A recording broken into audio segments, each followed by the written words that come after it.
Good morning, everybody. Hit you with that do-do-do-do-do.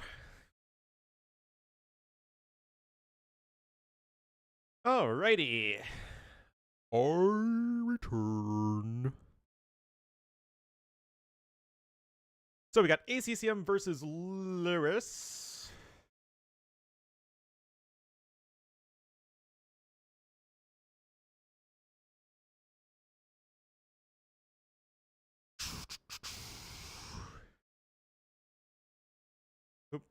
Hopefully.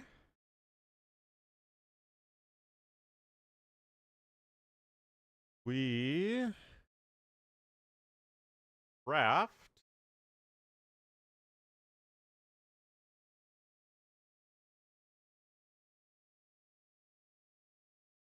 And as usual, my hopes have been abated.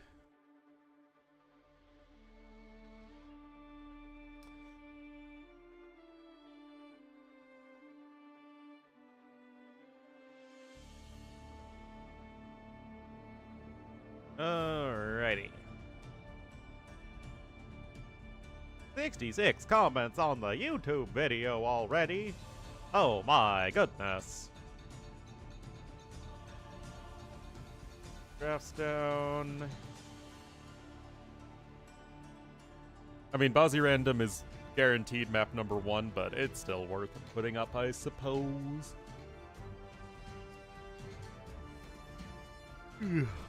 Guys, I got back at 12:30 last night from the Blackpink concert I went to. And then I realized, oh, they just announced a huge freaking patch. Okay. I guess I need to make a video on it. So I didn't get to bed until like 2:30. Blackpink was in my area, and it was awesome. I had never been to a concert before. But I'm a big fan of Blackpink, so I'd never gotten, I mean, especially like never really getting to see a K-pop concert because it's not often they come to Chicago, but it just happened to work out time-wise and financial-wise.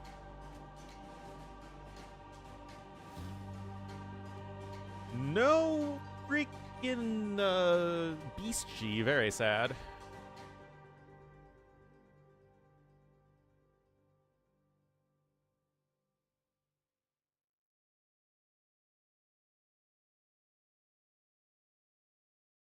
Anyway, work is coming along on the new top 5 hardest scenarios video. If it's not done by tomorrow, it will be done by Monday.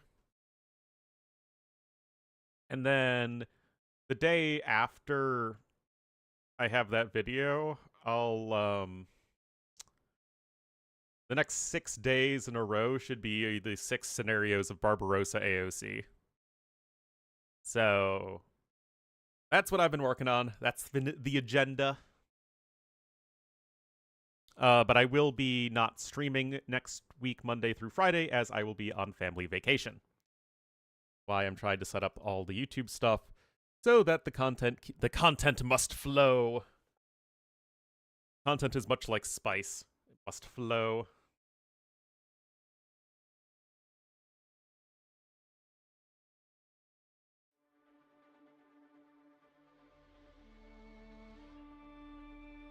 But yeah, it'll be fun. Oh man, guys, the drive was awful though. Guys, I live 50 miles, or around 50 miles from Chicago, which is 50 miles. Okay. Okay, I live around 80 kilometers from Chicago. It took me around 2 hours and 45 minutes to get there. Yeah, normally it's a 1 hour drive. It took me 2 hours and 45 minutes. I mean, it's Chicago in the summer on a Friday. And I mean, it's not going to be great, but it's like construction, lane closures, plus tons of events because it's Chicago in the summer. And oh my goodness, the last mile took me like almost an hour in itself.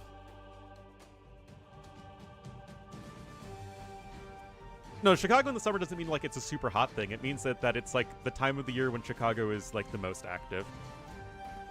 Because the weather's usually very nice. So there's tons and tons and tons of events. Thoughts on the pup? Well, didn't I just do a 30-minute video on it? I actually don't like a significant amount of the changes. A lot of the changes feel like making changes for the sake of making changes. I saw Blackpink. Video of it. Like I said, I had never been to a concert before in my life.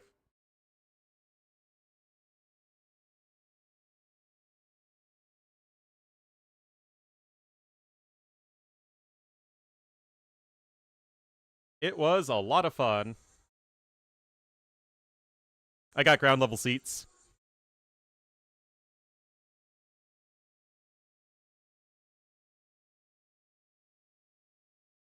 They were very cute.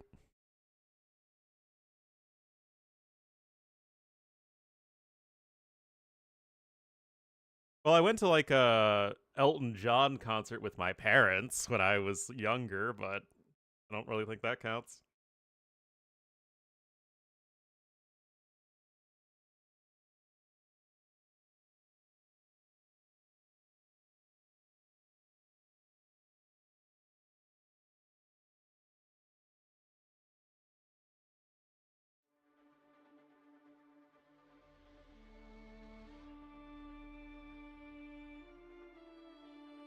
Yeah, I don't know.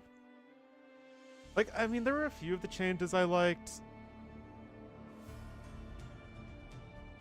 Gentle ladies singing. That was do do do do do do do do.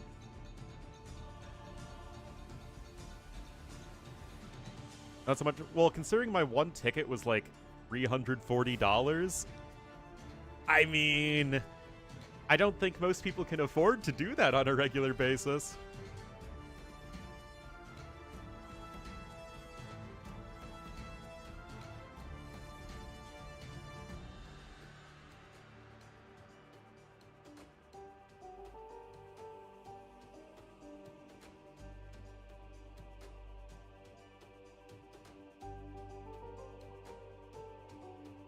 Nope. Okay, so we have to do the Reddit post. Means find that.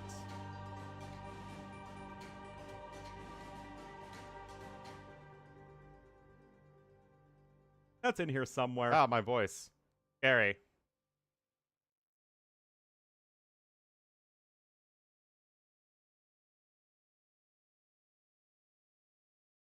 The hairs? Like bunny rabbit hairs?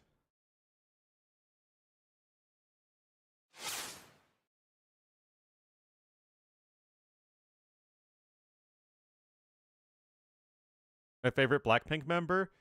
I mean, I do like all of them, but I have the biggest crush on Jisoo. But that's, me personally. They're all great though. Rosie taught me to put sugar in my kimchi fried rice though, which was a really good call.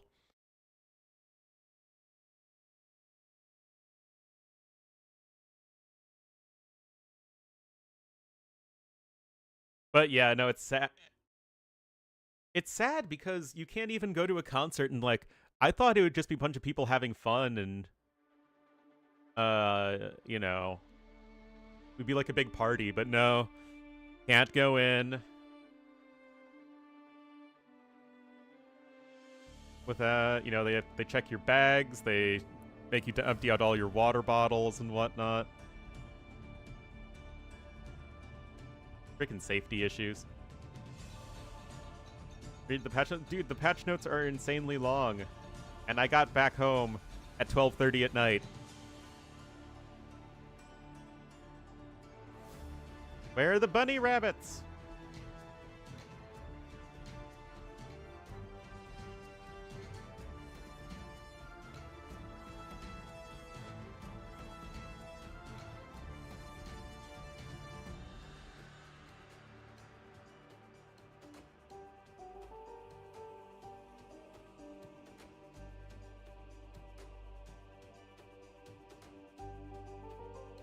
They took all my drugs.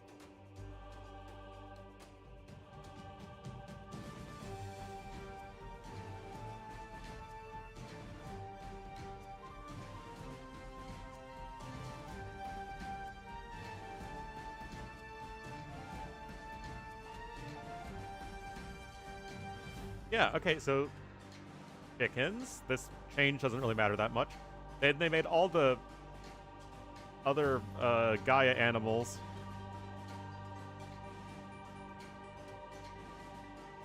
Added new small unpushable huntable. We have to kill the poor bunny rabbits. Oh no. Oh, hair. Hair. Hair. Oh, that's funny. Hide my drugs. Yeah, I was there by myself because one, barely any of my friends live around me, and two, none of them would be remotely interested in K-pop. And so like it was a really lonely experience, to be honest. Because like everyone else was there either as a couple or with like a big group of friends, and I was just kind of there by myself. But you know, what can you do?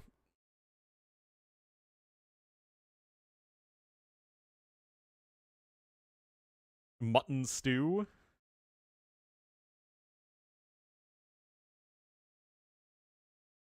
Well, I mean, you have sheep since AO's kings. AO kings.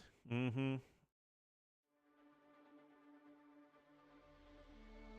Foxes, you can be a furrier?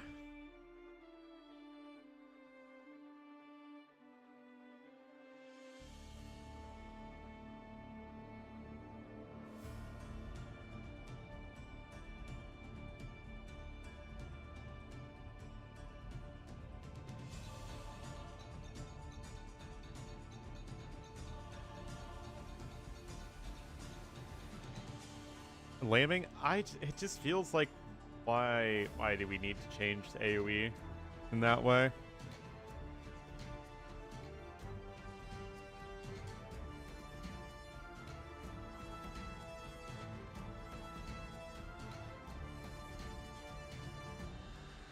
There with all my pals, but again, I don't really have any pals that are into K-pop.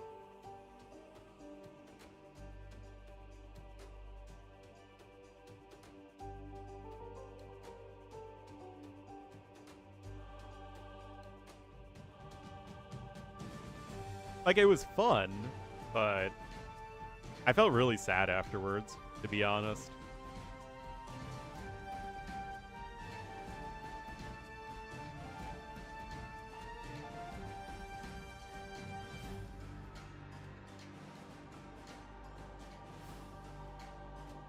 Yeah, I don't... I'm looking at these changes, and I don't get it, man.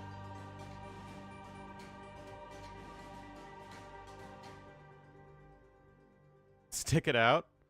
I mean, if it was something that they could do cheaply, I'm sure I could get my friends to do it, but, like, I can't ask my friends to dump $300+ into something they don't really want to...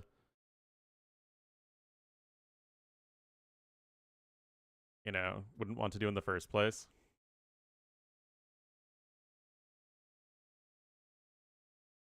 I did do it. And I'm glad I went.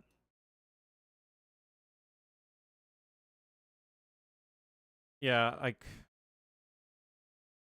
What are they doing changing Magyar Hussars? Has anybody been thinking, man, Magyar Hussars are bad? That one makes no sense to me. Holes I'm really worried about. Organ guns might actually become really bad now. I mean, I don't really like the unit, so, like, I probably wouldn't care too much if it doesn't see much play, but...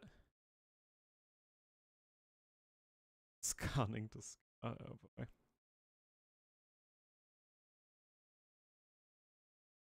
Again, it just feels like removing husbandry would be so much easier. Strip time. Nerfing the shoe eco would never felt overbearing at all.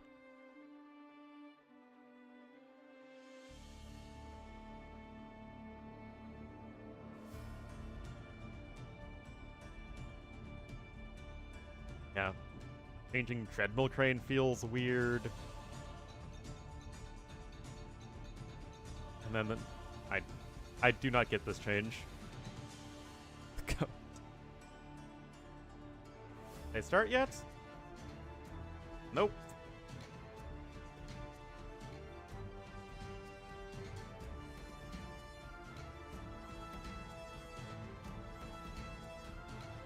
Fury Celtica? I mean, it's fine. I just... It doesn't feel like something that's all that important, you know?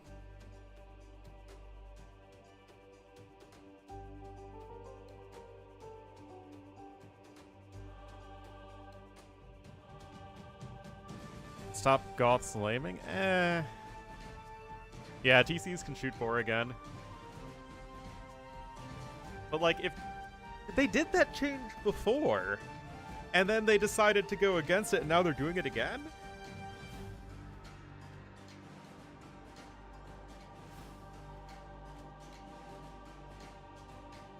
I don't get it. Anyway, guys, I'm gonna get some coffee. I'll be right back.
A caffeinated caster? I mean, I barely got any sleep last night, so yeah.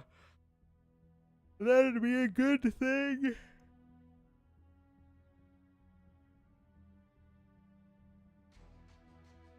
It's easy to kill. Yeah, I probably still forget to do it. I mean, I still always shoot a boar twice anyway, even though I don't think you need to do that anymore, and haven't needed to do it for a long time.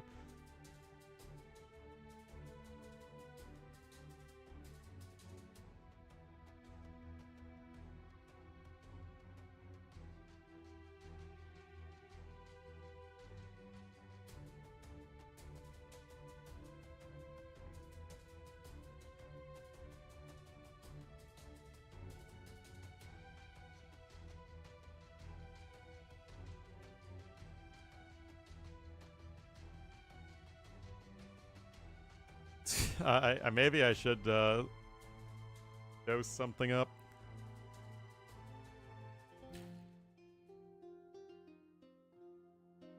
Whoa! What the heck?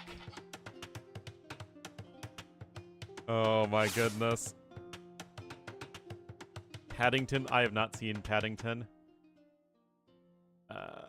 Semi-finals. Heaven and hell.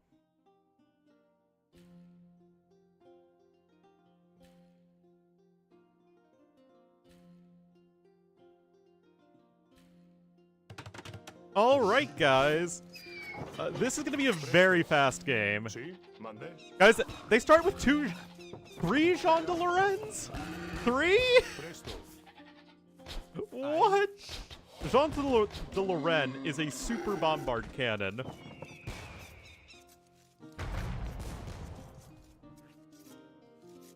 No, that's not even the bad one, it's the good one. Oh my goodness. This is gonna be such a fast game, guys. You're not killing Jean de Lorraine.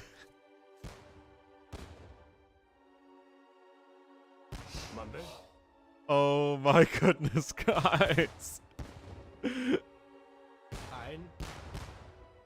I mean, it's literally just a bombard cannon micro scenario. And Jean de Lorraine one-shot Jean de Lorraine. So, building camel fishing ship. Okay, so yeah, he still can. Monday. Ein. Barles. See?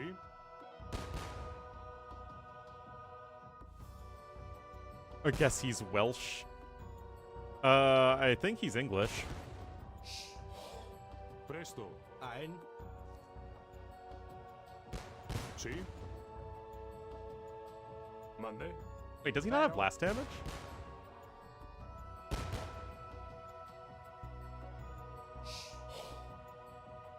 Does Jean de Lorraine not have blast damage?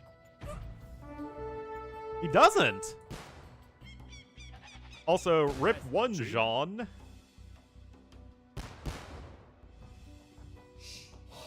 Ein. Presto. The UK tries to take the most confusing steps as to what exactly is a country. Okay, so Pero. that is kind of interesting. That would actually be like an interesting unique unit. Maybe that should have been what the Hofnitze was. Ein. Like a super powerful no blast damage cannon. Except it couldn't be an upgrade because then you'd be losing blast damage with an upgrade, which isn't really how AoE works. And you kind of can't... It'd have to be like a Siege Workshop unique unit in the Imperial Age. Some more than others, and then the UK really pushes it.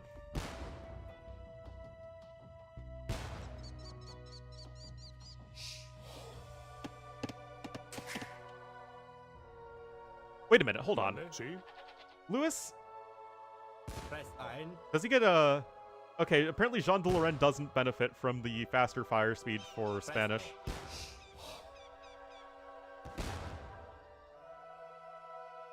Free upgrade? That, I guess it could be a thing. Monday. Presto. Monday.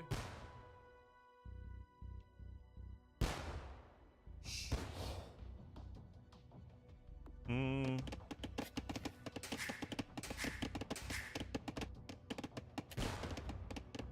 Uh-oh. Uh-oh. He's going in! Oh, no! Ein. What? See? Oh, no. Pero. Presto. See? I don't even think the villagers can kill it. Monday. Not effectively, anyway, and this is just gonna be a huge waste of villager time. See? Oh, wait! It's the flanking Jean de Lorraine!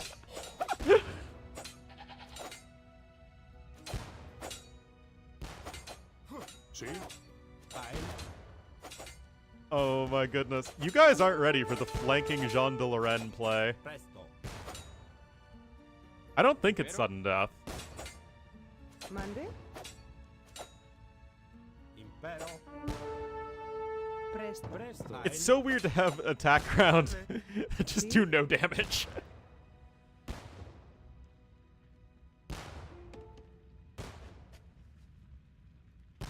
It's not working. Check the UI, Lewis. Check the UI like you need to check your invoices that you send to people. Pero. See? Oh my god. Presto. Presto. Presto. Monday. Okay, well... I guess the Vil count is even. Lewis is in a way better spot economically, though. That's obviously just multitasking. Although he is down a Jean. Oh, ACM actually repaired his TC. Interesting.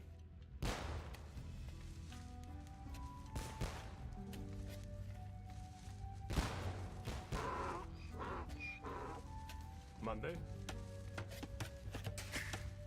That's already a lot of farms, wow.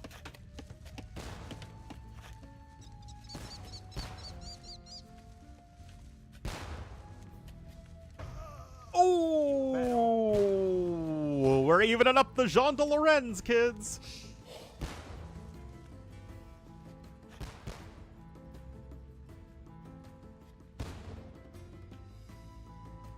Presto. See? It would be funny if they just couldn't kill each other because they were microing constantly. And then they just make it to Castle Age, and then they get some cavalry out, and then kill the Jean de Lorenz, and it's like the Jean de Lorenz didn't really even matter all that much in the first place. That'd be pretty funny.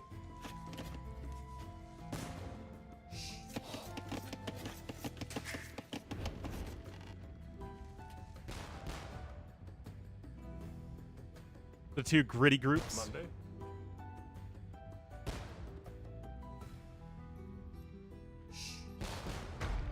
Impero. Whoa! Okay. Oh, who's Jean de Lorenz? Presto. Will reign supreme. No! ACCM! No! Guys, I don't think he can save his TC.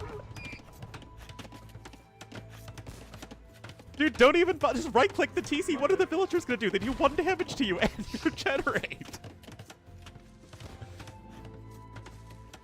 I don't even think the Vills can rush it down before it kills the TC. See?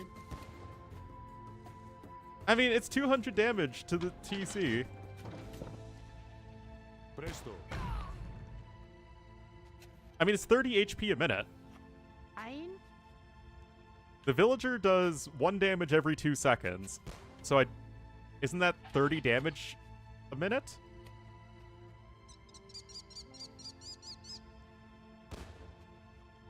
So I don't think the one villager attacking will not kill it at all.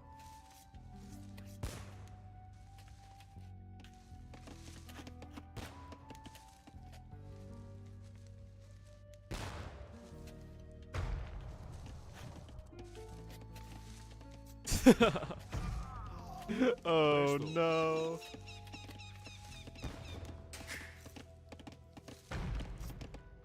Now, Feudal Age will come in at the very least. See?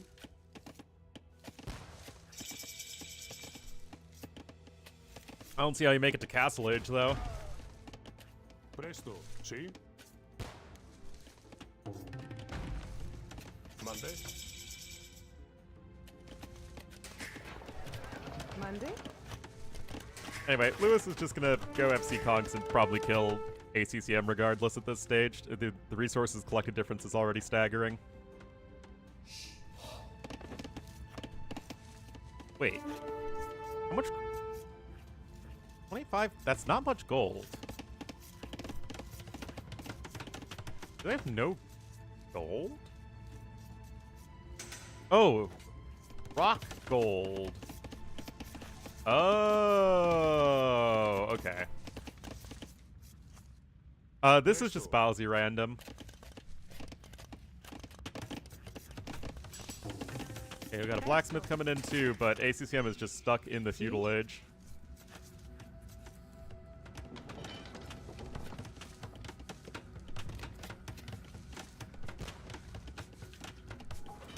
Go, Spearman, go, go! Now, a Spearman definitely is not going to be able to kill Jean de Lorenz. See? Servidora. Servidor. Monday. I mean, that scout will kill it, but barely. It just heals right back up, man! Oh, no.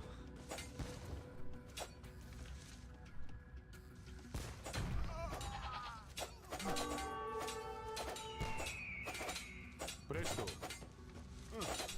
Well, Ein. Monday. wow. What a game. What a game.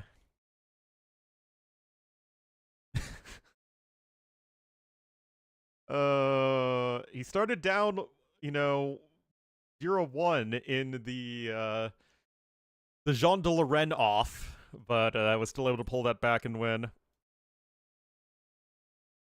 You just got Bazzy randomed, man.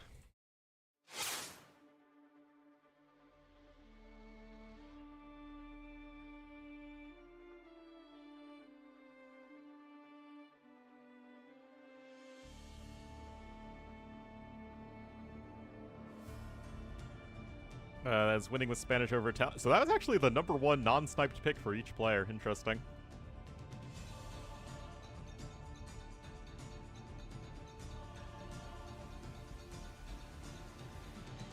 Alright, now we're gonna go to Walled Hyper Random.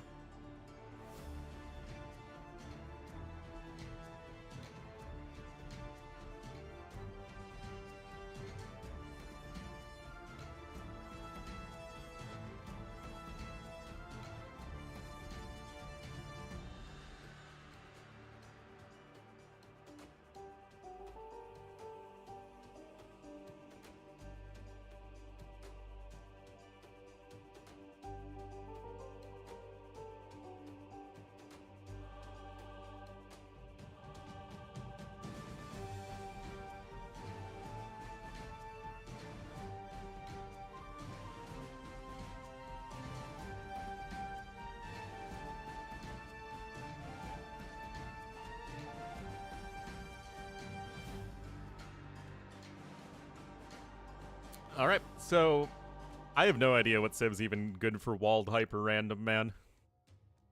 I imagine just play a civ with a good late game, and that is what they're doing here, so we'll see.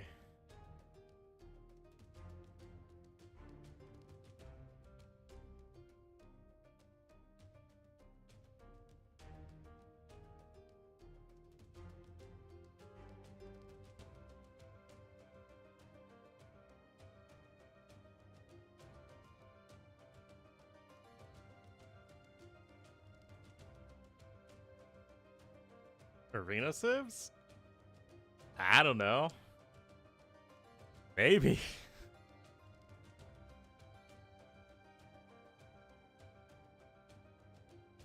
Oh, it's stormy out. My parents are driving up to our family vacation today. Hopefully they're not having to drive in a thunderstorm.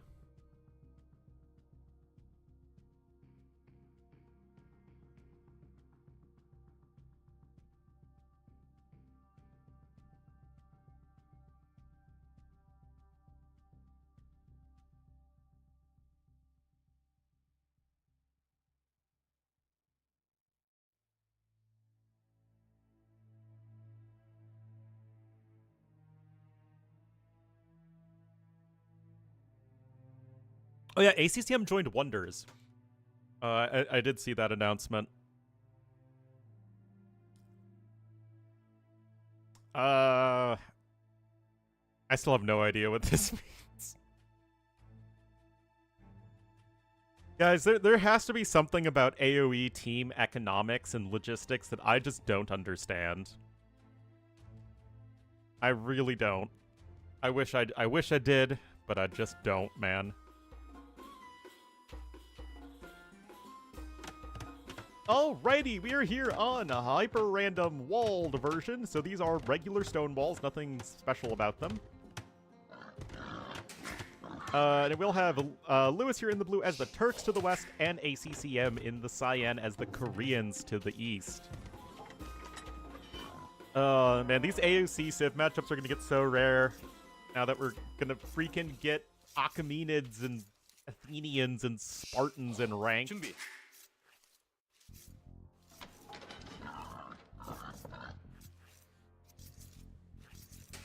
Yeah. Oh, man. See that? You guys are so needy. You're so needy.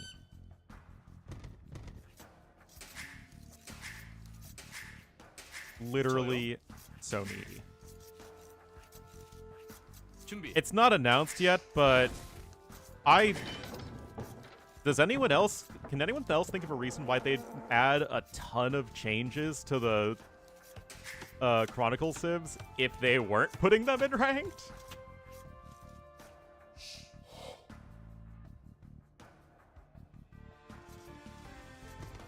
Made that comeback from the last time you were here? In what sense?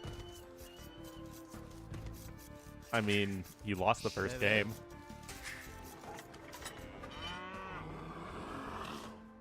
It looks really weird on the mini-map, but looking at the actual map, it looks very normal. I think it's like mostly Dirt 1 with some grass Or like the grass terrain is overlaid with dirt 1 anyway, so it kind of looks the same. ACCM versus Yo. Wouldn't that have been for Medieval Masters? A different tournament? The Chronicle Civs are available for unranked multiplayer, so lobby games. But I think even if you go random, you never get the Chronicle Civs, right?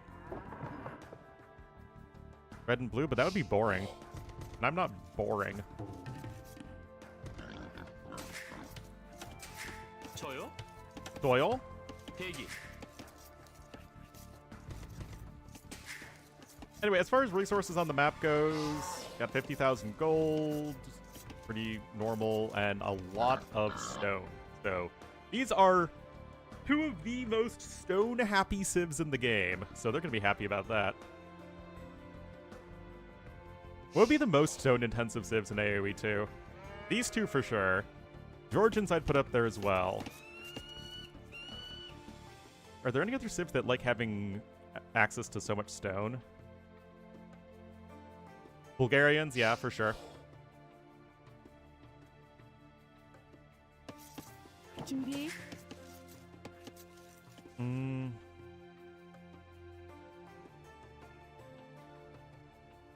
I am colorblind, indeed. Byzantines? I'd say Byzantines, Teutons, Britons are like a tier down in terms of the stone department. Japanese. 예, 대기.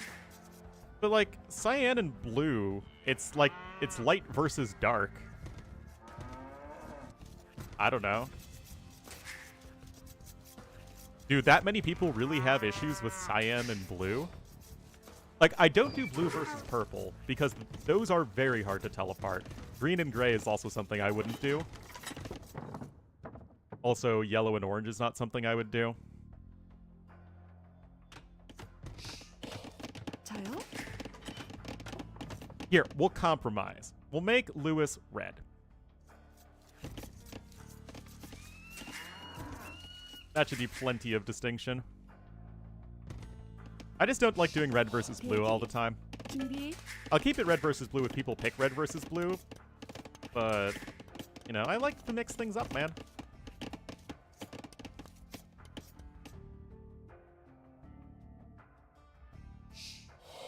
A cyan player? Recently, he's become a cyan player. Cutting off my own nose. McNean, do you forget the part where I'm an old curmudgeon who is at that point in my AoE casting career where it's like, I just want to do things the way I've been doing things.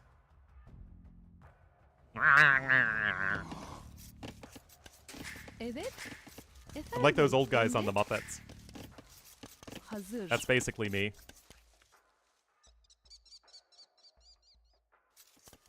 Yeah, ACCM is definitely now a cyan player. Why is ACCM up so early? What, do you think I've been paying attention to this game? Come on. He's tower rushing. Yeah. 18 pop tower rush. Archer range coming forward. I mean, real AoE talk.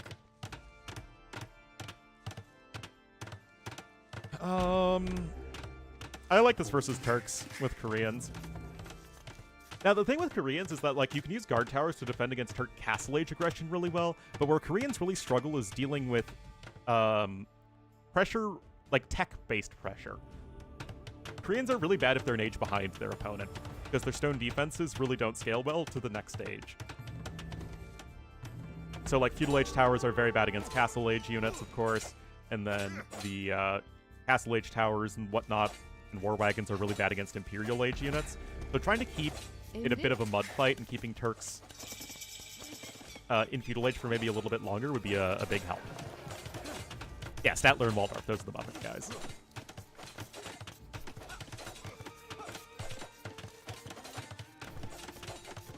hazır. Anyway, there's a lot of freaking gold in this base. This would certainly make Turks and Aztecs happy. And Turks are a top 3 most stone reliant civ and a top 3 most gold reliant civ. Efendim. But like, I don't know, that's what makes them cool. Evet. Turks are one of those, like, civ designs that really has felt unique throughout the entire history of AoE. Ended. Evet. Their balance has certainly Indeed. struggled in part because of it, Style? because they're so extreme in a lot of ways, but they've always felt really unique. Oh, Lewis winning a clown tournament would be very funny. He's on his way up to Castle Age, but he doesn't have any stone income right now. Also, tower rushing Lewis is pretty ironic, I gotta say. The man who tower rushes, like, all the time on closed maps. But he did get top 8 in Valhalla. And a very well-earned top 8. He beat Dark and someone else?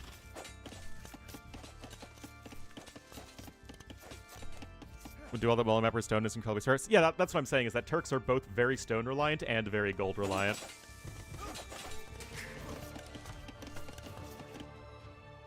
And so are Koreans. Well, Koreans are not as gold-reliant, right? Because you have excellent trash units.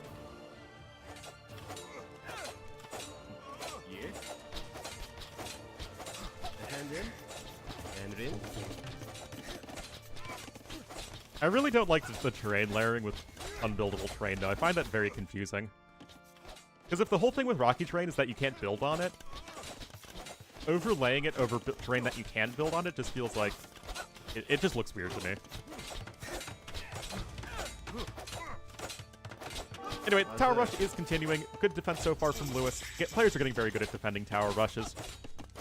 Well, Tower Rushing is kind of different than it used to be, right? Tower Rushing on Arena was like okay, you catch your opponent off guard with it. They're being too greedy, you punish them for it, and then they immediately, lose, or you lose, if it doesn't work. Now it's just kind of like an opening.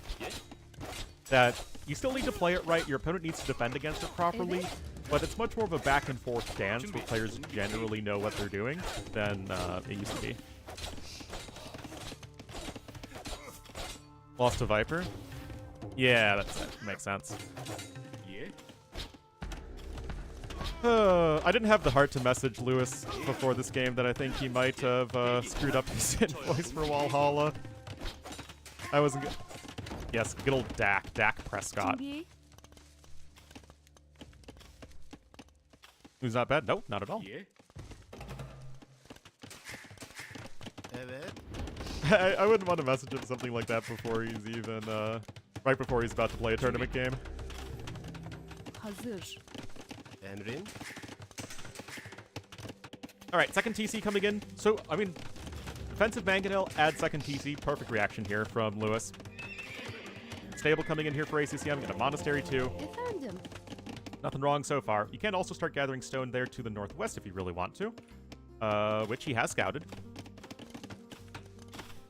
Actually, what was their scouting unit? Because they both scouted. But you don't have a scout.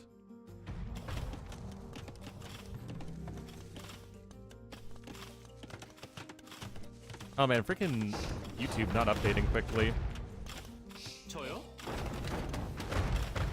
You always struggle and lose when playing Koreans, however almost don't win as Bohemians. That's because Bohemians are much easier to play than Koreans. Evet. Bohemians make use of much more straightforward units. Like, they're still a somewhat tricky civ to play, but on closed maps, it's like, okay, you know what you're playing for, right? You're playing for Halb, Handkinir, Holpizza, and then you use monks and Hussite wagons in mid-game. And that will work in most situations. How on earth did that not kill more units? Efendim. Anyway, again, great play from Lewis. No complaints from me. He's going to catch up in villagers quite soon. He is already back ahead in resources, because remember, despite ACCM being in Feudal Age longer, Lewis has Bowsaw, and of course, ACCM's had plenty of forward villagers.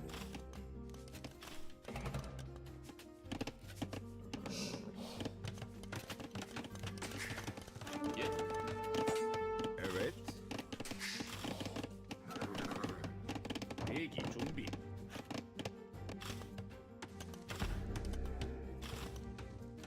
Is a natural counter to Bohemians? Well, I think the issue with Bohemians is that there are very, very few civs that can ever deal with Halb, Holpizza, Hand Cannoneer. No Loom? No, there's Loom. And there's Loom. If you want a hard counter, Italians are great. We saw that in a tournament recently, and I yell about it every single time I see the matchup, that if you think you're running into Bohemians, pick Italians. Because Bohemians have the exact worst set of bonuses and tech tree to deal with Condottieri. The best unit you have are Arbs that don't get Thumb Ring, and they're not going to be all that great even. Especially with the timing. Well, a valiant effort here from ACCM, but one that is not likely destined for success. I understand that he wants to keep his tower alive for when Castle Age comes in, but it feels like a bit wishful thinking. This morning, there you go. Enrin.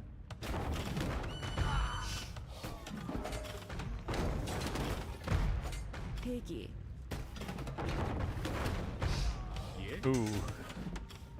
More dead bills. Yeah, this is looking pretty rough here for ACCM, to be honest, guys. Lewis's defense has been pretty darn good. 8-4, well, that's pretty good. Nice start from the archer to snipe the monk, though. A little bit of a much-needed win there for ACCM. Oh, dang! Someone's got the hot hands.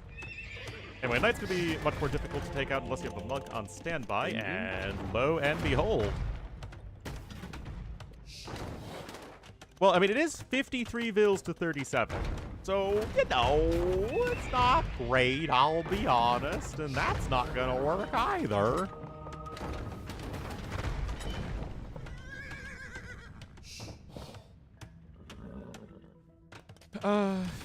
Yeah, to be honest, I'm not even sure what ACCM's plan is here. He's just so much slower up to Castle Age. Lewis is adding in his third TC, no problem. I mean, this is Mr. Top 15 player.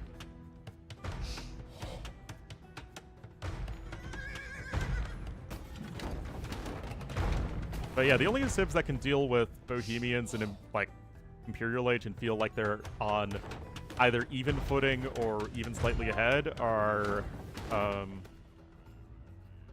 well, it's really just Italians, Turks.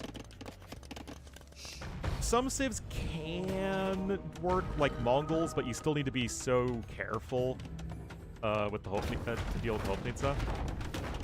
Like you still can dictate engagements with Bohemians.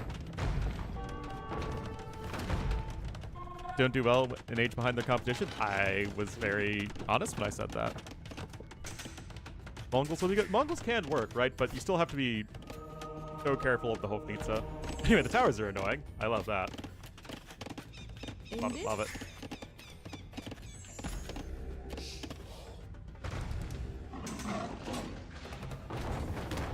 We've got a rocket cart.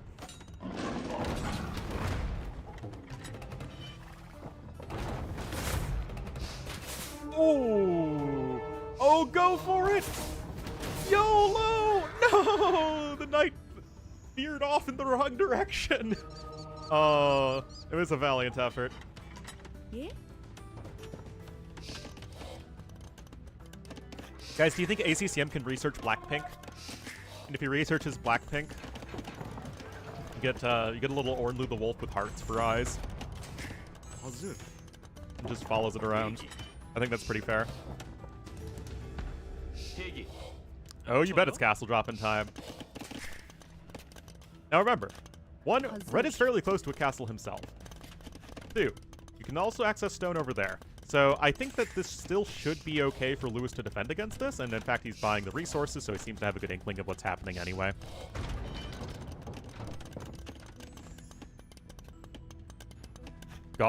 Post-imp versus Bohemians. Goths are awful. They died hand cannoneer and Hofnitsa horribly.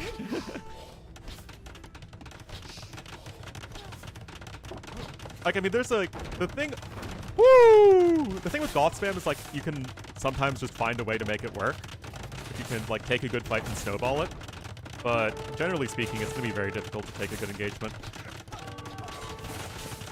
Oh no, the ram! On a good play there from ACCM. The issue is Lewis is going to be faster to imp, and I don't think there's going to be a way around that. The resources collection difference is just too steep too quickly.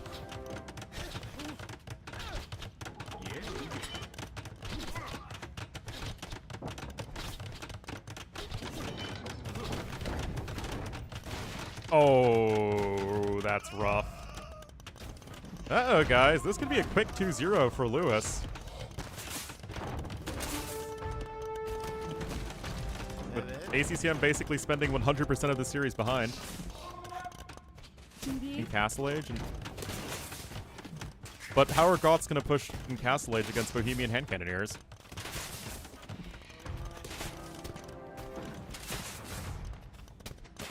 Yeah, it's just a best of 5. ACCM's going to be on the brink of elimination.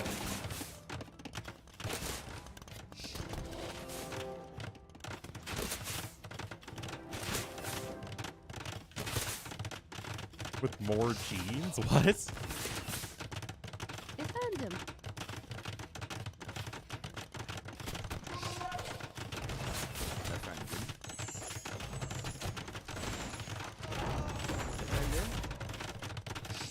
Evet. Got another castle there. And Lewis is just out microing his opponent quite heavily.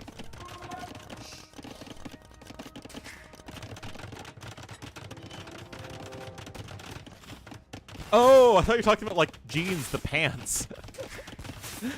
Oh, that's funny.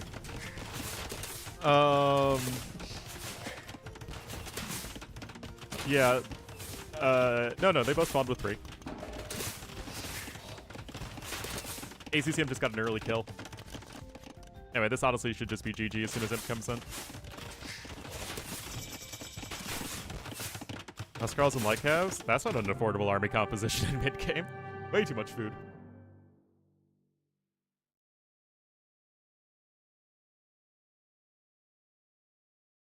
I mean, that's a quick 2-0.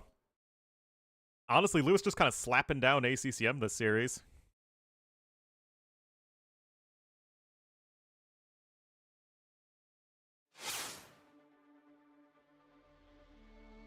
Slap, slap, slap. And let me tell you, ACCM is like the least slappable person on the planet.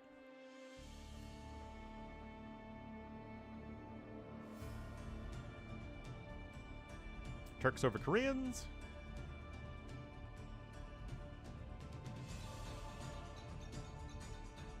Das Boot is coming up. Byzantines. Could be Armenians, but I think I like Byzantines a bit more versus Japanese. Yep.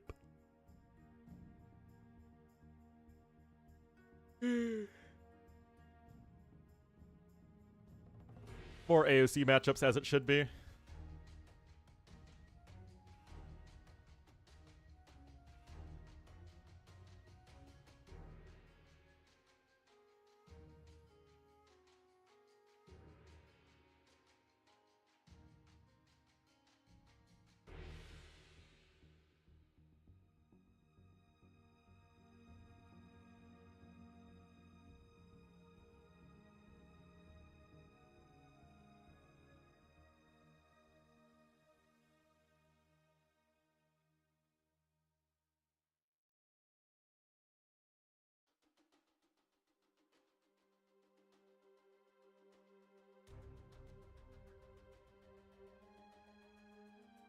No, it's 4 houseboat. Now, are Dravidians such a good houseboat civ relative to Byzantines that they're worth sniping? I don't think so, but none of ACCM civs feel especially overwhelming. Whereas Mongols are a civ that, like, depending on the generation, can just be basically a free win. So I can totally understand wanting to snipe that from ACCM's perspective. From my point of view, it's the Mongols that are evil. Oh, that reminds me. I need to cancel my Disney Plus subscription because I finished Star Wars.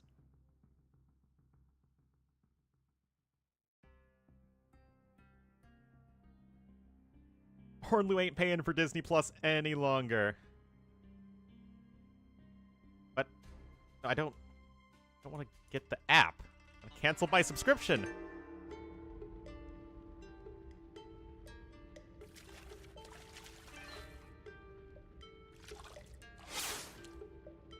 All right. Let us cancel subscription. No, I would like to cancel my subscription. No, I'd still like to cancel my subscription. Oh my goodness.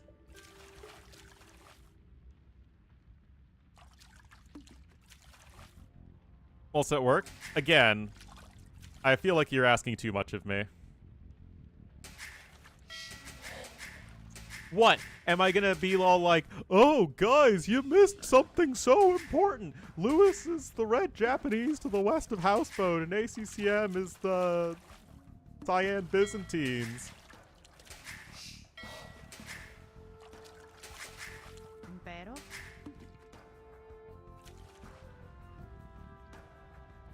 I gotta say, I do love the hellscape here. Version of Houseboat. The Siam, yes, the Siam Byzantines, the Byzantines of Thailand. They often consider Thailand to be the Byzantium of Southeast Asia.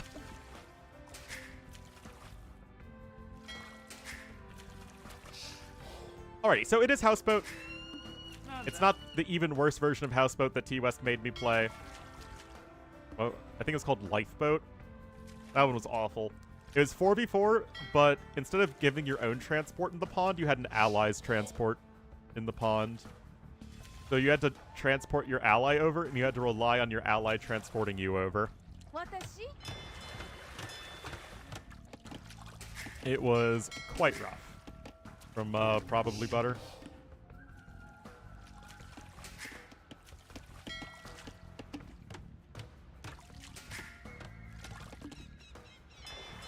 Well, the dock is in.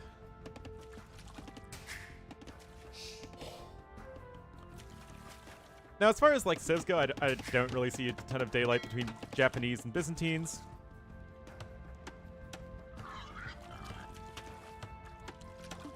Provoking arguments, but usually to a point. What do you mean?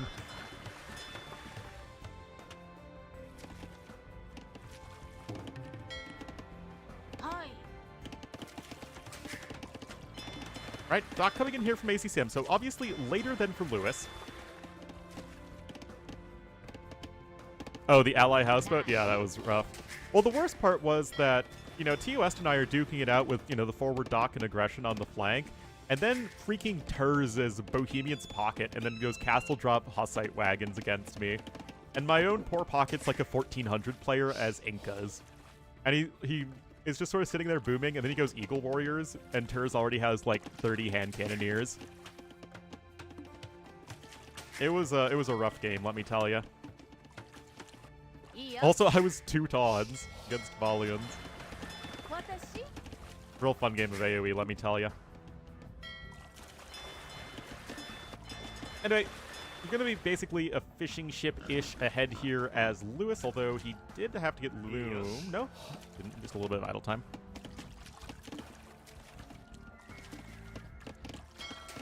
I like the forward dock as well. Gives you better sighting of where, if your enemies are trying to go for the forward dock.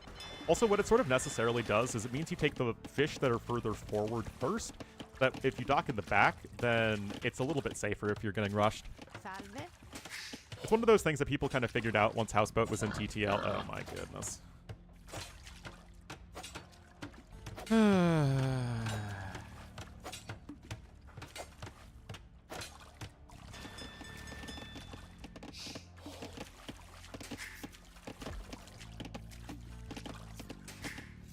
Well, Loom is coming in for ACCM, but it doesn't seem like he's gonna be that close to clicking up.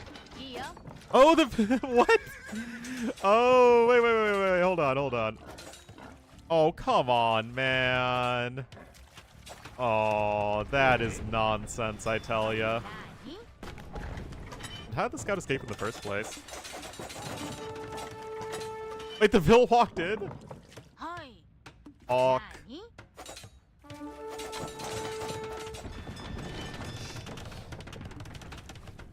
Anyway, Feudal Age is on the way here for our Cyan player. Got some more Vils coming over. Pero Got a mining camp there at the back.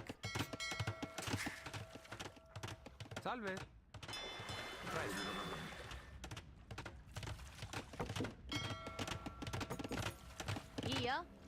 And looks like Lewis is still going to queue up some swordsmen. The thing with meta-darm rushing on this map is anytime you're meta-darm rushing on a map with fish, the threshold increases significantly when it comes to damage that gets done.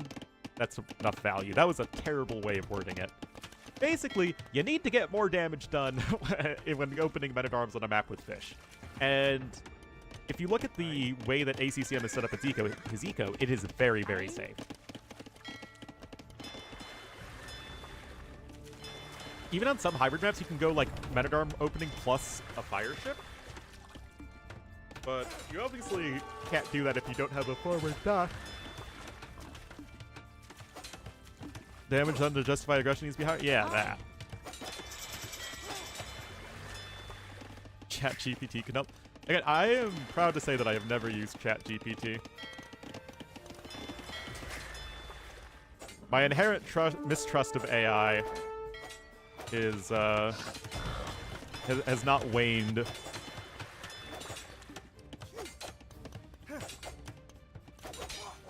Called it? I did call it. A lot of changes I didn't like, though. Whoa, triple dock here from Lewis. Looks like the scouts more or less killed each other. Double bit axe on the way, and you can see how much slower Lewis is up to the feudal age. Now, he's still not going to be able to fast castle, because I thought what was a meta-darm rush is actually a drush. Work in the White House? Yeah. Use chat? Maybe. The only AI I support is the little steward robots I found in South Korea that were like the cutest little things ever at the museum that just like would scoot around. They had like friendly little Wall-E type faces, or like the what was it, Eve? Like little digital eyes and a smile. And they'd help you with information. They were the cutest things ever. And then they just scooch around and get back into their charging stations. Oh my goodness. Absolutely adorable.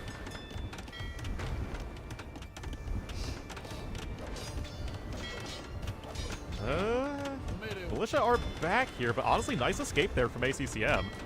Of course, it'd be nice to keep the series interesting. Oh no, the bamboo or the reeds. Oh, the demo. Wow. Okay, ACCM was like, man, Lewis is out microing me. Let's just not do that. Of the AI takeover.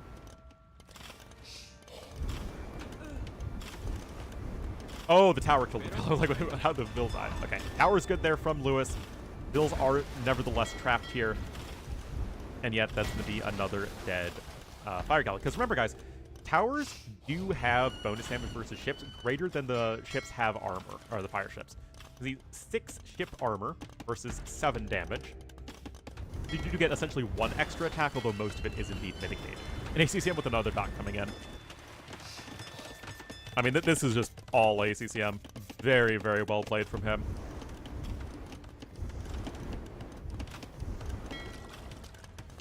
Another demo on its way. Only 4 on food, though, for Lewis.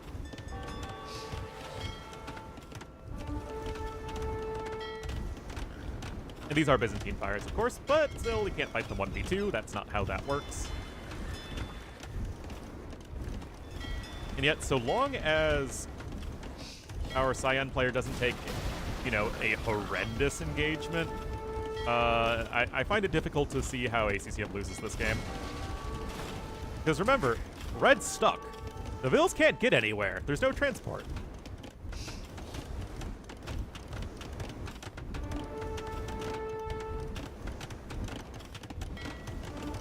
ChatGPT, I just heavily dislike ChatGPT. And people using it as a substitution for thinking. And that's what really concerns me, is that critical thinking is already so lacking in our society. And people are just, again, using it as a substitution for that.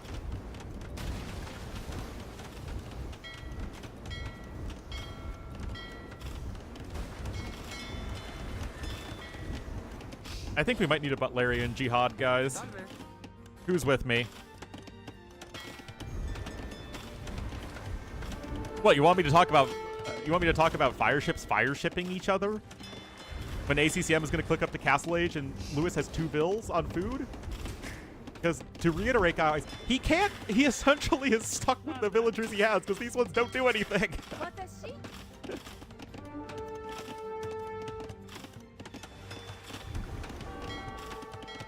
Yeah, basically, you know, machines, robots, AI tried to take over the world, and humans decided to go kill all of them. Anyway, Lewis is fighting his way back here. It is 3 docks to 3. And look at that. Okay, so now 9 vills can be shipped over, but I think it just might be a little too late.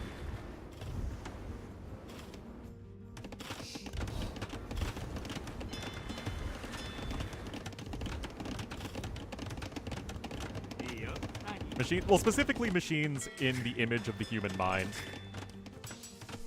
Basically, that replaced the human mind.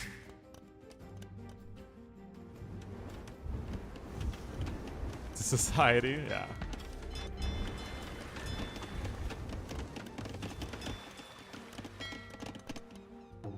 Man, and it's like the amount of essays that my dad gets that people have just chat GPT'd is so sad. いいよ I taught my dad that if he is looking at an essay and there's like a big dash, because ChatGPT uses the dash a lot, that it should probably be an automatic red flag unless you know the student stylistically uses that in their writing. But he also said that he knew it was a ChatGPT that uses whilst. Like the student had to use whilst in the essay. My dad teaches at college. Teaches at a small Catholic college on the south side of Chicago.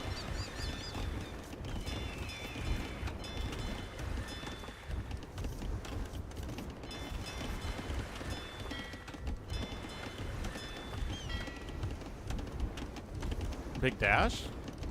I think if you just do like the hyphen and then have a space on either side, it automatically becomes a big dash. Isn't that how that works?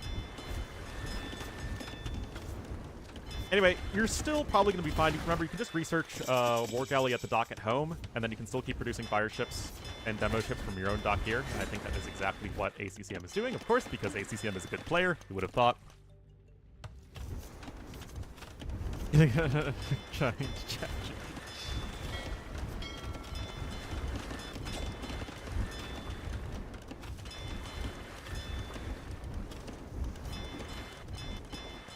I mean, credit to Lewis for trying to fight his way back on the water, but unfortunately, it's a timing thing.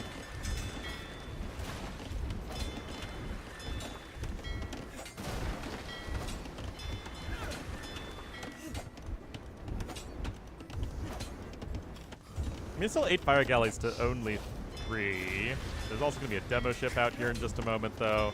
A lot of these ships are very, very low HP. Just now clicking up.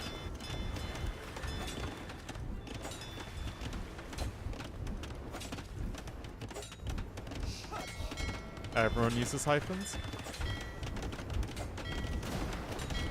I mean, having read a lot of college students' paperwork, at least in America, it feels like,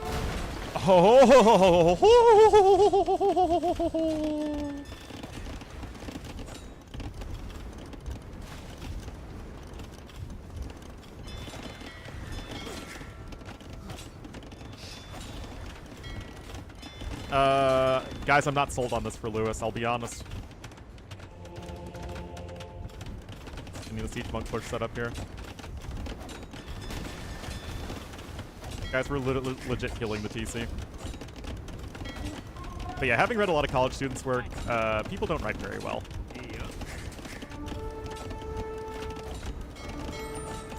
So the usage of semicolons and dashes is extremely low.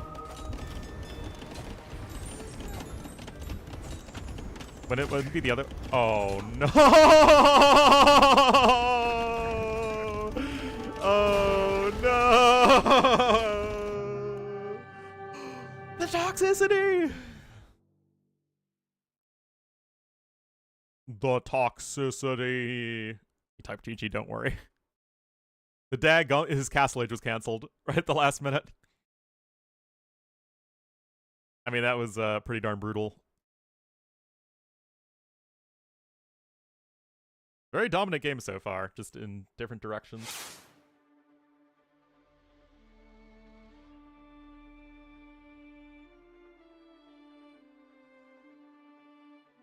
For Ash, okay. Dash 4? I mean, it's basically a semicolon. It's just, I don't think there is a practical difference. If I look in my American-style handbook that's somewhere around here, they'll probably talk about some differences in writing. Use one or the other, it's functionally the same. And that's Byzantines over Japanese.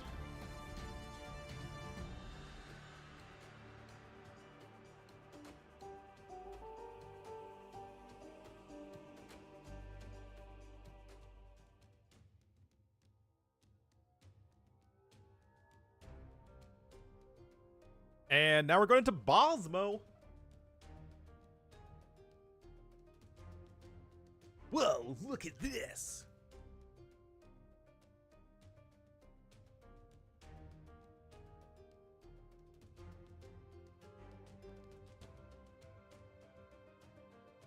I mean, I would say just use it when you're setting something up.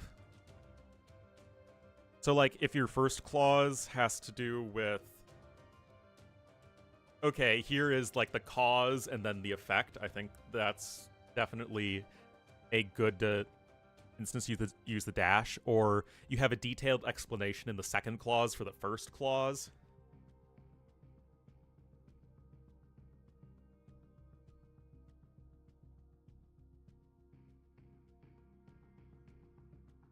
But again, I didn't mind writing.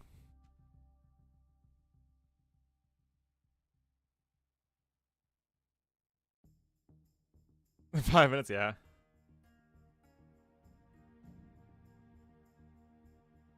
Military history texts? Yeah, I mean, you can use them in really any context.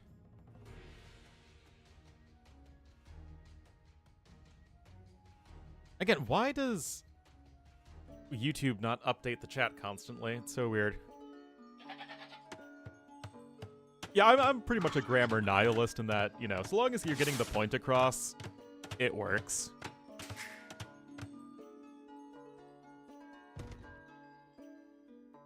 Is better direction for high school students in choosing their field? Field subjects they have zero interest in? I think the issue is that, well, one, a lot of kids don't know what they want to do. I mean, I did, but I'm certainly, you know, my situation is by no means even the rule. So I think that there is actually value in having a general education. But I think it's more important about teaching critical thinking skills and then teaching students how to write and argue and actually think, right? Because those are the sorts of skills that are actually going to be transferable to basically anything that they do.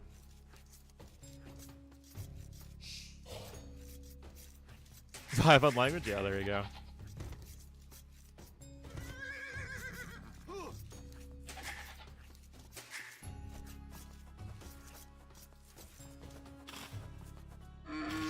Understands the point you're making? Yep. Yep. Okay. I mean, we have various devices in language to more effectively or more concisely make an argument or a thought and get that across. And that's the point of those devices, but they need to be understood by both sides. to Okay. really have the desired effect, right? အသိမယ်အမိန်ပေးပါ And as humans, we use language so often that, of course, all of that's going to be shifting constantly. What? Hey Hey. Ես պատրաստ եմ։ Բարև ձեզ, Alright. Տեր իմ թագավոր։ Got some lumber camps moving over here.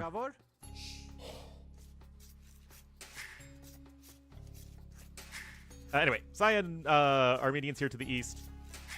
Red Burmese here from Loose to the west. This should be a big clown fiesta, which is always fun. As to which Civ is better, it's kind of interesting because Burmese are really, really good, right? You have the discount on all of those technologies, which mostly cost gold, so you can much more easily get more monks out.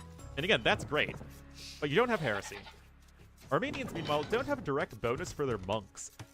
But, one, you have heresy, and two, your monks can jump in and out of fortified churches, and that, like, cancels conversions. Okay. okay So that's a very nice tool, I guess you could say. Option. Warrior priests are good, but you can get a very, very quick atonement with Burmese. Is body language? Well, body language for sure, and then like tone of voice.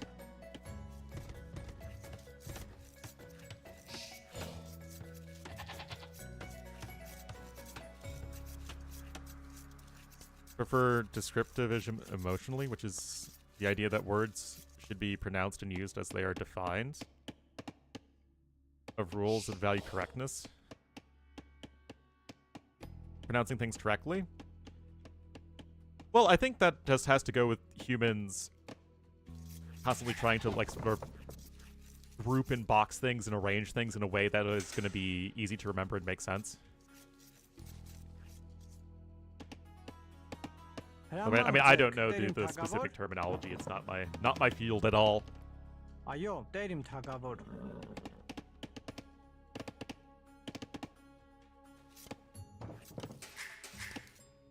Bebe. Hey.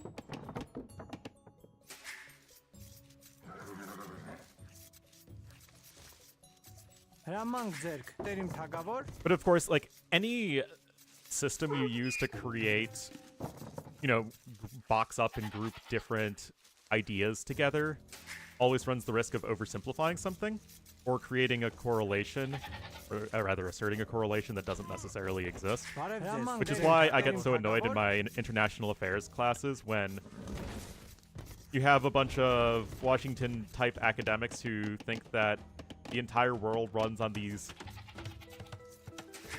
you know, set-in-stone theories and assertions of how exactly different groups will interact with each other, which I find to be inane. အမိန်ပေးပါ But that's a different story. Archer Range coming forward here for Lewis.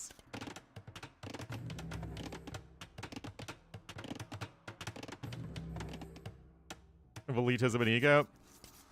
Yeah, that's true. okay Yeah, now it's Lewis crushing. Kind of surprised he wouldn't want to just get into a clown war, but I mean, tower rushing, again, it's a stylistic thing. You can do it in basically any closed map or situation.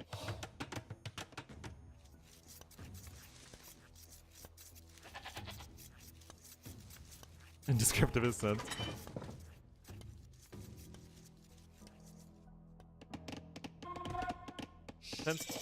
Yeah, especially like certain conventions like that. Like, I was drilled in by my parents and my old school language arts teacher in high school to never end a sentence on a preposition. hey And yet, I still find myself doing it from time to time, and it feels like it's just so commonplace these days.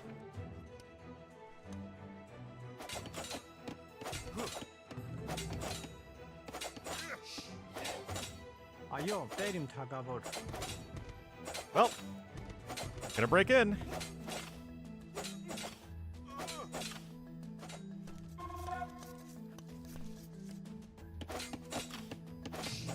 Only if they correct other people first. Yeah, basically. ပြီးတော့အတိုင်းပါ You don't want to be a grammar Nazi.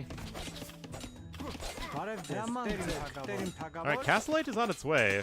And we Okay. okay, I was like, you're gonna make a defensive tower there, homie, or not? Բարև ձեզ, տեր իմ թագավոր։ Is that what your social letters? Հրամանք ձեզ։ Oh, Տեր you իմ թագավոր։ British and your rigid hierarchical social structures. Ես պատրաստ ձեզ։ On the outside? That's true, man, dude. And I think that Այո, տեր իմ թագավոր։ what's the main difference there is critical thinking. အသင့်ပဲ hey ဟုတ်ကဲ့ It's being able to break down those theories and understand where and when they work and where and when they don't work. Այո, տեր իմ թագավոր։ But again, you need to put thought into it.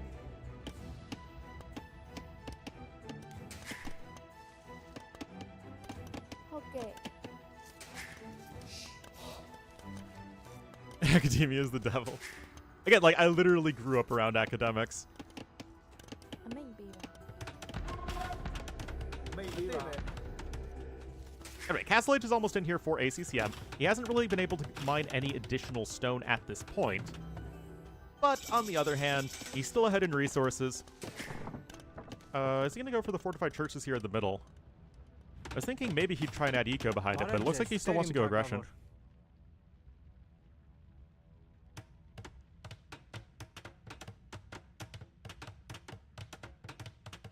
Get used to it? It's basically the same in StarCraft. Villagers are, or the worker units are very strong in early game. Yeah, AoE would be very bad if they were really any weaker. In defending, it's because Vills are dumb. Հրամանք ձերք, տեր իմ թագավոր։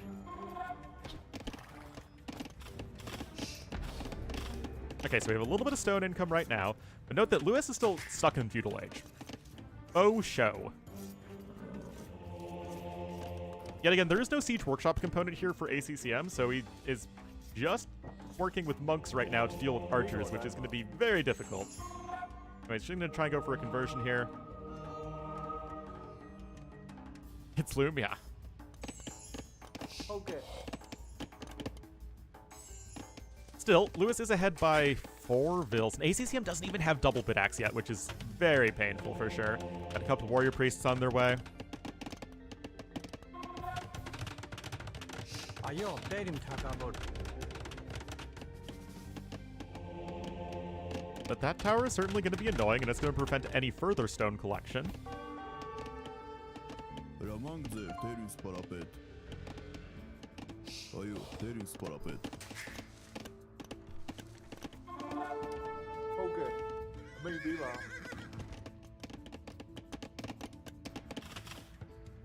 Հրամանք ձերք, տեր իմ թագավոր։ဟုတ်ကဲ့ Հրամանք ձեր, տեր ինձ պարապետ։ Well, the thing with the warrior priests is that they're still slower than the archers until you research fervor. And they only have 1 pierce armor, so it's not like they're that insane. It's weird. It feels like neither player is actually getting anywhere, but now Lewis has the lead again in res. Okay, we're just going forward here with the fortified church. ACCM does have a few relics at this point. Divorced from reality. Այո, տեր իմ And yet թագավոր։ on the other side, like, look at the American government right now. It's filled with, like, anti-intellectuals and anti... Oh, my goodness, that tower. Oh, it blocked all the bills! Oh, no! ACCM! No! Հրամանք ձերք, տեր իմ թագավոր։ Ow. Okay, but this is happening on the other side. Okay, this game's getting wild. Gonna have Sanctity in a moment. No Fervor yet, but that one can come in very shortly afterward. Oh my goodness, guys. Who's getting the better end of this? Lewis still has double the villagers killed. He's ahead by 9. Disaster. Okay, there's a market coming in for Lewis, but he's still a little far off from Castle Age. Used to feel decent about it. Where are the archers at this point? Maybe ba. Okay, so they're just kind of running around over there. Hey.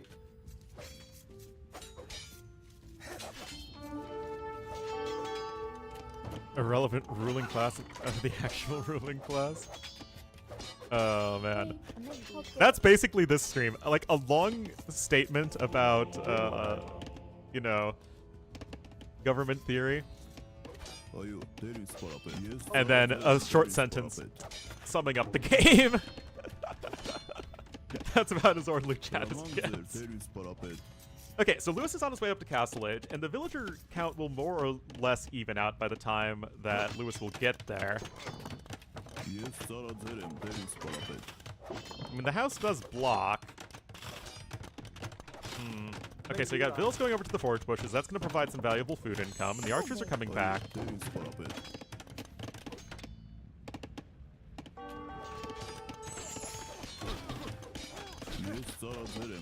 Alright, warrior priests are going to start to go down, so this is looking a little bit better here for Lewis.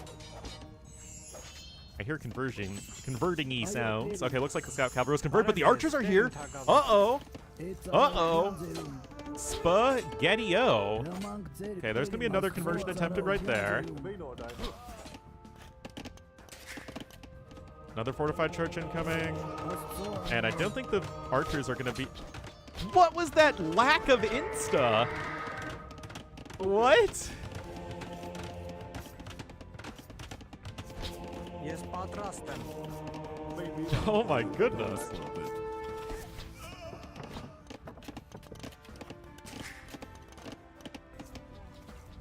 The alien picture? What? Are enough here? I don't think so.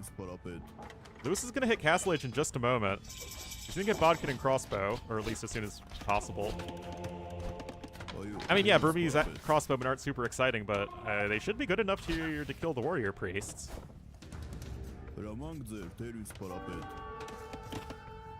Still have some lumberjacks working there to the south when the as they basically have traded wood lines.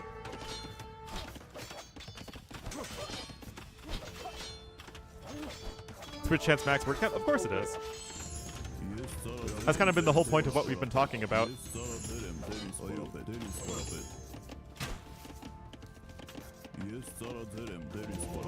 Alright, Mangonel is on its way. That's going to be essential here. And it's only 6 crossbowmen for now. But you can see that a lot of the warrior priests have fallen.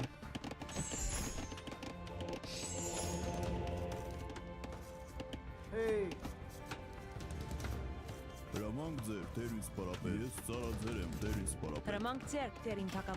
But in my experience, the worst combination is people who come from a lot of money and also are, you know, at their elitist East Coast university who just think that they're better than other people.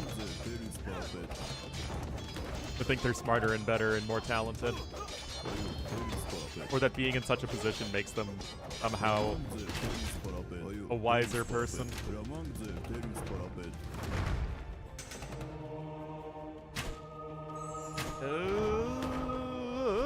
Gotta be careful there. That's gonna be a quick conversion. Remember, Burmese can get atonement so fast. And you don't have atonement yet at all as ACCM. The warrior priests are like very slightly faster than the crossbowmen post fervor. Remember, no squires yet. Oh, and that mango does go down.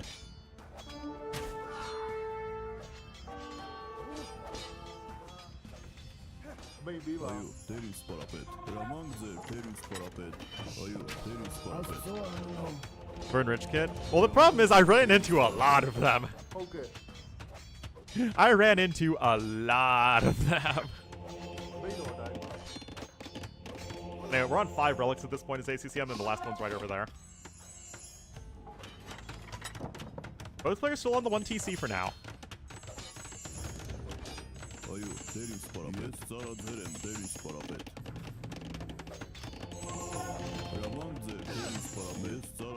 Okay, so we're switching back from warrior priests over into priests, aka monks. We go for the siege workshop conversion, but the archers should put a stop to that.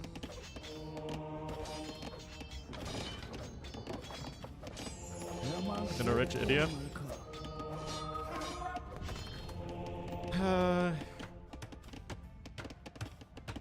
Education versus no education, I think, is the wrong independent variable. I would rather have a rich person that is open to other perspectives than a rich person who is not open to other perspectives. And the same thing with a poor person.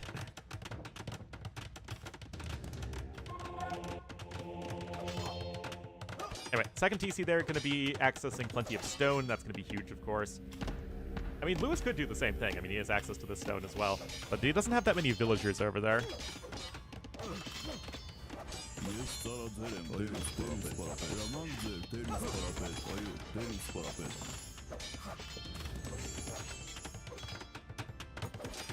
Mega Rich, like, there's degrees of it. Like, I have very wealthy relatives, and I still very much think they're good people. But they're also not, like, the mega millionaires and billionaires, which is like, that serves no purpose. Ooh, Archer's coming in at a really nice angle here, though. Gonna get at least a couple vills.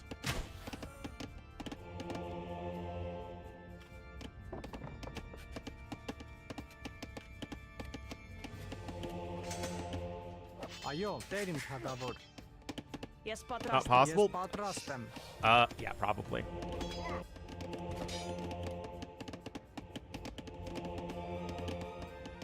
But what about T-Swift, man? She's a hero.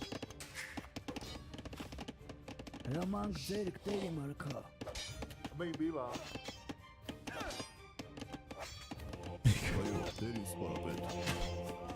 I'm more of a Riri person myself, but, you know, I get it. okay. How do you care?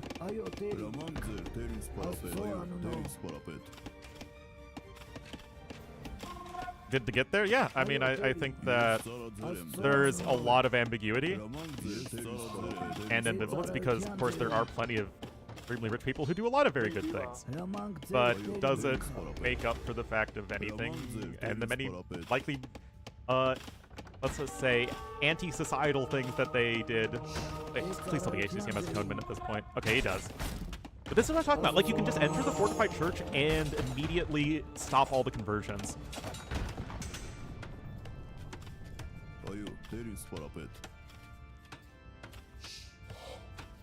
Do they immediately become a terrible person? Yes. Like, instantly. It's like you're in The Grinch Stole Christmas, where, you know, you have your heart that grew 10 sizes. It's like the exact opposite. Your heart just immediately shrinks. Oh boy, clowning time, guys. But Lewis has a much bigger army. Devotion is in for him now. This is not going to be a good fight from ACCM unless I'm absolutely insane. I mean, the Warrior Priests are getting a little bit of damage here.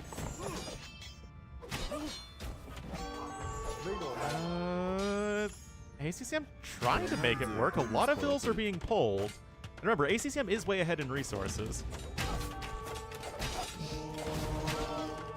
Hey, Okay. Ornlu chat.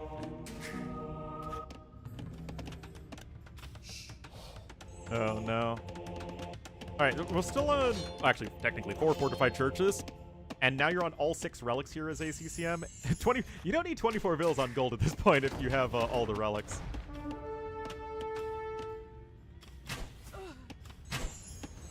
okay.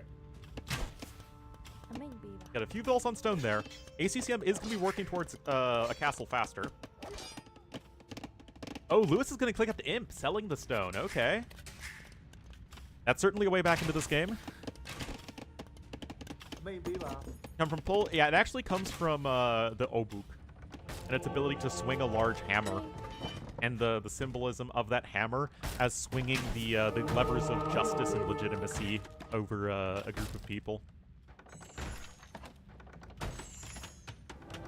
I like my definition more. Oh boy, it's convertin' time. Probably not a good enough fight there for ACCM.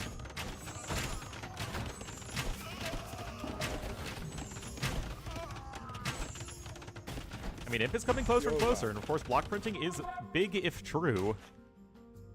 Maybe lah. Այո, տեր իմ թագավոր։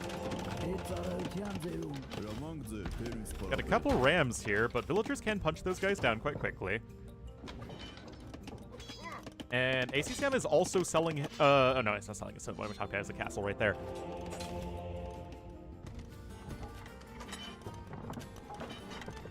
Yeah, it's pretty sad right there. No, not even bow saw. To be fair, Lewis hasn't invested into any either. He just happens to get them for free.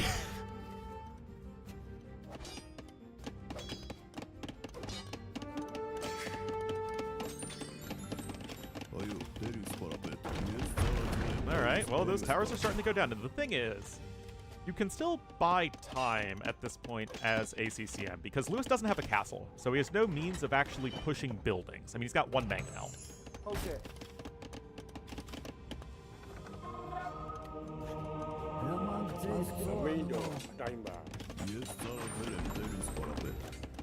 Marcus is bubble more, yeah.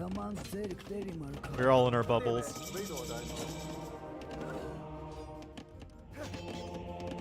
I mean, I'm gonna have to, on Monday, go and spend several days with my very Trumpy relatives.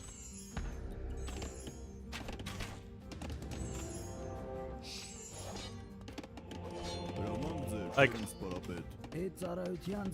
I have relatives who would probably think that Who's He What's It from The Wolf of Wall Street is a great guy.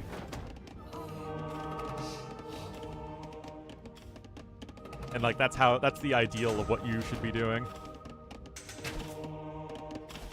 And Castle usually wins. Well, I think that we've gotten to a point in a lot of situations where people rush up to the next stage, and that works for Feudal Castle or Imp, so fast that they don't have enough of Nico to support it, and then they kind of blow a little bit of the timing. Yeah, Jordan Belfort, that's it. Anyway, good conversions there from Lewis. ACCM still a minute off from Imp, and here comes the forward castle. And it sure is a forward castle.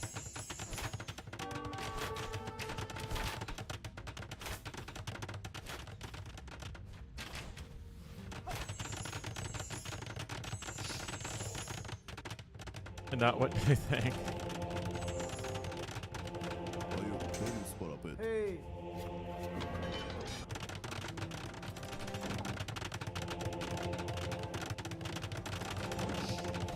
All right, Bodkin coming in.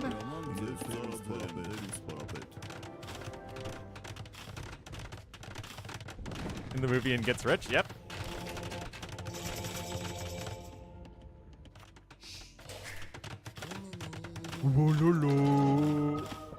All right, so here's the thing. Again, ACCM hitting Imp later, but with a much stronger eco. He has double trebuchet production, and he's still got the high ground left over from Castle Age. These archers can do a good job of sort of working around the edges of ACCM's eco, but I still much prefer his position, although the scores are quite close. Everything I know.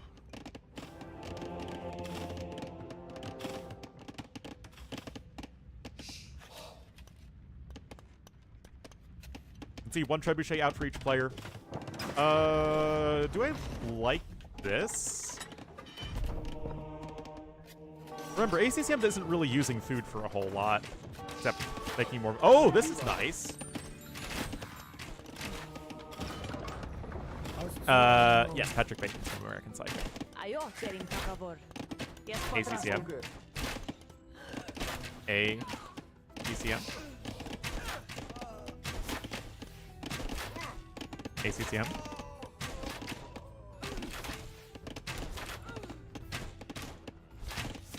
ACCM. ACCM. ACCM.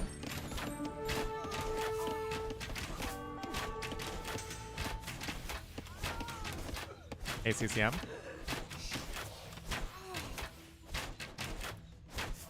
ACCM.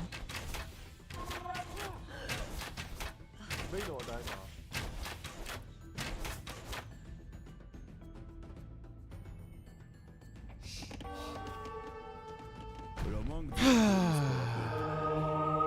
Anyway, guys, ACCM still might win this game. Yeah, like, it was funnier to watch all the Bills die, but the actual more relevant thing is that ACCM won the Trump more decisively for the exact reason I mentioned, that he's hitting it with a better eco. He's got 2 castles for Trump productions. Like, I know it's like, what the heck is going on, ACCM, but I still actually think he's in a better way to win. It was just funny how it, you know, watching a guy lose 30 villagers for no reason. And again, 6 relics here for ACCM. You don't need that many villagers on wood to keep doing what you're doing. You still have more comp bowmen. Yeah, ballistics would be a really nice pickup. No reason you can't get that. Again, it's wood and gold, it's not food.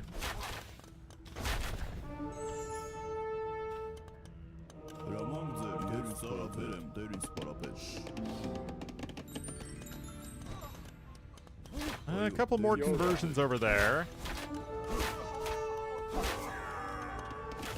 Castle over there to the west. Now, the thing that Lewis was able to do was preserve his trebuchets, which is nice.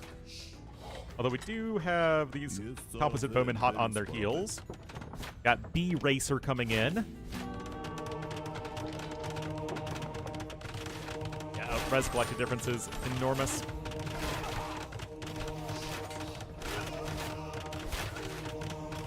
Gave him the dub, yeah.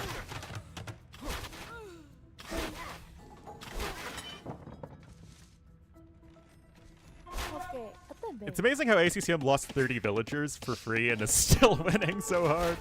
But again, it's to be fair to ACCM, he had his eyes on the prize, so to say, with winning this fight over there. Anyway, ballistics is something that can probably be researched right now. 20 monks and 23 composite bowmen. I still don't know what to think about composite bowmen. They're either very good or underwhelming, and I don't know which. They're like one of the two. Which I suppose means they're probably balanced. It's just, it's really weird. It's a... Like, strength-wise, it's such an odd unit. I mean, in this context, composite bowmen do the exact same thing as a crossbowman. It's just you had the building there to tech into it. Okay. Ate, man.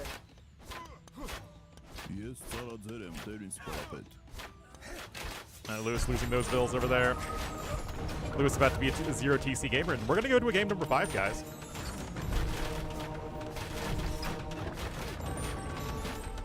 ACCM call it, but he's winning. Let's put ACCM to 105 Lewis, which, although it might be amusing, is very toxic, and ACCM is not a toxic person.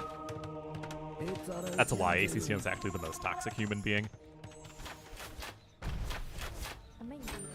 Oh, that Vil wants out of this game, guys.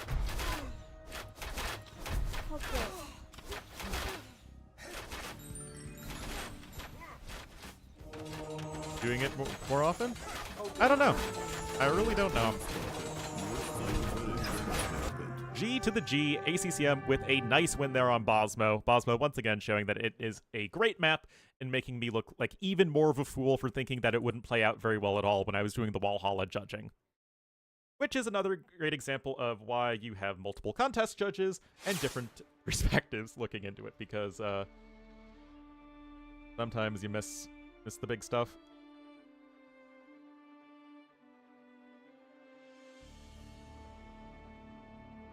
Alright, that is Burmese losing to the Armenians. So now what is the last map? Oh, sorry. ACCM won Houseboat. Andy won Bosmo. Reverse Arena. I have not seen Reverse Arena yet. No, I didn't make it into Walhalla. So to be fair, the other Walhalla map contest judges...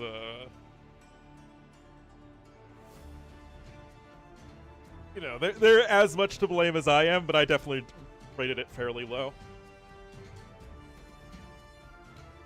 I mean, I guess it's going to be Teutons Cumans, because they both make most sense of Arena Civs, but like I said, I've never seen a game on Reverse Arena. Reverse Arena, okay, it's exactly Arena, I think, but you and your opponent's walls are switched. Disney Plus, we're sorry to see you go. Too bad.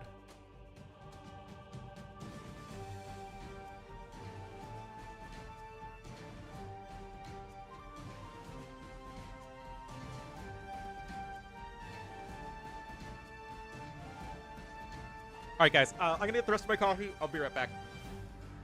Very stormy out. I hope the Corgi is doing well.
Who thinks the pop changes are great?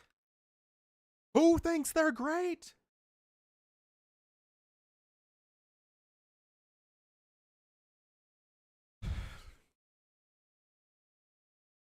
Sure your opponent can't break out of the walls? I have no idea. The Tarkin thumping changes, of course, great. Some of them I think are good. The turtle ship change is great. The skirmisher nerf is great.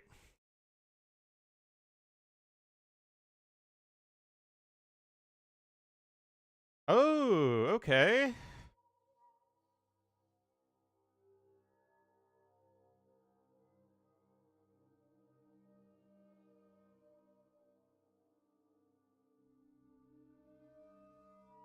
Oh, Hera.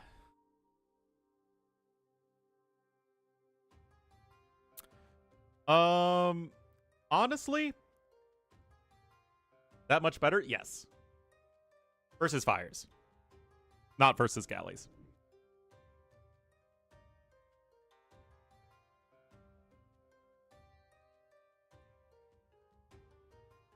Yeah, I would actually say that Hera doesn't have anywhere near as much influence on how the devs do balance changes as you might think. I don't think any of us do.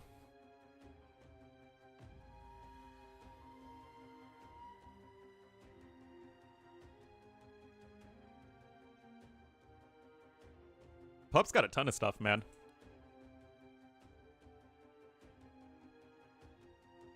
Bohemian nerf?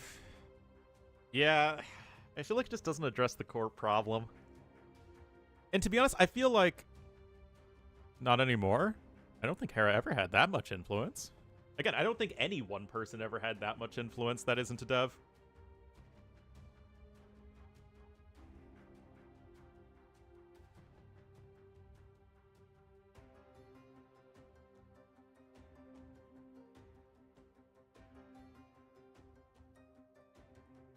Basically, unless the devs are convinced that the... Oh, it's a nomad start. Okay. That explains a lot.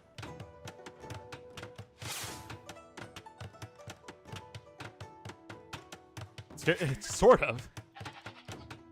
Alright, so why is this a nomad start?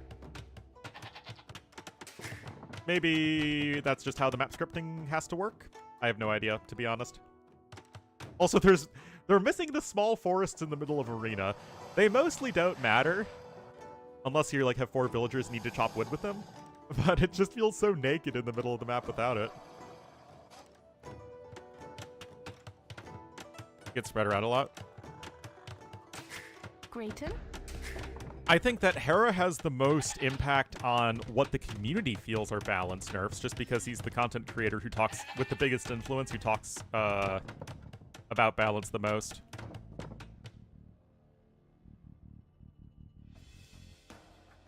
Countering mangoes, move redemption to imp. But then you're nerfing redemption versus like every other civ. I don't know. Again, my issue with Portuguese isn't... I think the organ guns are probably going to be pretty bad right now. I just don't like organ guns all that much, so I'm not going to be all that worried about them.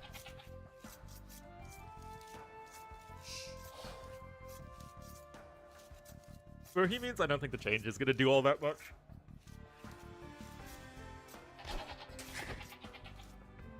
Again, I just really have a concern with how...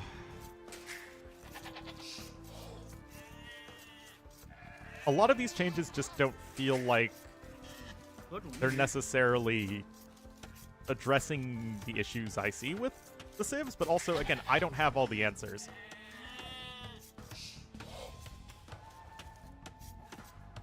Wait. Yeah, no, Redemption absolutely needs to be a Castle Age attack, otherwise there aren't enough counters to Mangonels.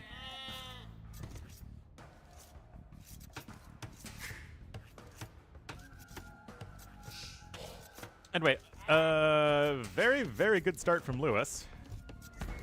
Oh wait, that's ACCM's one. You just have an outpost in your opponent's base. That's pretty funny. That is indeed pretty funny.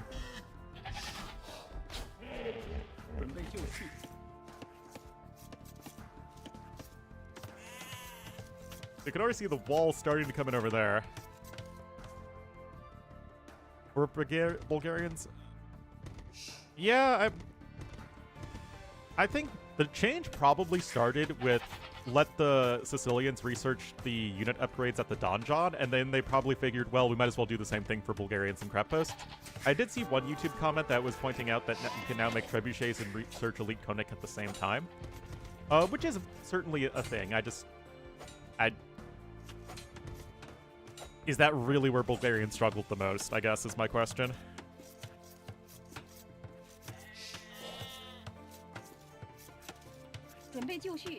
Yeah, the build house, that just changes too many dynamics of the civ.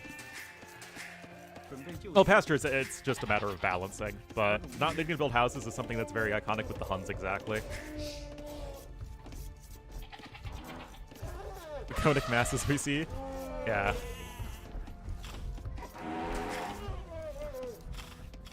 Anyway, Lewis seems to have a very, very, very good start here with the Chinese. Oh, sorry, I'll make him red.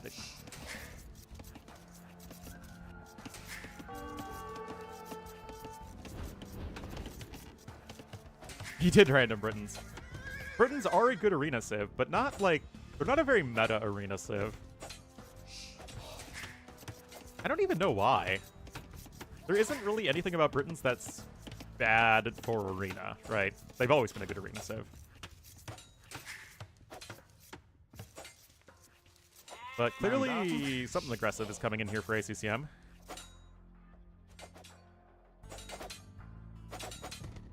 Right to change things they feel for? The devs absolutely have the right to change things as they see fit. And I think that the devs take a much more holistic look at balance than anyone else in the community, or any one community member.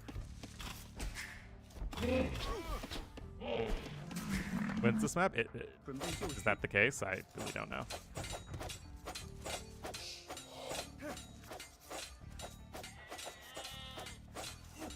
Yay. It would make sense, though, because your opponent's just kind of stuck in their base.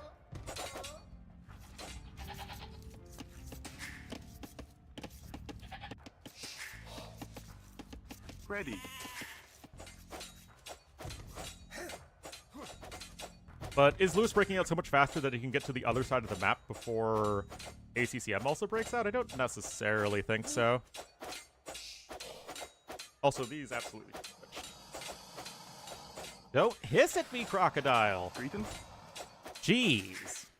Yay. Okay, there's a barracks coming in. Gonna start walling up here on the side. By the enemy? Yep, that's the map. It's reverse arena.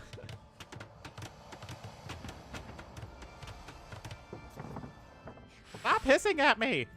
Mandatum. Destroying the outpost. I mean, you're getting to the point when you probably want to start hiding your buildings. FC? Actually, I have no... What is 22 pop these days?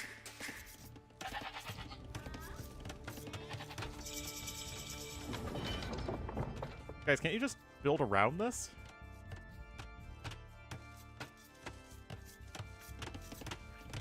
Well, the thought process these days is that if you're not trying to FC, you need to click up to feudal age as fast as possible, and if you are trying to FC, you also need to click up as fast as possible.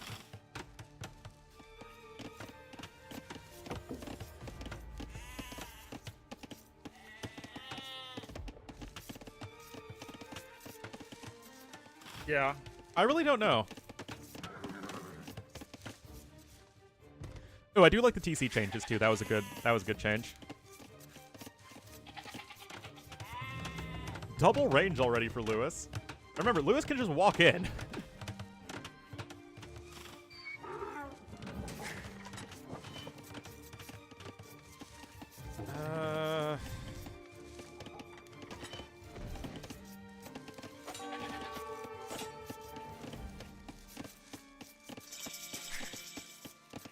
Down towers?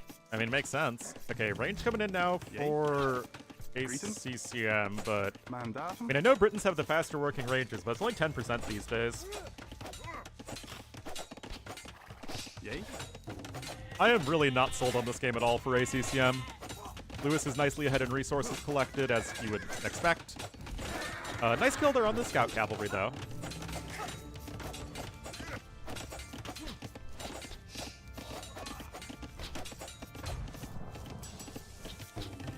Buddy? What, you think Lewis is Canadian? He's not your buddy friend. Not your friend, pal. Alright, tower time. Alright, defensive watchtower coming in here for ACCM.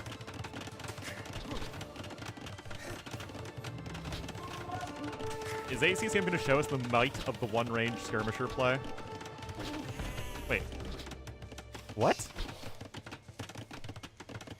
Okay, so he's going to cancel that, but this isn't really an easy angle to attack. No fletching in, interestingly. Whoa there, buddy boo. Ready. Okay, Vils are coming forth.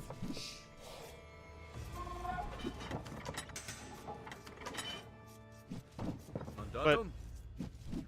Huh? Yeah, the Vills going forward did not seem like they'd accomplish a whole lot. Okay, we got Horse Collar coming in. Fletching now for red, so it's going to be in for both players. Yay. Honestly, ACCM did a pretty good job of defending. The issue is that he's still behind in the resources.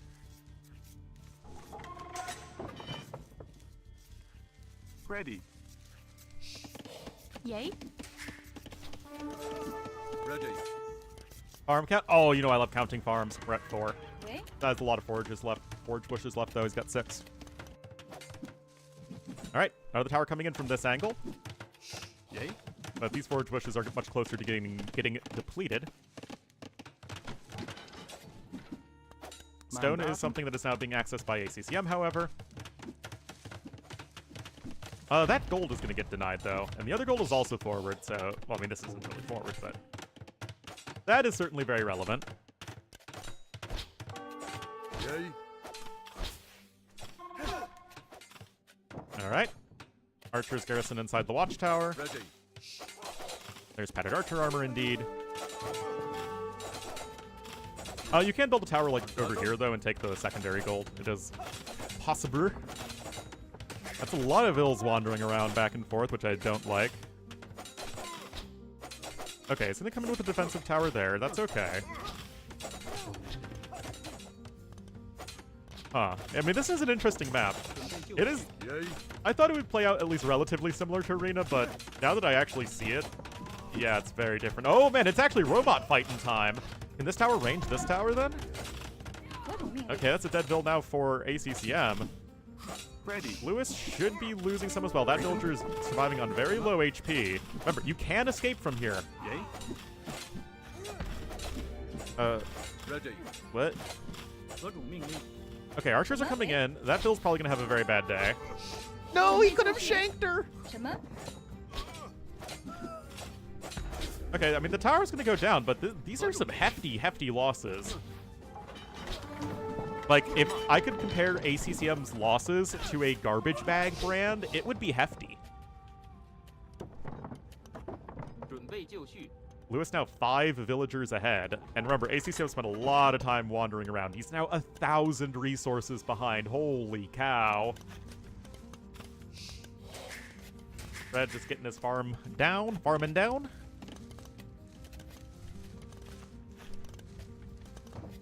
Balance about to be if manual clicked. Well, it would certainly break Spanish 何种命令？ with their villagers in late game. In early game, it would just make the early fights a lot more, well, a lot easier to take fights with villagers. But I actually like how villagers have relatively good stats, but you need to manually click them so that it's just not practical to use them in significant numbers in army. With hefty garbage bags? Datum. Nothing. Ready. I just, you know, he took a hefty amount of damage. Datum. All right, scouts are here. Yay. And one crocodile. The crocodile part's essential. 准备就绪。 Anyway, those skirms are going to go down. But ACCM should just be fairly dead for no other reason than his eco is horrendously far behind. Like, it's only 3 villagers behind. Oh, wait, Lewis lost a vill. Oh, no, the crocodile! It's that bleed damage from the crocodile, right? They do bleed damage in the next patch. This is still a vulnerable angle to be pushed. Obviously, this is not. But I'm sure... Actually, the 2 watchtowers here. The Towers of the Teeth! Okay, so if at first you don't succeed, tower rush again, as the old saying goes. 何种命令？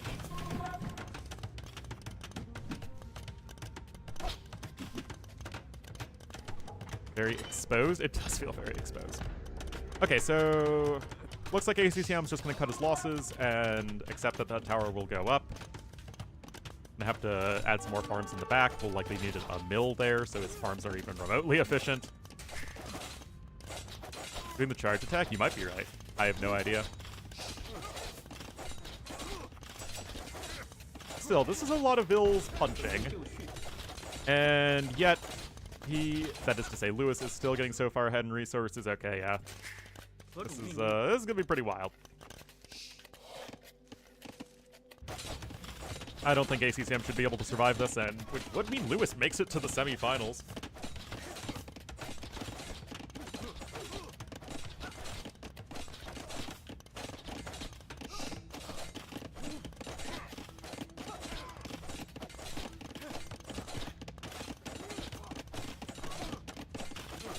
Oh, it would be the final. Yeah, this is the semifinals. It's almost like I have it in the scoreboard right there. And honestly, the 2 games you've won have been very impressive.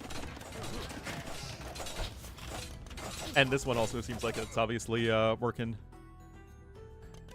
towards that JJ.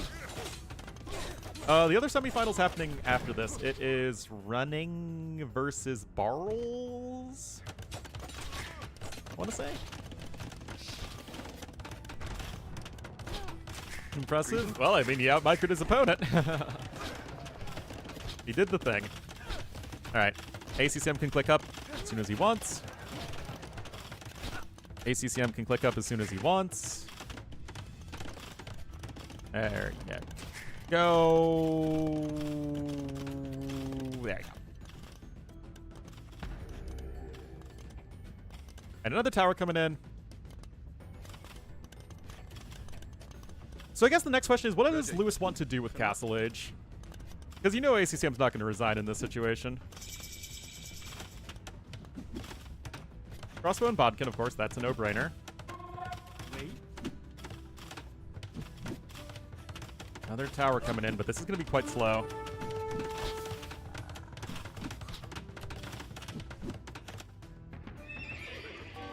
But is Lewis in a position that he can just do literally whatever and win? I don't think he's that far ahead. And look, that tower's canceled. Okay, Siege Workshop here for some rocket carts. Oh, Sag Scout.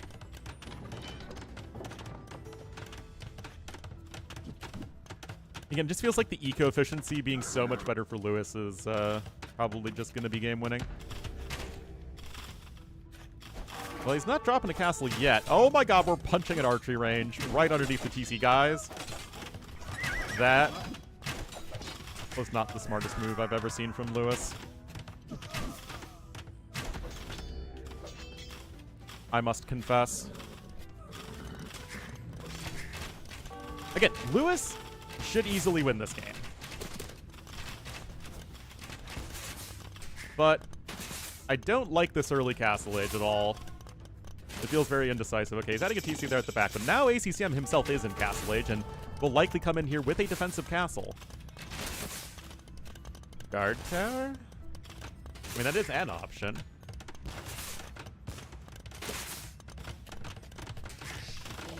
But Longbowmen are going to come in, and they're going to be pretty good at poking away at his opponent and buying ACCM a little bit more space. Now, I'm curious to see if ACCM's going to go for his own town center as well, or if he might just try and fimp it. But you have no map control to try and fimp it.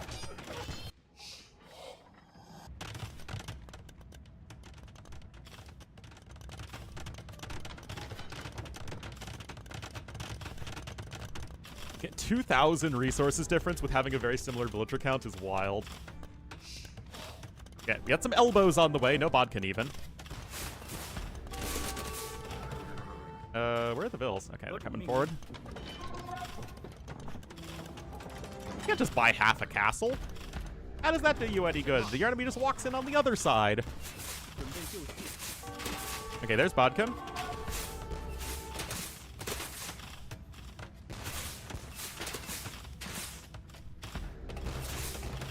Card already taken plenty of damage. Well done so far here from Lewis. Getting the wheelbarrow upgrade. He's getting a third TC. ACCM is actually getting his second.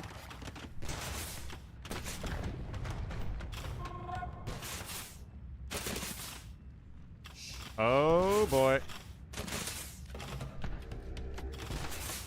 Longbows are coming on out. No ballistics or anything like that, though, for either player. I just don't think the Longbowmen are a good enough unit here.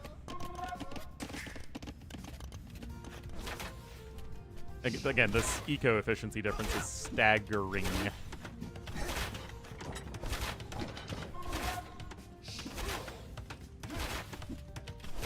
Oh yeah, you can build walls on the map. Yeah, there's no restriction there. Is he building this? Okay, building with 3 villagers. It feels like that TC is taking forever, man. Yay.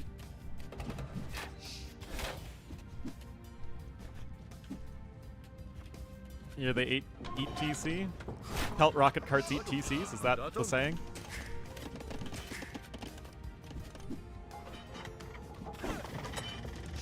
Well, for the nonce, Lewis is stuck out of his base, and now he's going to be transitioning into the best unit in Age of Empires. On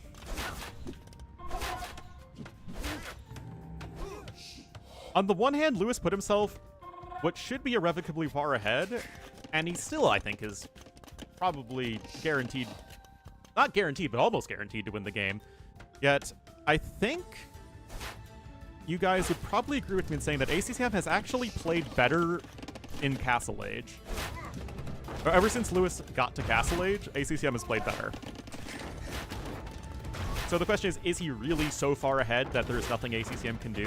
Can ACCM continue to outplay his opponent in the way that he has been doing? Again, I don't think so, because it should just be a numbers game at this point. But it's not like the build discrepancy is that significant once ACCM actually gets his eco working more efficiently. I don't know, guys. Yay. Ready.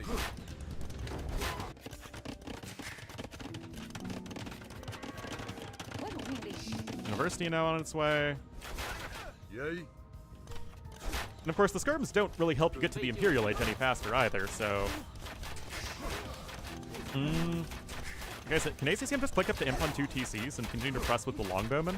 With the elbows, as he is going to be going back onto the stone here? And Skirm? Meaning you could even go siege Machuko new. Okay, there's Ballistics. Ballistics. Okay, there is the 3rd TC for Cyan.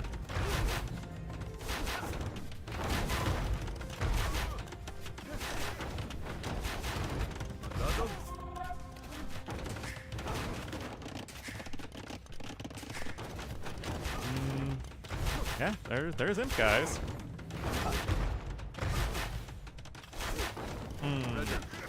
Like the outposts, of course. Always like the outposts.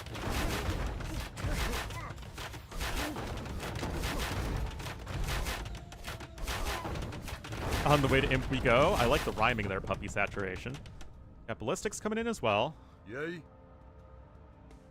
What do you think, guys?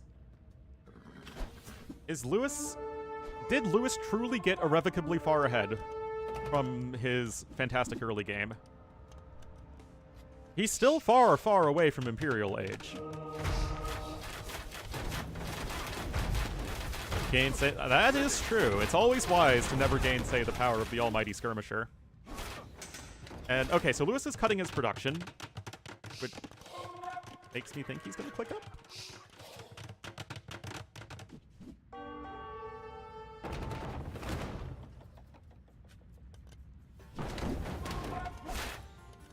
Of course, all about the unit control here, and we know that ACCM is not somebody who's afraid to play from behind.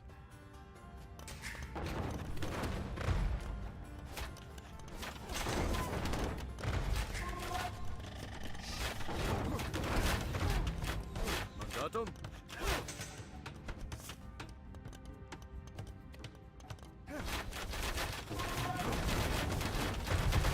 Yay. 准备就绪。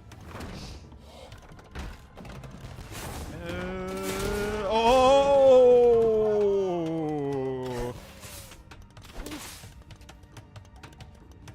Army production? I would argue that it is not. 什么？ That is rough. Okay, Bracer and Chemistry can both come in, though. Well, a little more gold. Just a wee bit more gold. Wait, what? What is he doing? He canceled Bracer. What? Unless there was a blacksmith that died. No. Onager! Oh, interesting, guys.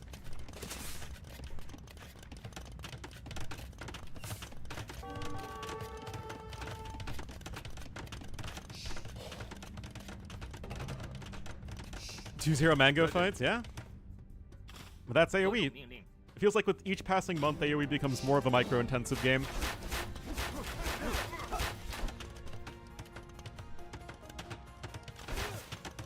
Bracer's on its way. Yay. I mean, obviously that is the next priority.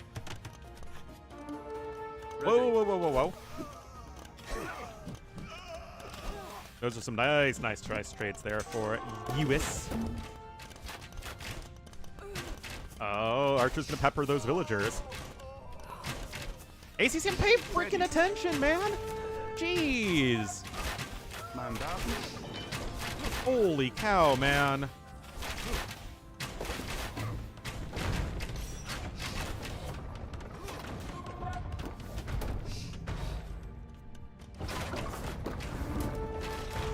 That's the second time in 2 games.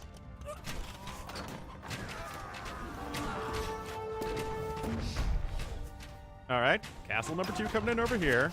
Castle number 2 coming in now for red.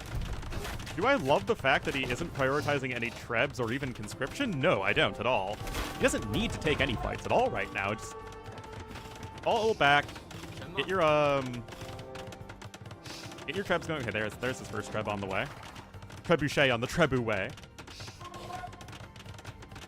And there's chemistry. But obviously, ACCM needs to take some absolutely exceptional fights here. Well, that's not a bad start. And securing these resources is also big if true.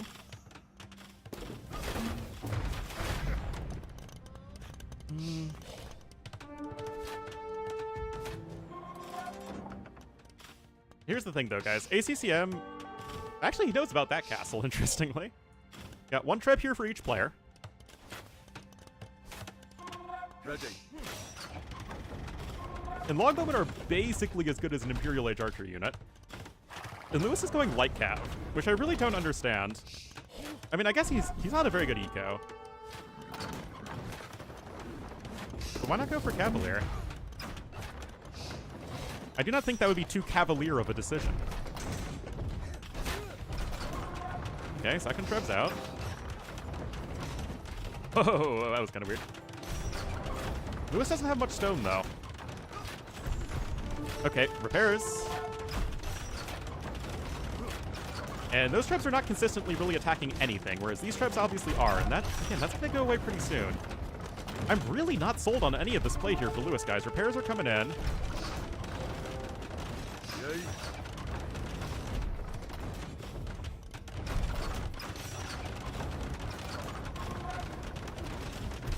Mandatum. Ready. Yay.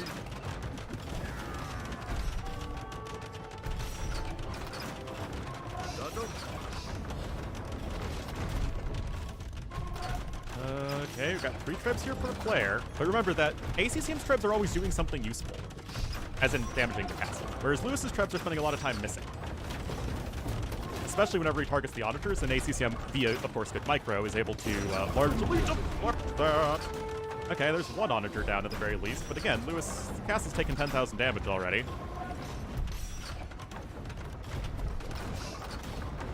Okay, we're on 38 light cav here. Again, this might just be a numbers game. Rip those 2 longbowmen. Okay, +4 defense is on its way. Yeah, that might just be enough.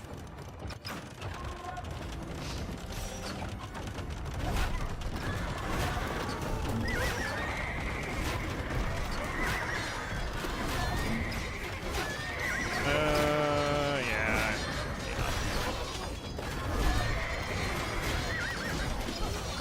Well,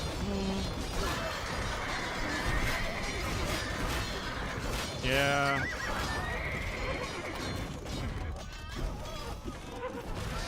Eco's probably just too good.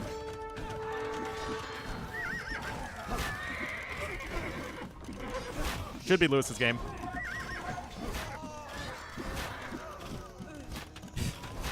I wouldn't say it's winning with much flair. You're just spamming trash units with a better eco, but I guess that's how you AoE 2 in the big 2025. Again, he's just been so far ahead in eco for so long.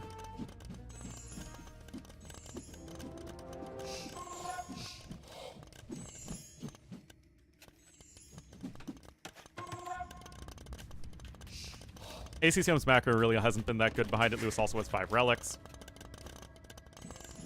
And, I mean, ACCM has absolutely nothing to stop this many light cap, especially now that they have +4 defense. Unless he does an Ornlu and loses all the light cap to onagers.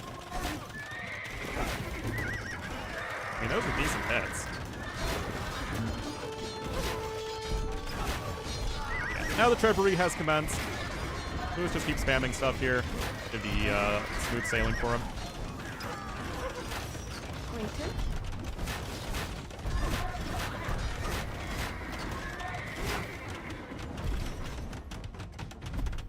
Well, again, ACCM should have been irrevocably far behind. But why does he just keep trimming the freaking castle, man? He's just letting ACCM repair it. Yay.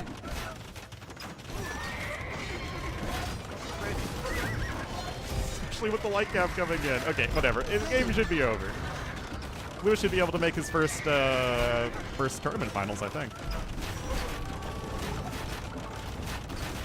No Werewolf in, obviously that'd be nice to have.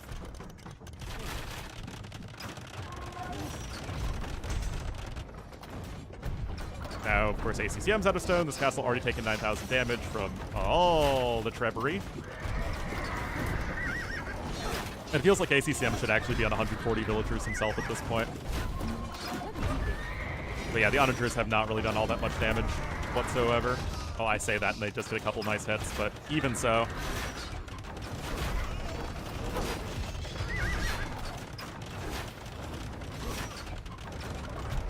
Yes, the mining camp.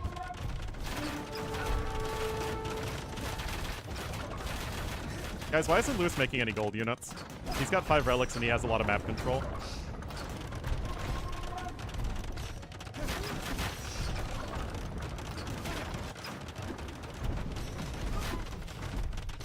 Again, there should be absolutely no plausible way that ACCM wins this game. Yep, that should do it.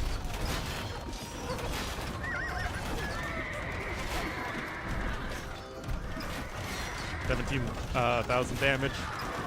And that's going to be Lewis beating ACCM, which is a pretty darn nice accomplishment.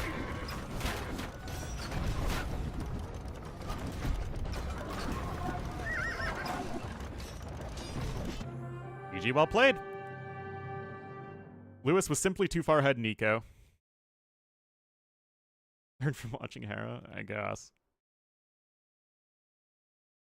Yeah, I mean, just huge resource advantage in everything. Simply could not stop the tide of trash units. Way more fleshed out tech tree. And well done there to Lewis.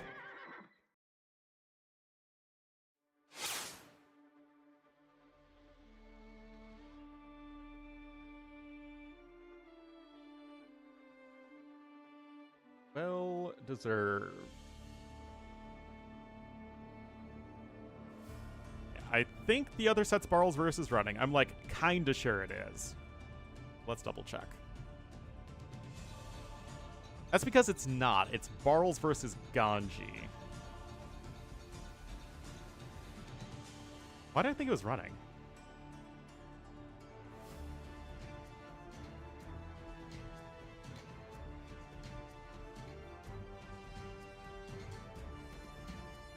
And yeah. Anyway, this should be another very good set.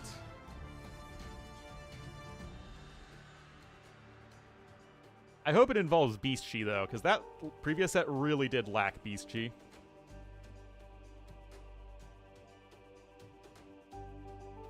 Built it? Yeah, I'm not sure what went on with Lewis's decision-making there. I mean, it was, like, perfect in early game. It's just...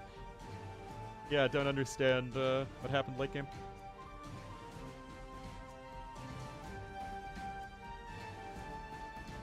It is the Battle of the Baltic.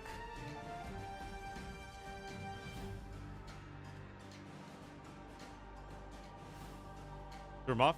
Perhaps. Alright. That... They're doing the map draft right now. Let me pull that up. Of course, Bozzy Random. Game number 1. Oh, give me a beast chi, yeah! Guys, do you think beast chi should be a fixed map in every tournament? Because I really think that is the case.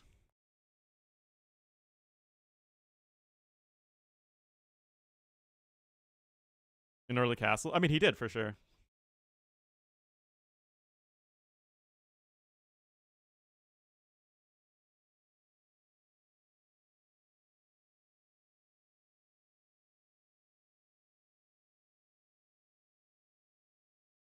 Yep. Perhaps, for sure.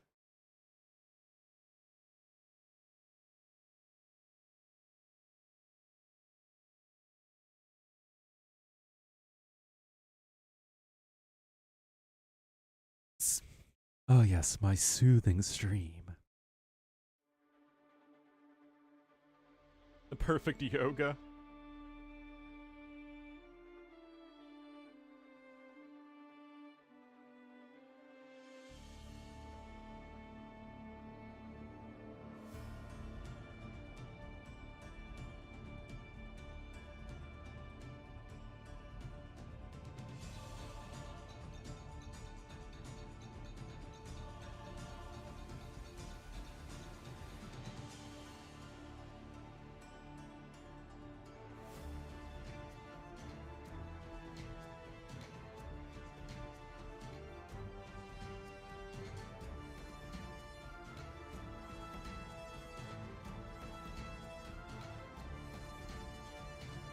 Knights, Persians, maybe Persians for Bishi. I want to see elephants, man.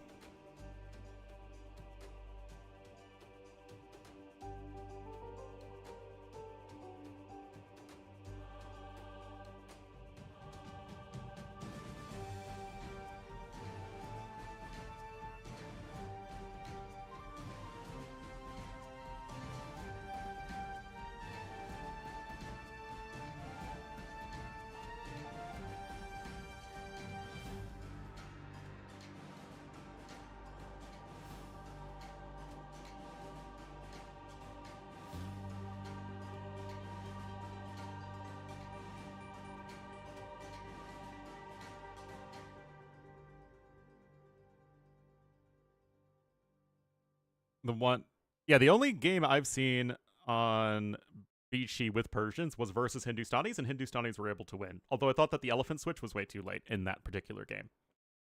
But we'll have to see. Obviously, Hindustanis haven't even been picked yet. If they can be picked at all, because there are a bunch of random bands, and Hindustanis can be picked.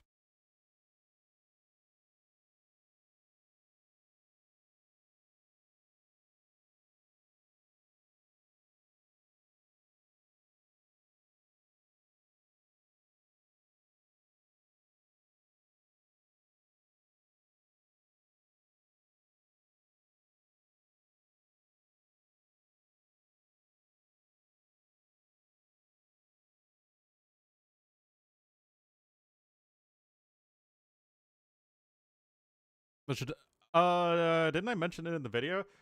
I think it probably could have been nerfed even more, to be honest. I mean, it's good that they did nerf it, but I think increasing the food price feels like a pretty big thing to me because Hindustanis save so much food on their villagers. I'll probably make it like 700 food 650 gold instead of 500 food 650 gold.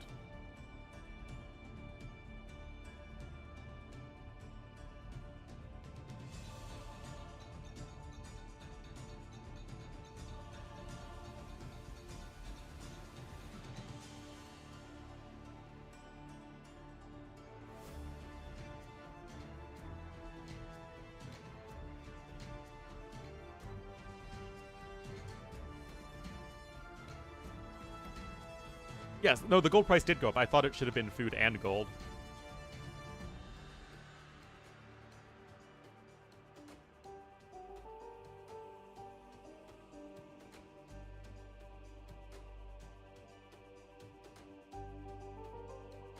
Yeah.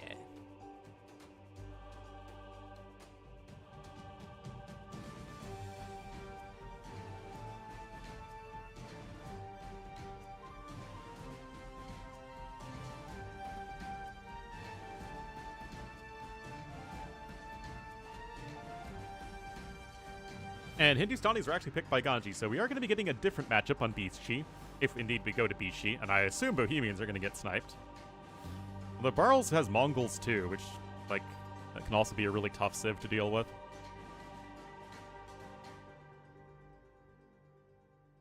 Let's see what the snipes are. Okay, it's Bohemian and Burgungans. What do we think about the Burgungan snipe? Is there any map where Burgundians feel like, oh man, they're going to be a real big problem? I mean, like, they're good on several of these maps, but are they, like, damn good? No idea.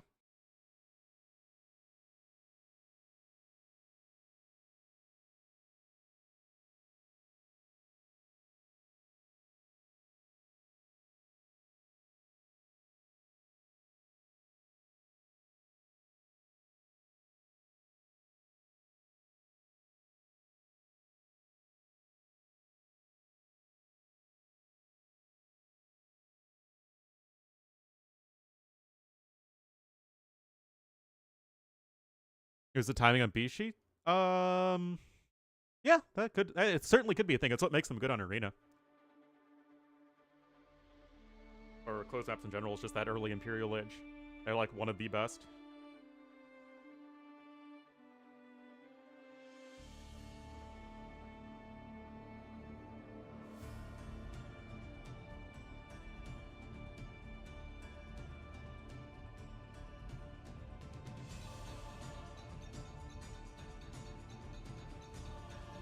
Alright, Fazzy Random is going to be map number 1. No idea which civs are going to pick here.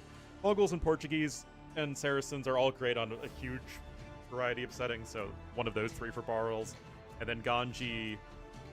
well, we saw Spanish before. I kind of like Berbers, though. Berbers, again, you can kind of make them work on most settings. Beast Chi is Meat Chi, but instead of trees, you have wild animals. So basically wolves. But they're special wolves that attack all units, including scouts, monks, and siege. They're actually reskinned penguins. So, yeah, it's Michi, but instead of the big, the big tree line in the middle, you have 800 Gaia animals. It's amazing. It's an amazing map.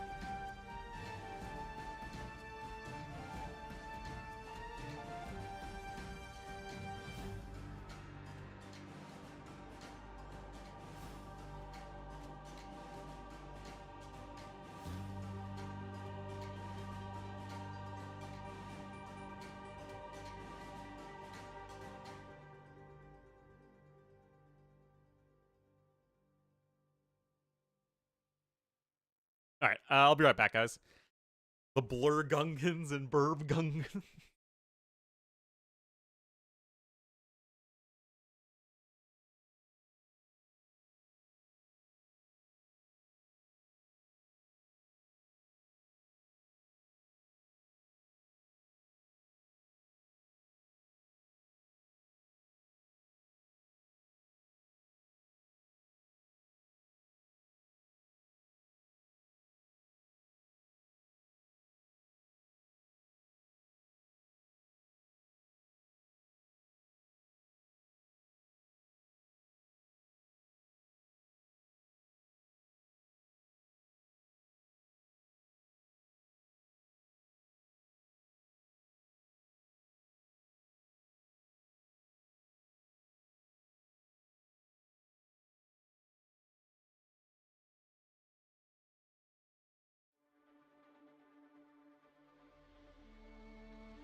What's up, the chair and the chat? Oh boy.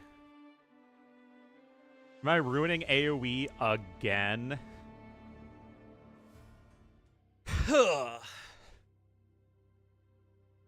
Man, I really need to stop ruining AoE.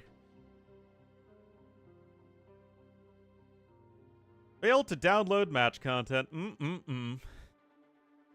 Lewis did indeed beat ACCM. Also, I should update the stream title.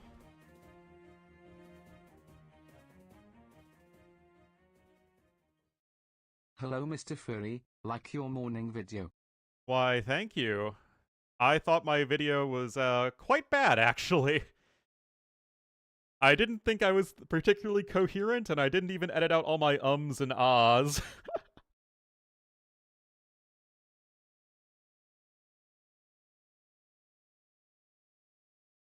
But, such is life.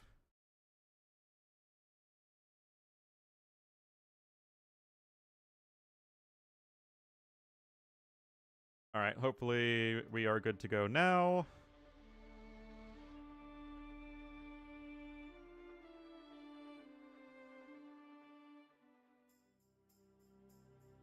Und.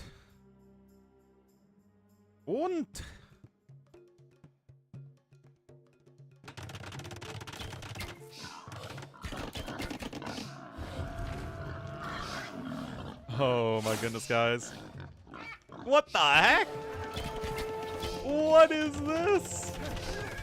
Alright, guys. Alrighty.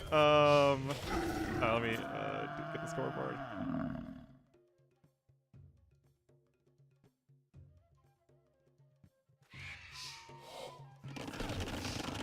Like Ganji yellow.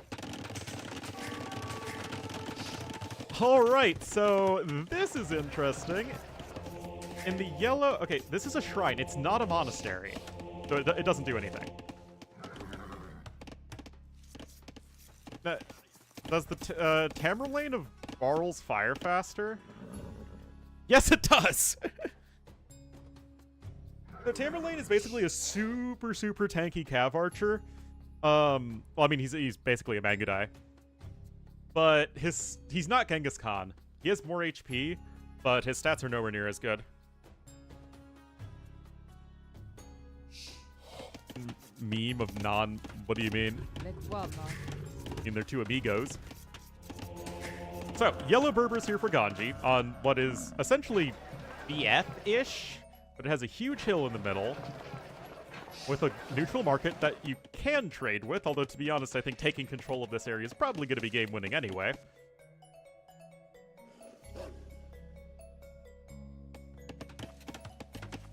On YouTube? Oh, yeah, that's true. But yeah, Barles got the Tamerlane.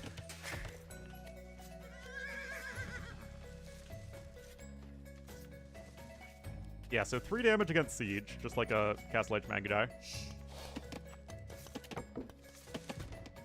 Got the forward walls here from each player. Oh, wait, it's not supposed to be foraging as part of the wall. It's just kind of how it is. All right, 23 pop up here for Barles as the Mongols. Already, I like this decision a lot from Ganji. Mongols are a civ that are, again, there are certain maps where Mongols are just absolutely fantastic on. Even in the Bazi random, you can just get a lot of hunt in some situations. So go for Berbers. Berbers are also good in a ton of different settings and also have that Camel Archer versus Mangudai matchup advantage in the late game. Also, their cheaper Hussars are actually better at tanking arrows than the Mongol ones. Although the Mongol ones are better in head-to-head fight. I checked, they're just normal wolves. Well, they're called Grey Wolves, so I don't know what that means. Right, you can get bonus damage against Predator Animal? Oh, I guess that's just Magyar villagers.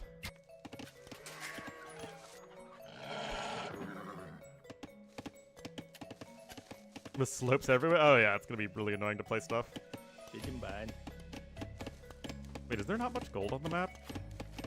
Oh, there's very little gold on the map. Wow. Into Komodo? What? Why is that a thing? Also, they start with enough stone for a castle. Interesting. Anyway, it's still going to be a nice and quick uptime here. Oh, okay, just taking the hunt over there. Nice and quick uptime here for Barles, I assume. There's the market, there's blacksmith. The timing's gonna be a little off, but it's alright. Now, as far as I am aware, this graphic means that these are actually shallows and you cannot build on them. Quasi-random compared to hyper-random? Quasi-random... Is it even more random than hyper-random? Like hyper-random, the resource values are different. I don't know if there's much else, though.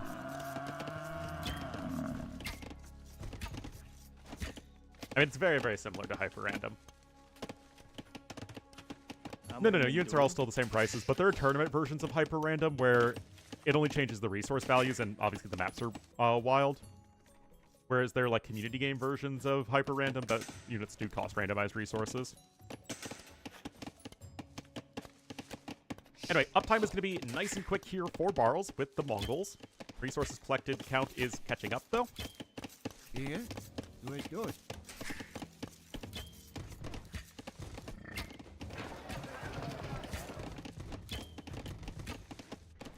That is going to be a stone gate. I guess Barles isn't really that worried about rushing up a castle, which is understandable. There are relics on the map. Oh my god, it's unbalanced relics! Map regeneration! Nerd Rage Quit. That name is familiar. Very silly. Yeah, I mean, you wouldn't want that in a tournament setting. Oh my goodness, guys. It's 3 relics versus 2. All competitive integrity is gone. But yes, Ganji's Tamerlane does beat...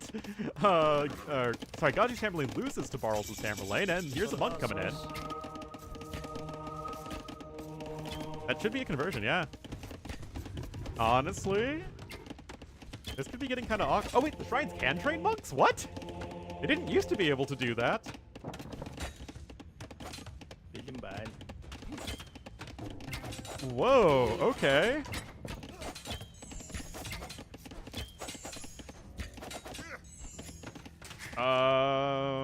Well, one extra TC coming in now.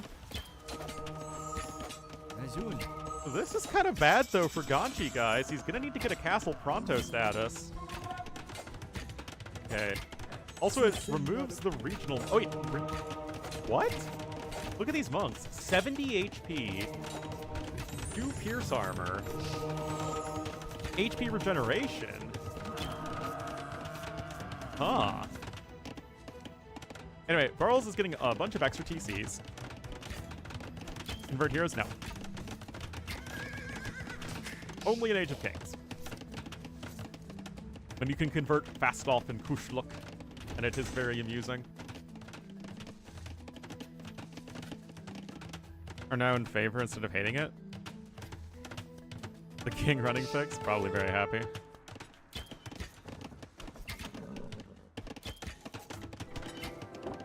Yeah, I mean, it's going to be really tough to apply pressure.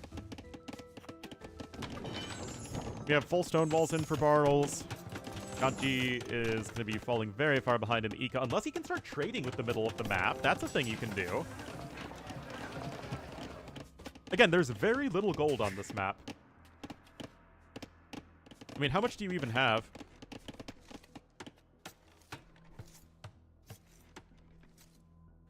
$12,000 left. Just for show? No, Tamerlane does Tamerlane things. He's the great ruler, Timur. Yeah, I really don't understand why we're changing the boars and deer giving meat even when killed by military units. His OG stats? These are his OG stats.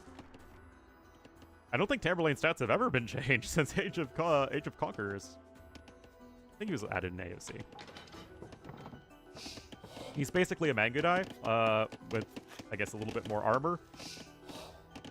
And a 1.41 movement speed. That's kind of weird. But just super, super tanky Castle Age Mangudai, basically. Well, we're already at a 10-vil lead. Both players are on the 3 TCs, not Tamerlane!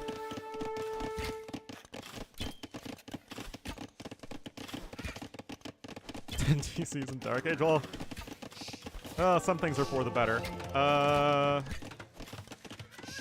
Again, monks can't convert heroes. Oh man, Barles is doing work here. It's gonna take so long for Tamerlane to die. He's got 350 HP. Oh no. Oh, this ain't looking good for Ganji, guys.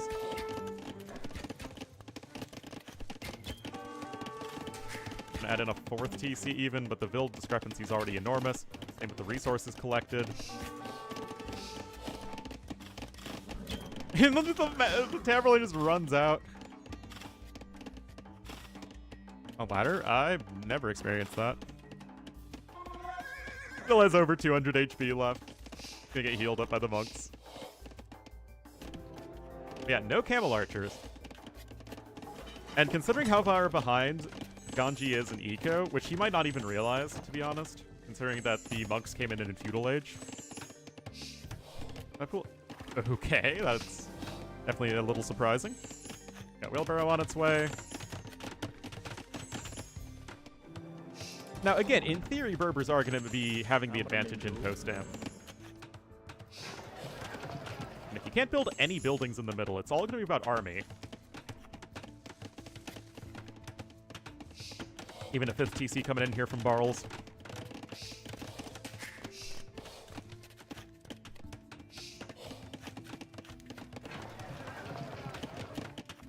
Must be a bug? Yeah, probably.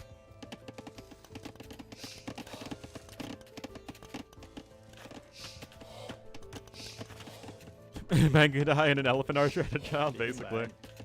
Except it's even more HP than an elephant archer. 100 Jinna to an army. That's true.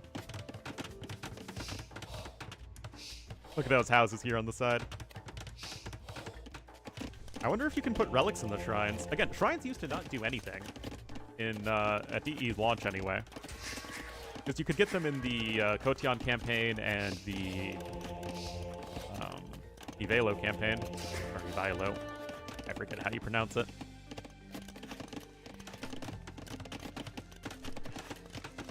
Still, Barles is maintaining his significant resource advantage. 22 seconds idle time as well is very, very nice. And he's on an extra TC. Also getting handcart when Ganji does not even have wheelbarrow.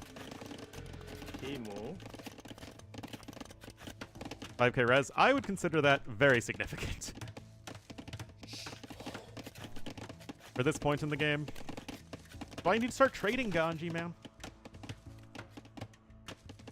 Unfortunately, you can't put a trade cart or a market over here and trade with the middle and it be anywhere near as good because market values are based off of as the hawk flies.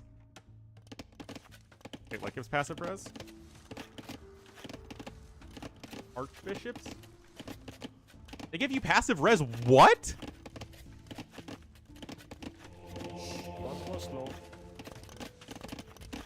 Wait, that's a thing? Oh, it says they're archbishops in game. Okay.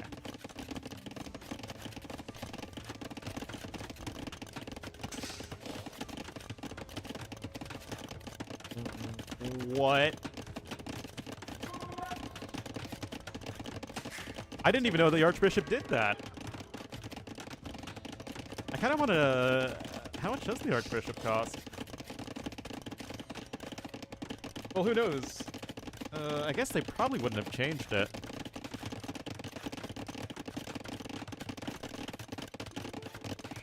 I'm basically 2k res behind and dead, yeah.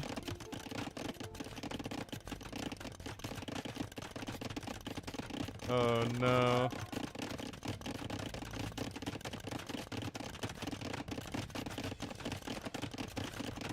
Alright, let's see how much the archbishop costs. No, I mean, it's a hero unit. It does regenerate.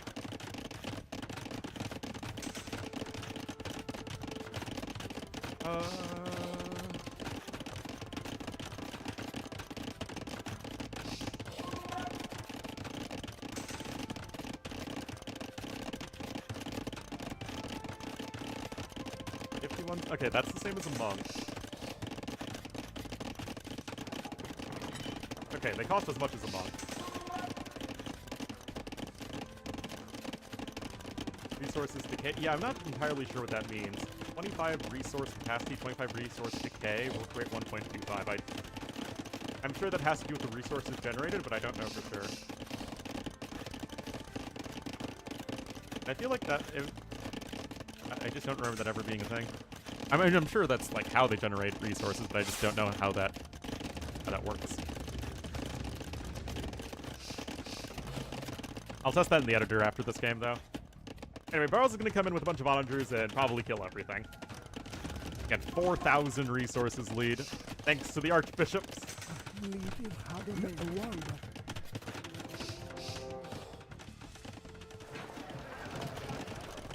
Advanced Genie Editor? That sounds BA? What?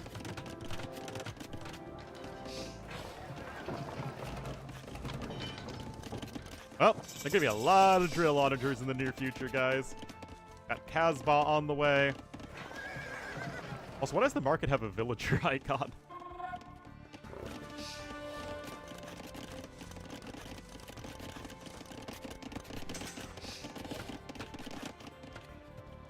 Oh, okay. I'm not very good with the Genie Editor.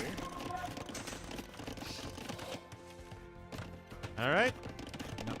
Gonna be lots and lots of onagers. Triple Siege Workshop coming in for Ganji.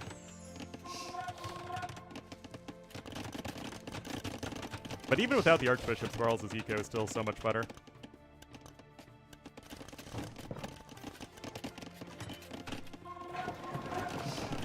Oh, never mind. Looks like there were 3 relics on both sides. Not much room, obviously, for each player to work with. Honestly, probably should have made more of an effort to clean out the forage bushes sooner, because forage bushes are literally indestructible. Oh, guys, it's really important to get crop rotation on this map.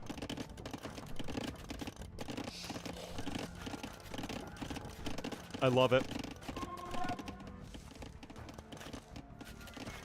SO coming in, guys. Oh, no. CA numbers are climbing. Got the triple workshop for Ganji. I'm sure those will be turned into bombard cannons as soon as possible. 7,000 resources difference. I mean, look at that score. I mean, I'm sure Ganji thinks he's dead. Again, the only thing Ganji's going to have going for him is, 1, Barles cannot drop a forward castle. And in theory, a protracted game like this should favor burgers.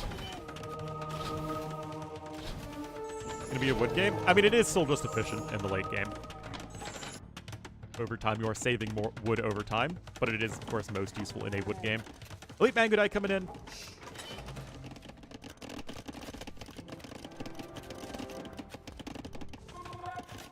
Castles. But yeah, there may be a world, guys, where Ganji can camp this hill and trade. Maybe.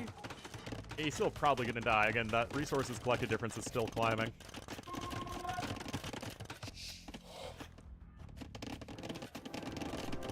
No, but in come the bombards. The issue is that bombards are less of a hard counter to SO than you might think, especially drill SO. SO, yeah, you do it with bombard cannons. Or as they're known by some people, combard bannons. Lots and lots of castles here. We're gonna be on 5 castles.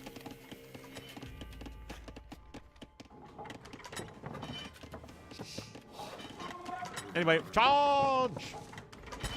Oh! No, you shouldn't be able to. They should be literally invincible. Well, I mean, that was a good hit. One might even call that a fine hit. Still does not feel comfortable taking the fight yet. We're at 6 bombards. Do not want to lose control of that hill. No!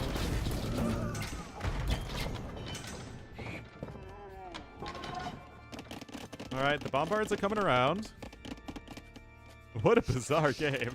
Or bizarre map. I mean, the game honestly makes a lot of sense based off of the map, but... I mean, the trebbing has begun.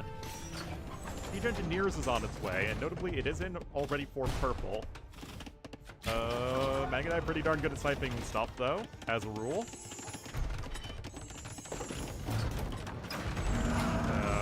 Several more units dying. There's a little bit of lag.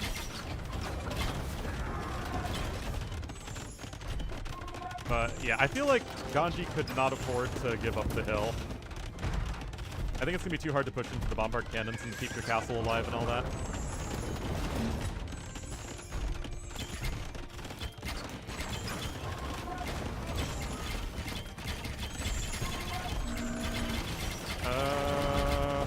Yeah, I'm not sold on this at all.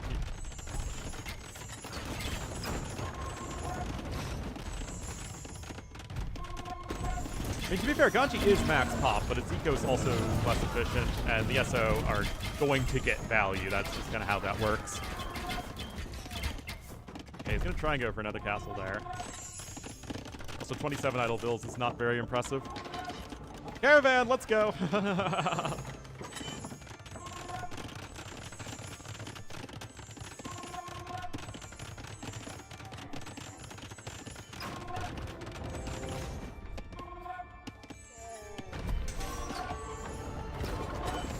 Oh no. I just, how are you going to fight this back? Yeah, no way you can let the forward castle go up. That's a no-brainer.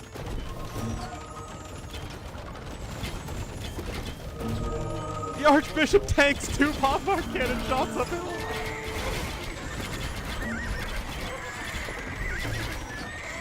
I mean, not bad micro from Ganji. I think he deleted a bunch of bills as well, by the way.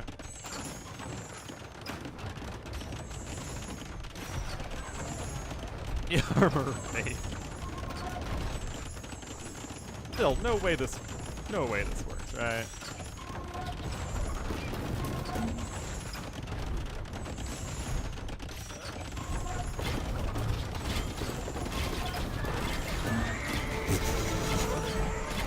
I don't know, guys. Honestly, just start SOing the castles, man. Why not?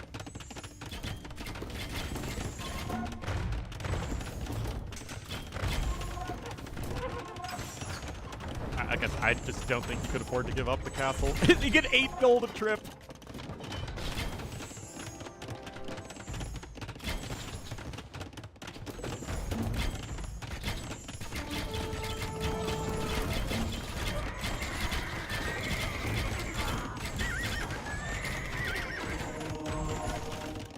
Oh man, who doesn't love Mangudai plus Drill SO?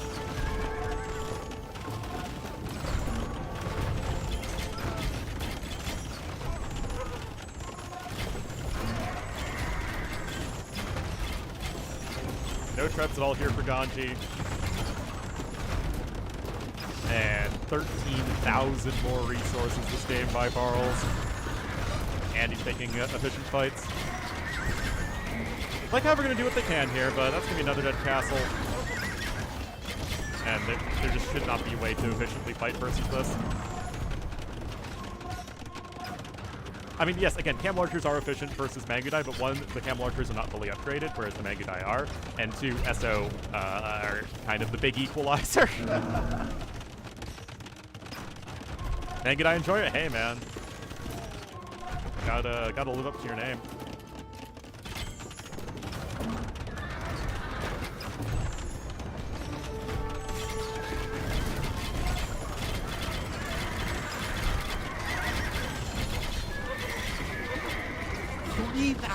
Stone.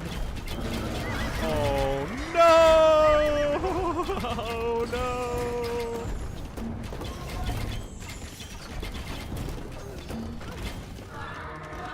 Guys, I don't think Ganji quite has what it takes to win this one. Oh dear. Oh no! Yeah, I don't think it's physically possible to micro that.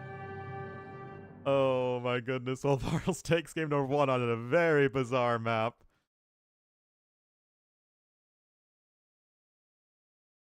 That's funny. GG, well drilled indeed.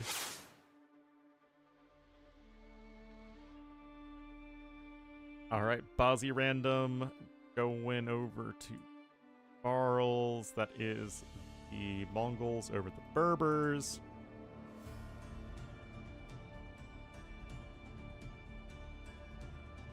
Well, the issue is that he was so far behind in eco, so you got to drill SO plus Mangudai before you even had fully upgraded anything. Have fun, McNeely. Okay, I did not know at all about the Archbishop generating resources. That's pretty interesting. Because again, the Archbishop has been in the game since, I don't know, forever, basically. Alright, let's see how much it generates.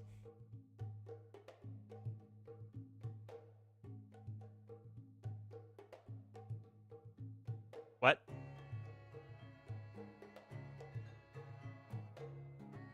Yeah, like, I don't remember the Archbishop generating resources, and he's not here. Huh?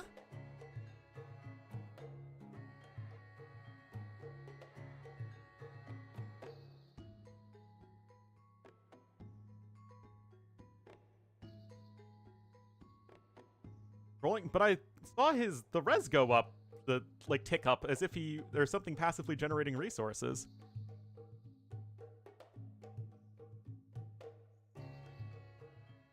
I thought it was before he got. I don't know. Man.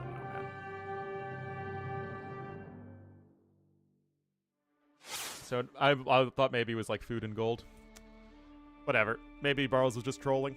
He can do that. All right. Hyper random walled. .rms.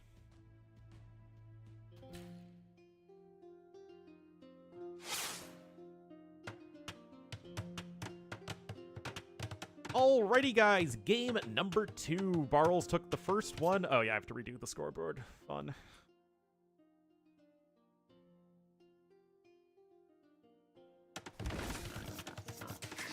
So, Ganji going to be in the yellow as the Spanish here to the west of Hyper Random. Walled edition. Monday. With Hitabatake? It doesn't have the Nobunaga attack speed, unfortunately.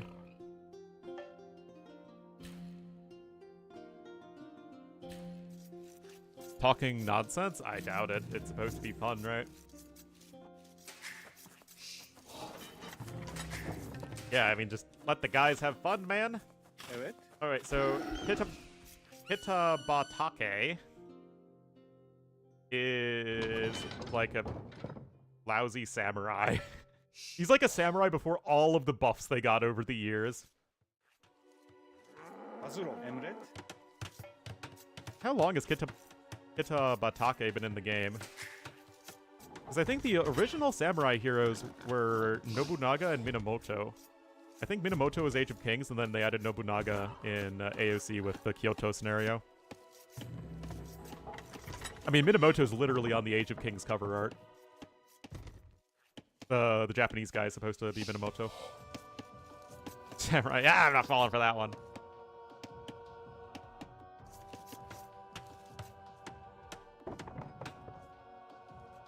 Oh, Evet. Hitabatake. Hazır ol. Emret. Well, I do what I can. Oh! Oh, it's another one of these maps. Alright, 25 relics in the middle. But Datum. these aren't, like, these are not weak units. Yay. These are Imperial Legionaries and Imperial Centurions and Heavy Scorpions. We got the full Romans comp. Oh! Alright, 25 relics, guys. That's one way for Turks not to run out of resources. Oh, the Kitabatake lure. Just can't do it. I try with my pronunciations. I am certainly very, very far from perfect, but, you know, best we can do is try. No, they're not having relic went on. I mean, to be fair, do you really need a relic countdown if you give 25 relics to 0? You have 2.5 monasteries full of relics? Anyway, Spanish versus Turks, perfectly fine matchup. They're both good late game civs. They're both good at taking map control in the mid game. Yes, I do like conquistadors more than janissaries if you're, you know, out here trying to take good fights. Really? I wouldn't know. See? Burgundians, yeah, or Aztecs. You can sustain 10 stable paladin production only by having relics.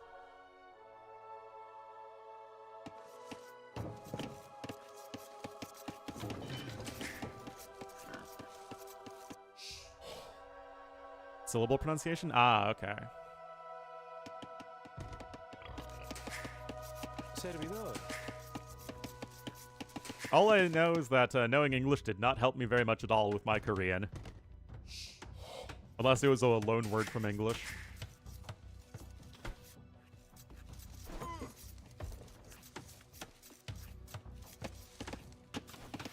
Monday? Well, more boar coming in. Like a little bit of idle time there for Barles. Evet.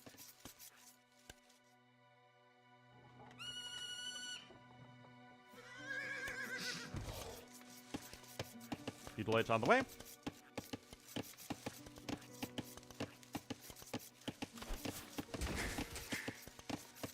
Presto. Look at that mining camp. That's a pretty darn good mining camp. It's almost the perfect L, the perfect right angle.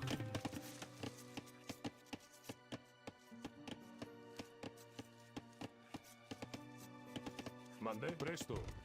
As a different dialect, well, isn't that the same in Japanese? See? I mean, I know they did a lot to standardize Japanese during Meiji, but I would assume that there's still plenty of dialects, but with it being so mountainous and all. Servidor.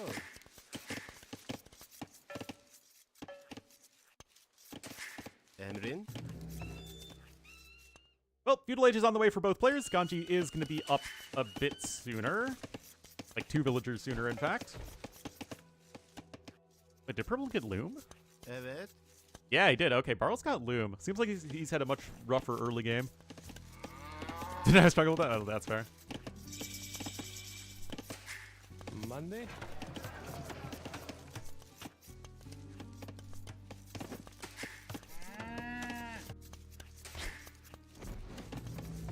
Evet.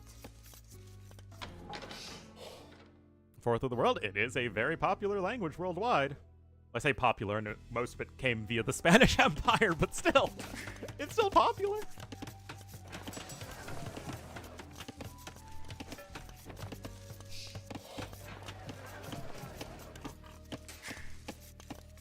Mande. Servidora. Presta. See? I mean, obviously, in America we have dialects, but it feels like it's mostly Monday? See? like very regional. Like very specific regions have strong dialects, and most of the country has like no dialect.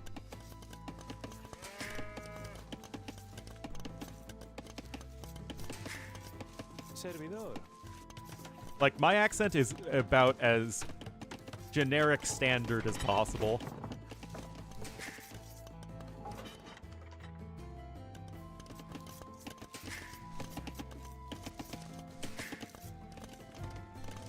See? Anyway, Ganji is going to be going for the castle drop, of course. Makes sense with the Spanish.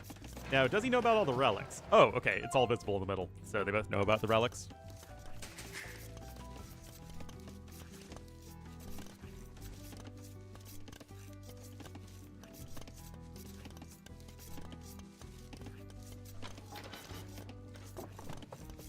Yeah, it's like, isn't Aomori like the super snowy part of Japan? Like northern tip of Honshu? Efendim? Hazır.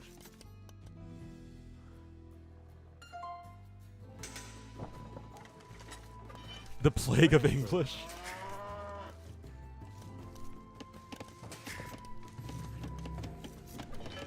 Servidora. I saw one that was comparing like the snowy part, like the super snowy part of Japan to that one Mario Kart track from Mario Kart 64. Looked See? exactly the same. All right, castle drop here in the middle. Oh, but the units are gonna go right after it. Oh no. I mean, they do have 2 anti-building bonus damage. I guess it's fine. I guess it's fine.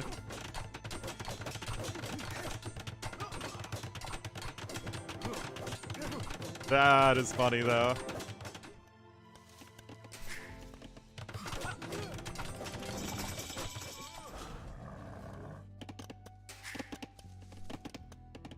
All right, couple CA coming in here from Barles, as well as a university and a TC way at the back. Alrighty.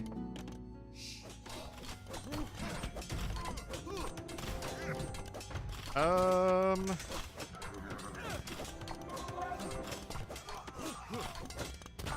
that's cool.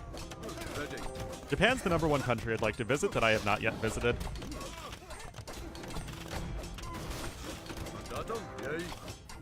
I'd like a job that would take me there at least on a semi-regular basis. Monday. Like if I could spend a decent amount of time traveling across, East and Southeast Asia, that'd be sick. Yeah, no murder holes, but the conks will do just fine, as you can see. Got a monastery coming in. If you're an urbanite, that was my understanding. Mandatum. Ready. Monday. Mandatum. Yay. Oh, Heavy Scorpion gets a conk. I mean, the CA numbers are slowly climbing, and remember, guys, Barles can see what's happening.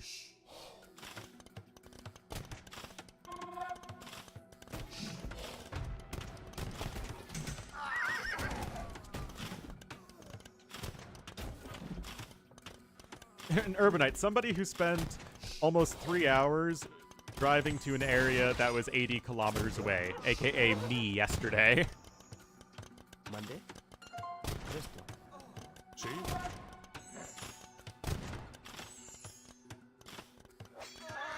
I mean, you still have to clear out a lot more units, but I feel like Ganji has the right idea. Although 8 idle vills is not great. Well, actually, less idle TC time overall than Barles, however. Now, Bodkin here on the CA, not Kitapatake!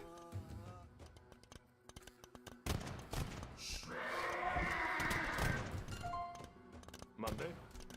See? Monday. See? One can also heal up the injured conquistadors, which is nice, and I feel like Barles is going to need to make a play sooner or later.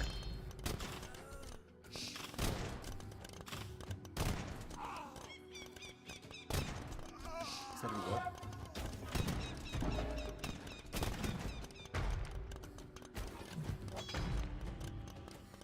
Presto. Exploitative, yeah. I mean, that's East Asian work culture for you. Need help! Worth all these? I mean, 25 is a lot of relics, and it's not like you're really doing all that much else, but ballistics is in. Monday.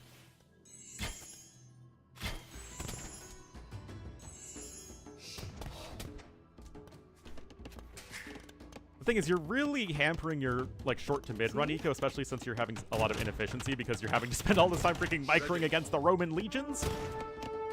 Oh no! See?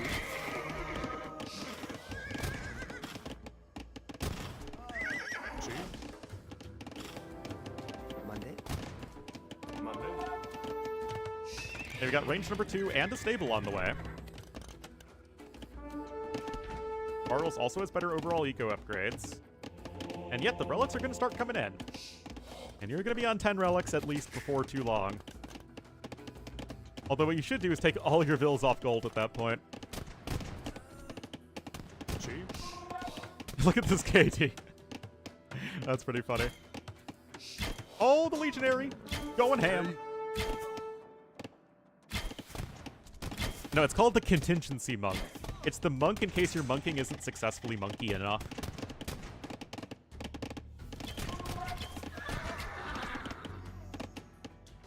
Still, 8 vil lead here for Barles, including the eco upgrade advantage. And yet Ganji's starting to get those relics, and there's TC number 2 of your Kitapatake over here.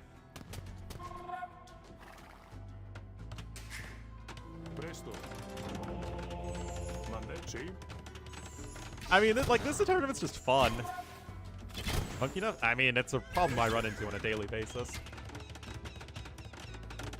Oh, yeah, I mean, he's getting those relics pretty darn fast. See?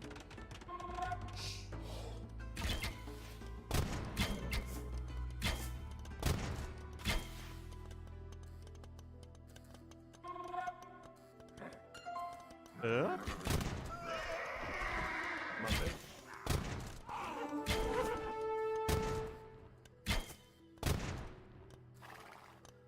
See?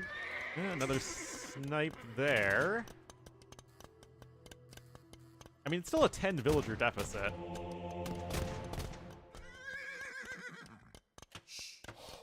Presto. And there's monastery number 2. Stonewall's coming up on the side. No, the Centurions! No, they should be on defensive stance. Yep, they're on defensive stance. Presto. Mande. Mande.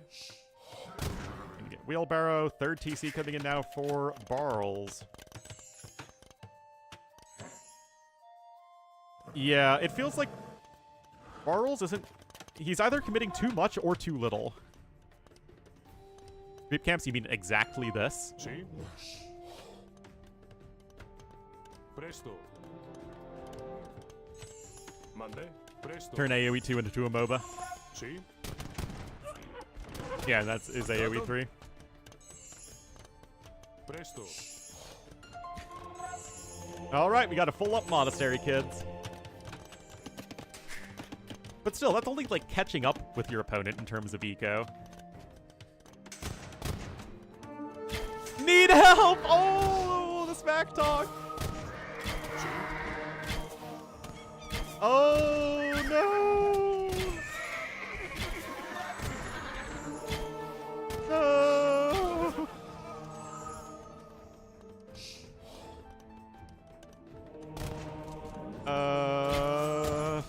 I mean, all the monks are gonna die. No Inquisition in yet. But obviously the Cav Archers are going to scale significantly better than the Conquistadors, at least at this point of the game. 3rd Monastery, let's go! 3rd TC as well, with Barles maintaining a significant eco advantage. And Ganji going to buy the stone necessary for another castle.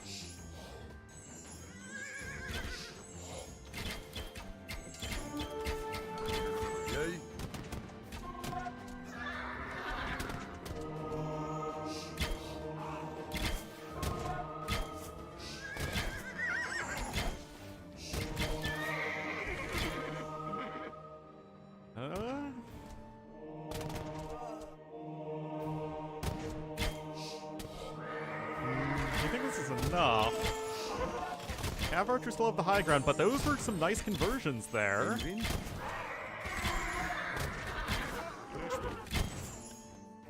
This is getting pretty scrappy, but the macro behind this from Barles is quite good. Now more and more ranges are coming in. We got 10 CA in the queue.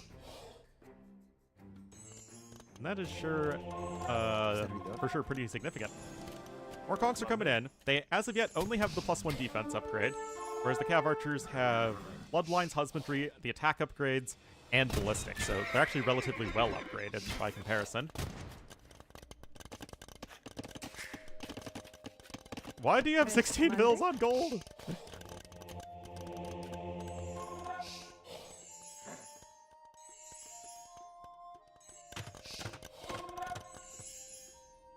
See? Yep, Thumb Ring, Padded Archer Armor coming in here as well. Barles can drop his own castle too.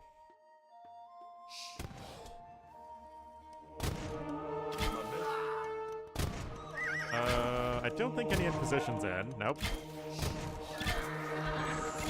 And sure, that's one more conversion. Looks like on each side. See?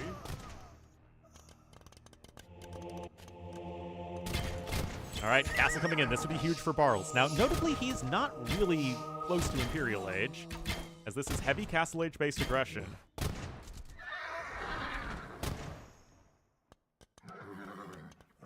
Still, that's a lot of CA.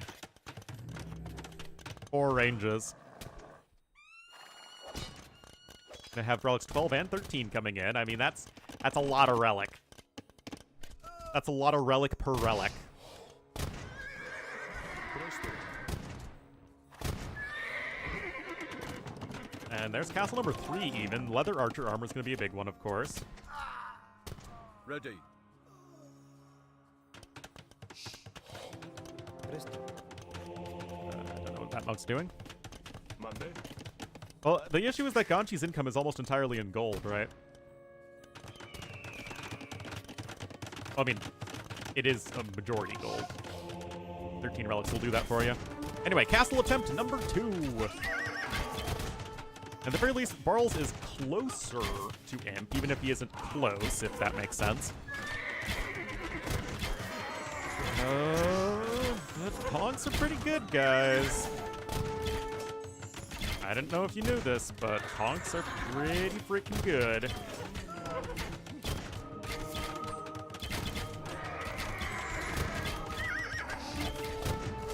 Oh, the Legionary's going ham. I found him. Oh, look at this, guys. Ganji's trying to make this work.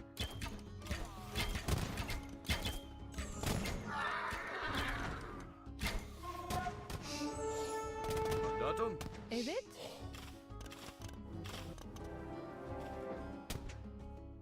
Ready. Mande.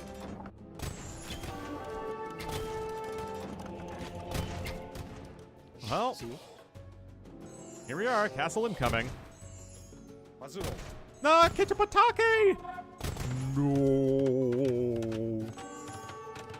I mean, there is a very realistic world where Ganji does get 25 relics. Si. Man, Bloodlines and Husbandry would be nice for yellow, though. Uh-oh, castle number 2 coming in, but the Cav Archers are still 2934 CA? Oh my goodness. Barles isn't even using all of his ranges. Oh dear. Oh no. The scores are gonna flip soon. I think. All right, castle is up.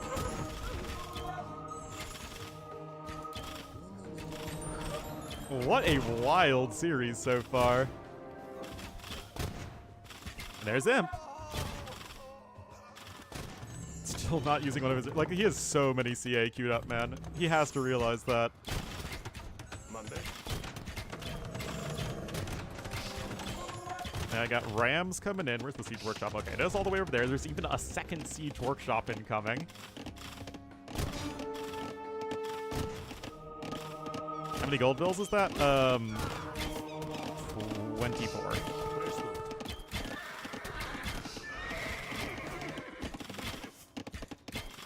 Either 24 or 16 perfectly efficient, fully upgraded gold miners. However you want to think about it. Si. Personally, I think that the 1.5 gold villagers is a little bit more useful most of the time.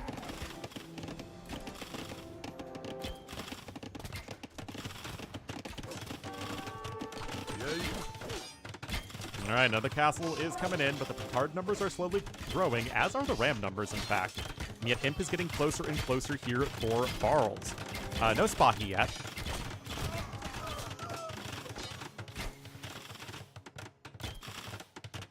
Petard. You can't call a play petarded in the year 2025. Jeez! Get canceled. SMH.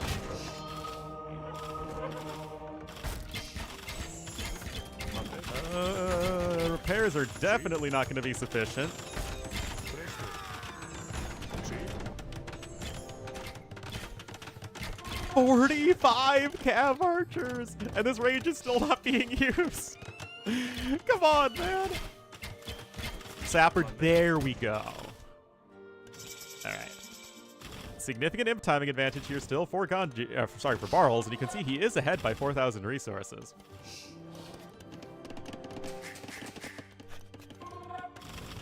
Racer and Parthian Tic Tacs incoming Bombard and Treb. And looks like there are 9 relics. Almost all the Gaia units have finally fallen.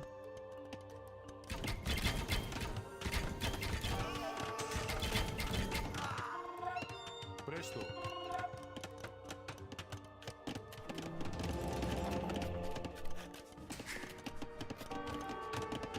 It's 1,000 gold. Yeah. Mad, amazing. Alright, HCA is something that you can afford in just a second.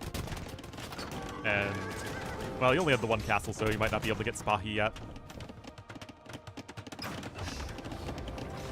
Now, there are 4 castles for the moment for Ganji, so, like, he's got castles. But he's also going to need to transition into something that's a little bit better against Cav Archers in the late game. And, of course, that unit would be the Skirmisher.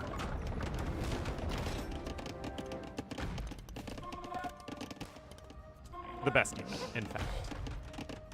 A lot of stone on this map. 36 seconds to imp. Purple does have 2 monks, so can start picking up these relics. Honestly, this hill is also in just a useful position strategically. Or tactically, rather. Emre.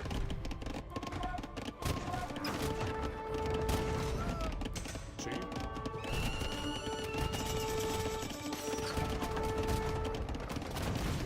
Well, that's not something I would recommend. I mean, to be fair, you're trying to clean up those conches in the back.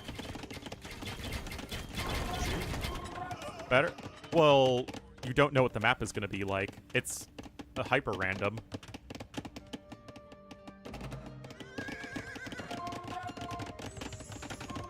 Alright, there are the skirm upgrades coming in. Finally getting bloodlines and husbandry. I think, well, it's a great tournament. Bombard Tower! Oh boy. Ladies and gentlemen, it's going to be Bombard Towering time. Hog.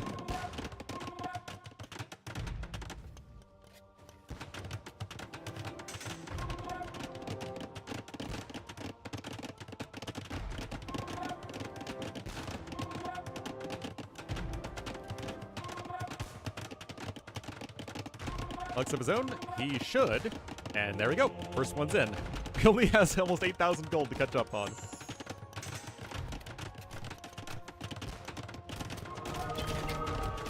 No elite conch, remember.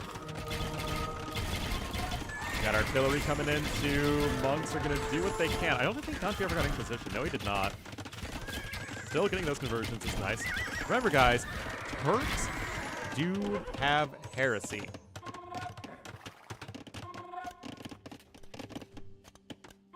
Oh boy, now this is what I like seeing, guys.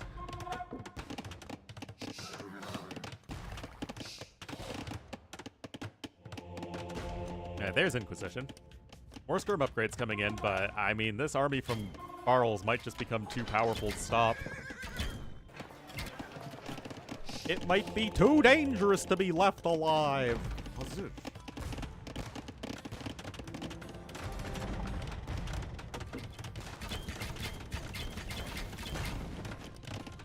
Alright, got a couple trebs coming in, but I mean, these BBT, man, are going to be so hard to stop.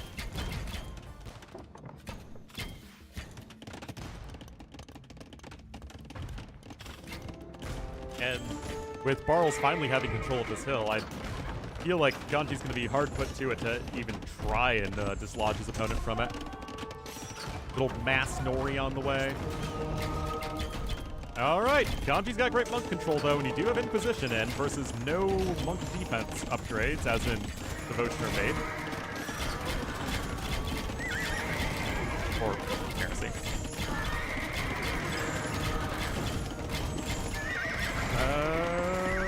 BBT's trying to do some work, and yet... I mean, fully upgraded Kirk HCA are very, very good, of course. Need to see a few more conversions. I mean, you can afford in basically infinite monks in this situation, and there's Devotion in.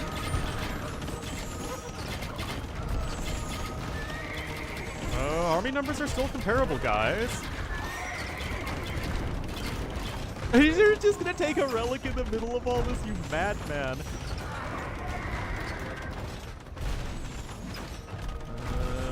bombards at a nice angle there. Get one Treb, almost both Trebs.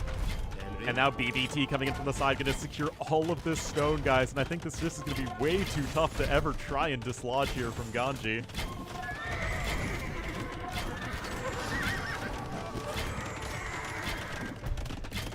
Oh, that bomber tower didn't go anywhere.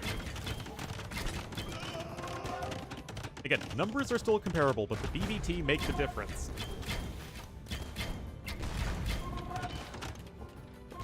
Almost all of the conquistadors are dead, and they're still like your good meat and potatoes unit. Your solid general purpose pushing unit.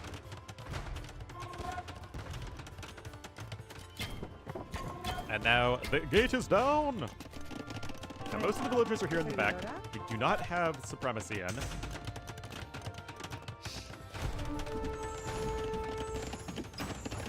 Oh, we could get up to 19 relics. Okay, there's supremacy. Ballistics is a good upgrade, guys, in case you didn't know. Ganji's not giving up yet. I mean, he's still at 172 pop, which is okay. Okay, there's heresy. That's going to be a huge one.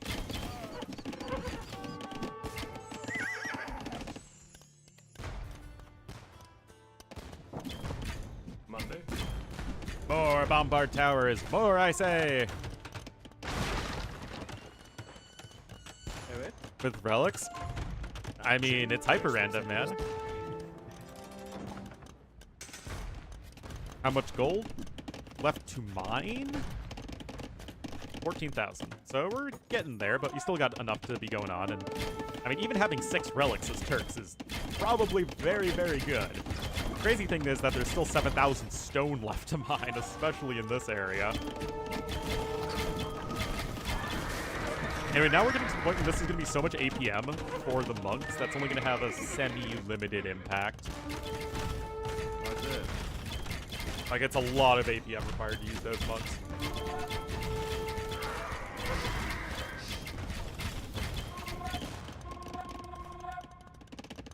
I mean, again, if he's losing this area, he's dead in the water anyway, so I don't think that really matters too much, to be honest.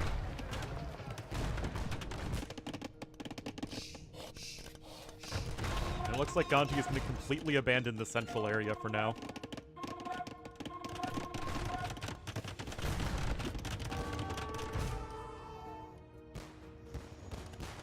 Barles going to start to mix in some hussars. Certainly nothing wrong with that. Oh no! I don't know, guys. Sappers isn't in. Handcart concerning. Handcarts for chumps, man.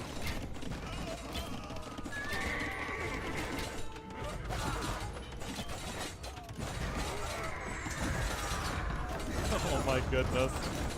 Alright, bombard towers are sort of getting prepped, but now the hussars are coming in. They'll have all these BBTs, man. It's just so much stone for Barles. Kind of like we saw in the last series, it's a map with just so much stone on it. Turks are a civ that absolutely love having that resource, as so many units are going to get swallowed up right there by this Turkish army. Hello, Diff Tom. Krebs are now going to be under threat, and there is the GG called. Barles 1 game away from the grand finals to face Lewis. Drunk Tom, oh boy. Boy.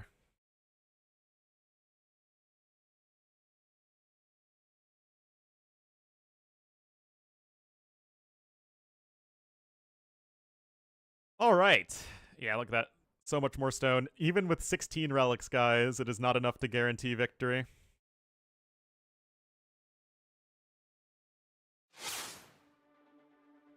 Could be on the last game of the day. Unfortunate. Oh, I never updated. It better be Beast Chi. I mean, if we're going to have the entire semifinals without Beast Chi, is it even worth casting?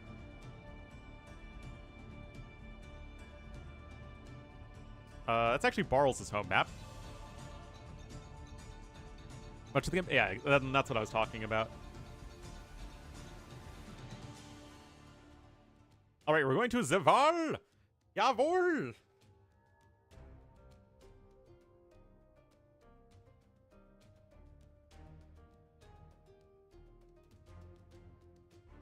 I don't care what game it takes. It needs to end on Beastie. What would it even be? Your, I guess Saracens. Ooh, I mean, that could be very tough to stop.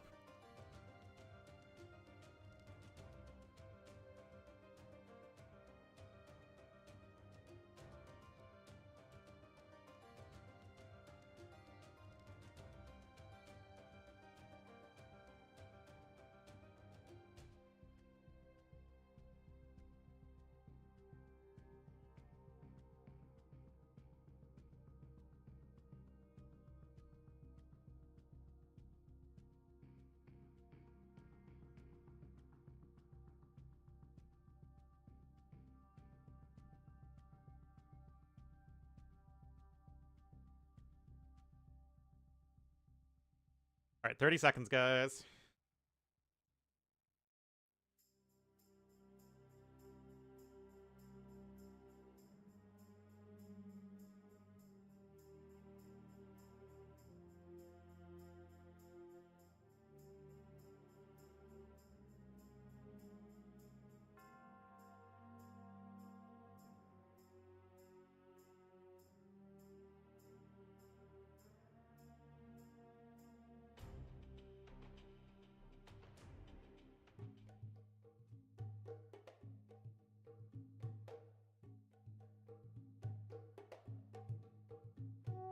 Alrighty. Possibly the last game of the day. Hopefully not, though. We'll have Ganji here in the yellow as the Malay to the south of Zival and to the northeast in the Poiple, as the Portuguese will be the soon-to-be nerfed into the ground organ guns with 6 range. Without the top 16. Well, we have ACCM and we have ACCM in this tournament, who's definitely top 10, despite losing to Lewis, which is pretty funny, honestly. Andy's arguably top 16. Barles, top 16.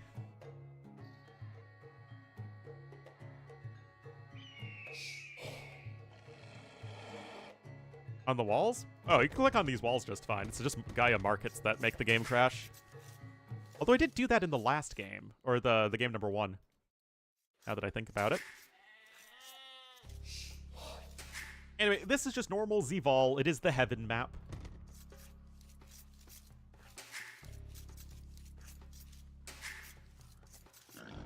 So, Malay versus Portuguese. Now, this is a Civ matchup, I think, that militarily, it's really good for Portuguese, but I do think that the eco of Malay and the timing potential is still so powerful that you can overwhelm Portuguese before they can get fully up and running. Olá. They're one of the very few civs that can theoretically out-tempo Portuguese. There you go.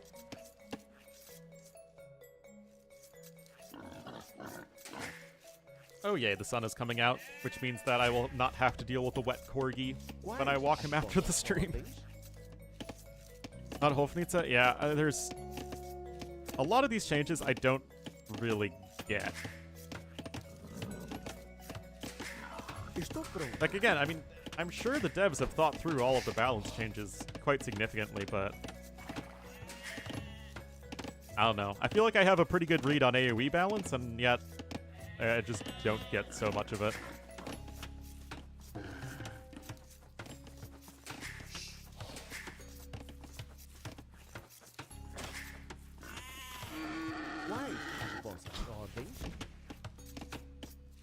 Mid to low elo AoE balance?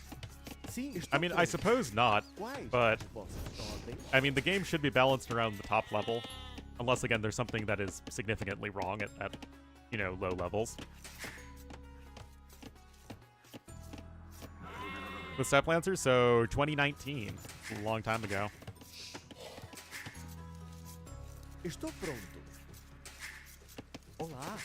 I mean, the strongest civs at lower levels is just going to be whichever's the easiest to play. and the most consistent. You can the civ that you can most consistently do the same strategy with. That was politics. I better read than most for sure, but I got nothing on this.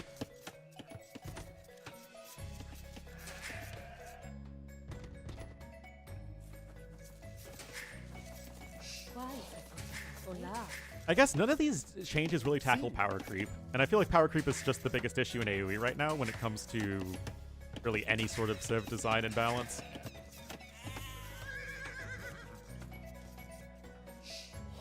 We're having politics.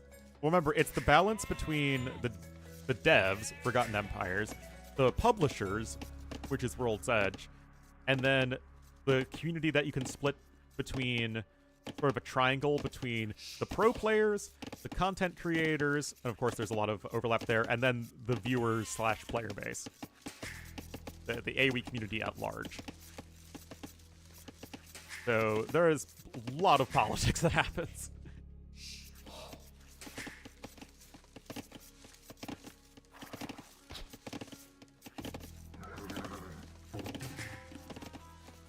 Okay, a little bit of walling over there to the west there for Ganji, and it looks like he is not going to be doing the super fast uptime with Malay, which always makes me happy because there is no reason to do that in this situation because the chances of Barles tower rushing you are extremely low with Portuguese.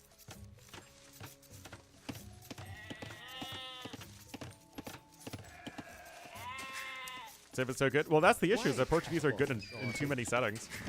Again, I would just remove husbandry from them. I feel like that would be a really great start to make them much less flexible on open maps, where it feels like they are too good in too many situations. Some people want them to nerf the gold bonus, but I feel like that would just make them a little bit more generic. Hola. Like, I'd rather have a interested in competitive group.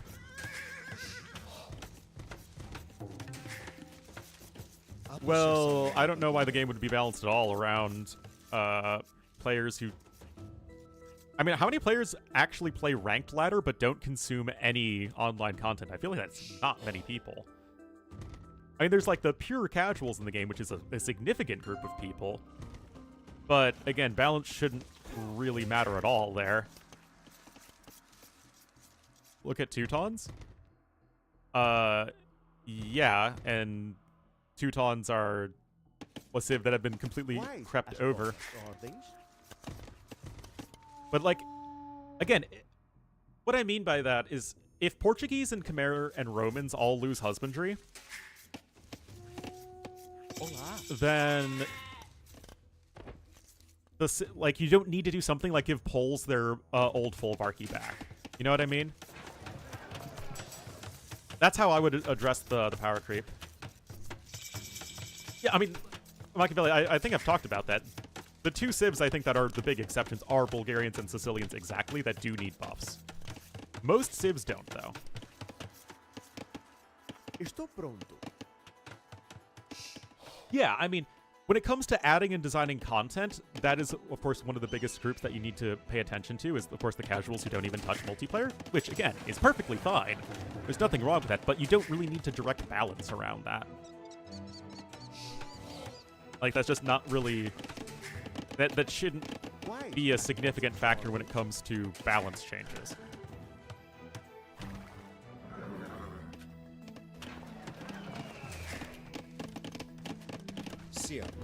That's more of, can you just design a fun civ for people to play against the AI, which the devs honestly pretty much always do a good job of.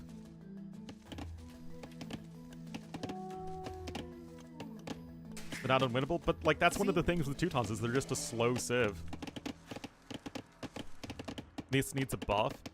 Yeah, I mean that's what I'm talking about. It feels like it's an unending arms race.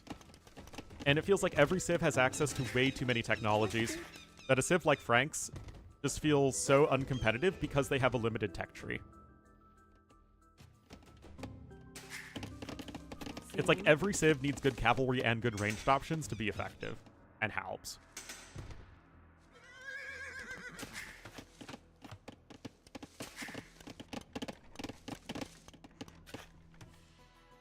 Which I don't think makes civs feel very interesting.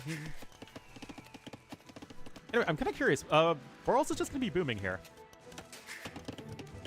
And so is Ganji. Throwing Axemen? No. Throwing Axemen already have 100% accuracy. And they have a short enough range that not having ballistics on them shouldn't be like that big of a deal. Although they are getting more range in the next patch, so maybe not having ballistics on them would be even more relevant. You do see that with Gebettos when attacking at max range in late game, where they can just miss all of their Kapingas. Yeah, I mean, they're both booming.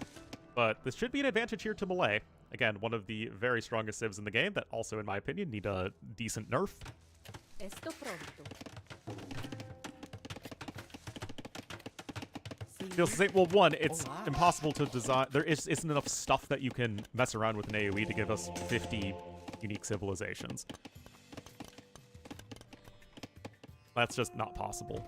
But I still think that it would be a bit easier if the civs had more different tech trees, instead of it feels like every civ has the same tech tree, or like even more of the same tech tree.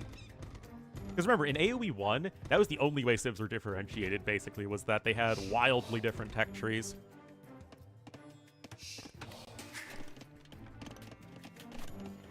Pass-through damage? You mean turn them into the frisbee throwers? The chakrams? Yeah, they're never going to get rid of a civ that they add to the game.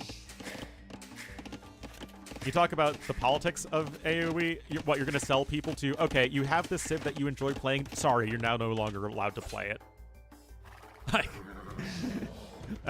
it's not going to fly. Which is why the civs, in my opinion, should have never been added in the first place. But now that they were added, we just kind of have to accept them. I mean, yes, there are civs I could live without, but it's a moot point. I can think of 3 really quickly. And I can think of another 3 that are likely going to be added to that list very soon. Sim. Ao seu dispor. Am I racist? Yes. That's exactly me.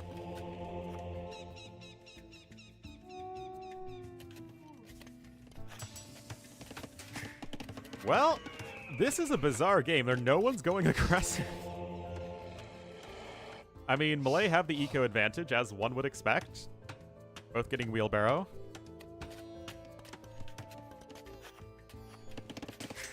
One of the ones that don't fit, I would agree. They are a little too weird.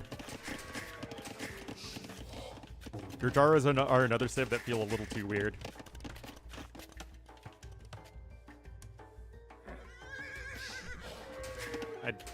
Whereas there are some even, there are some post-AOC civs that feel so like to an AOC civ at this point that AoE would feel weird without them. Like, Italians, Slavs, Malians, Tatars,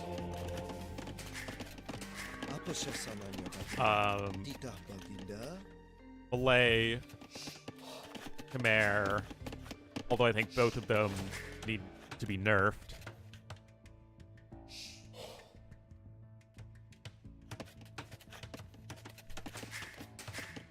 Oh, or by Tatars? Well, Tatars feel like an AoE civ, right? They're the more, finesse, technical-oriented step civ compared to Mongols. Tatars versus Mongols is kind of like Mayans versus Aztecs, right? Aztecs are all about the big, super strong units and power spikes. And Mayans are much more about sort of a smooth consistency throughout a game.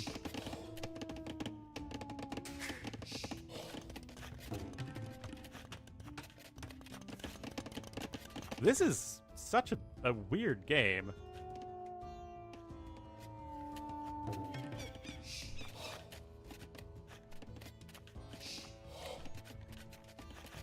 Is a civil war? Well, I mean, both politically and ethnically, Tatars and Mongols shifted around so much that You could call it a civil war. You could call it not a civil war in so many situations.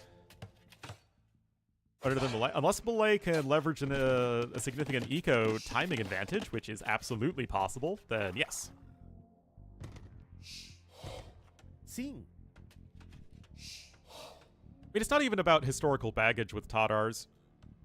It's a matter of, when it comes to the nomadic steppe peoples of Central Asia, there is a much less strong sense of ethnic and national identity, you know, up until the modern era.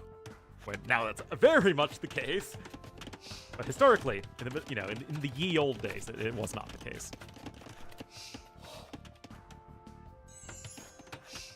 That was one of my biggest takeaways from my Central Asian history class. Why? I suppose I saw things. Anyway, Ganji will still likely get up to Imp faster, but not by that significant of a margin.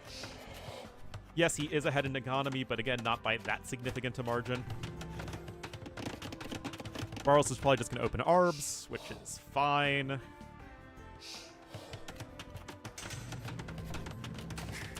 Of Mongol identity?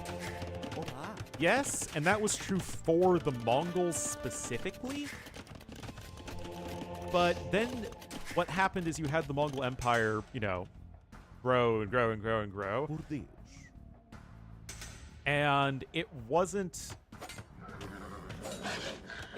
like the Mongol Empire had a core of, you know, ethnic Mongols that dominated all aspects of life all over the place. I mean, that was the case, like, right in the very beginning. But very quickly, the Mongols that were in charge of the various different places that they conquered melted into the local beliefs and customs of the various places, you know, that they were in charge of.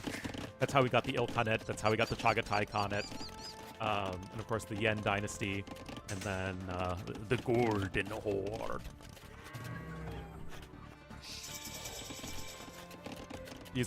I mean, depending on who you're up against, the Mongols were attacking, then yes. No, they both have heavy plow research. They both got it.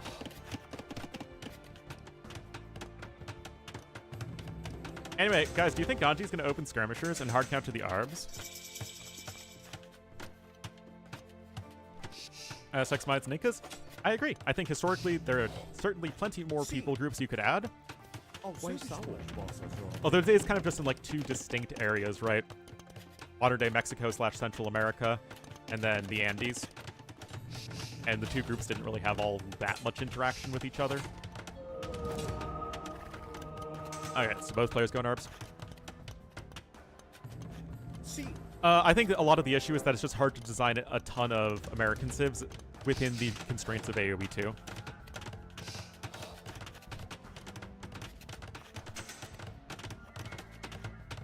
Esto pronto. Harness is wrong? Yes, certainly.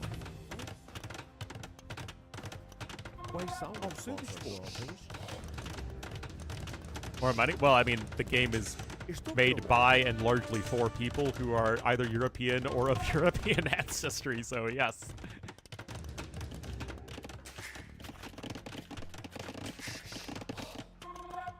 But I'm talking about AoE 2 Civ design space working within the existing units and bonuses available in AoE, right? All the American civs need to miss gunpowder and cavalry.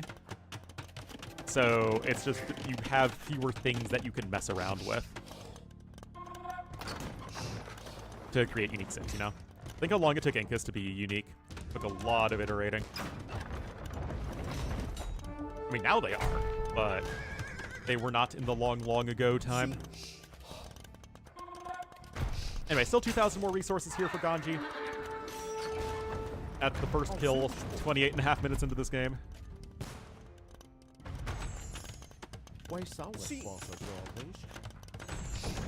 Yeah, certainly. I mean, to be fair, again, the post-AOC civs did a much better job of trying to bring in different parts of world history and bringing them into the spotlight. And I think that's something that Forgotten Empires has actually done a very good job of. Is, you know, again, trying to bring other parts of the world and cultures to the forefront. Native North American civ too.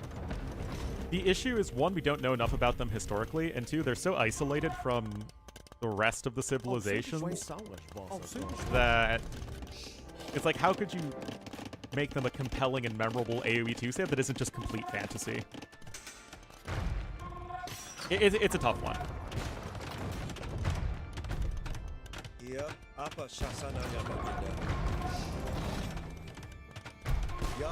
Anyway, the power of the skirmisher will not be gainsaid.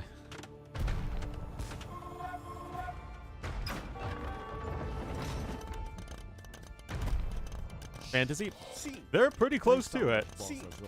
But think that it would be even more extreme for a Mississippian Civ or a Navajo Civ.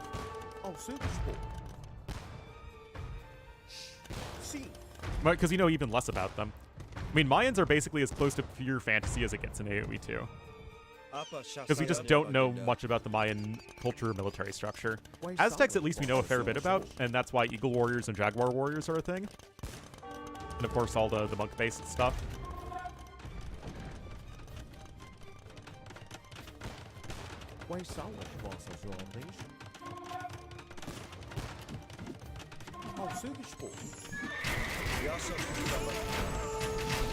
Complain about 3K? Because it makes sense in terms of actual civilizations to be included in AoE 2 to have Aztecs, Mayans, and Incas. And also people will in general not complain about stuff from the long ago time, just accepting that it was made in a different era. In 100 years? Indeed! Anyway, guys, Ganji pushing... He's pushing for the proverbial cushion. I mean, this is Malay Eco coming in strong. Like I said, this is where you get the advantage. I don't think for Barles, it's honestly that exciting just to try and go armed. I'd rather see him work towards like a Portuguese Doom army. Not right. I would say that both of those complaints are very pronounced. And let me tell you, I've probably read more complaints about the Three Kingdoms as a design in AoE 2 than any non-dev. With AoE 2, I mean, we've had Battle for Middle-earth, but I certainly think that AoE 2 is a better game to base, you know, a Middle-earth RTS around. It'd be a lot of fun. Yeah, you got Elite Gambits coming in. And Ganji should be starting to swarm his opponent.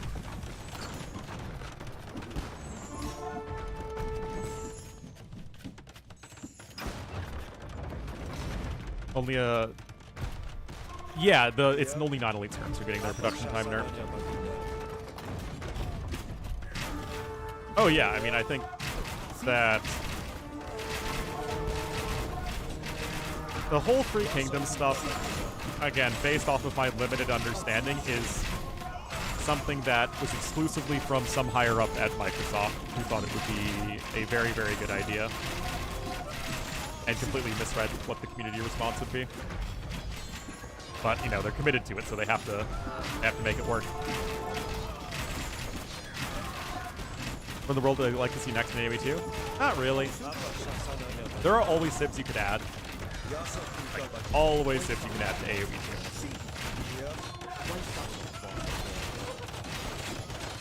2. Okay, Cavalier are out. Their upgrades are not very good, but, I mean, Gambits are still not good against Cavalier.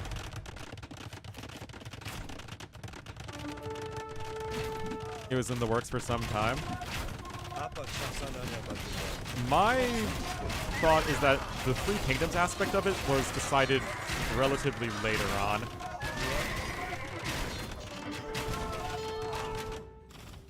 What encourage Japan? What? That's weird. Alright, so there's the one Faderia right now for Barles. And he's hanging in there. But again, my concern is that he's not developing like a super insane army.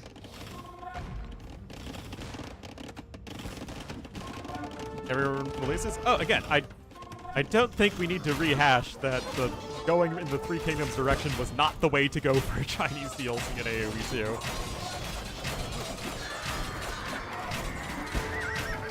You also to the Nika, what?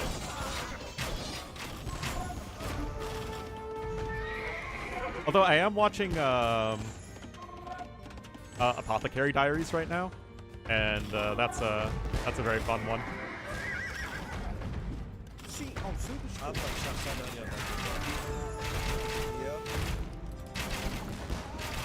Oh, does Barles have Arquebus? I think he does, yeah.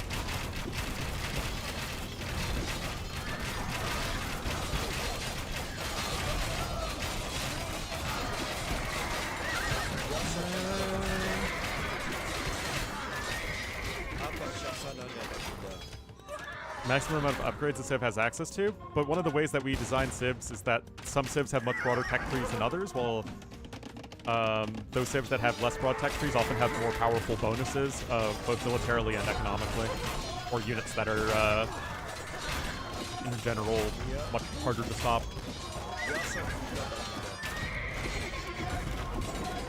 Anyway, Barles is starting to push this back, but again, now he's kind of going into skirmishers.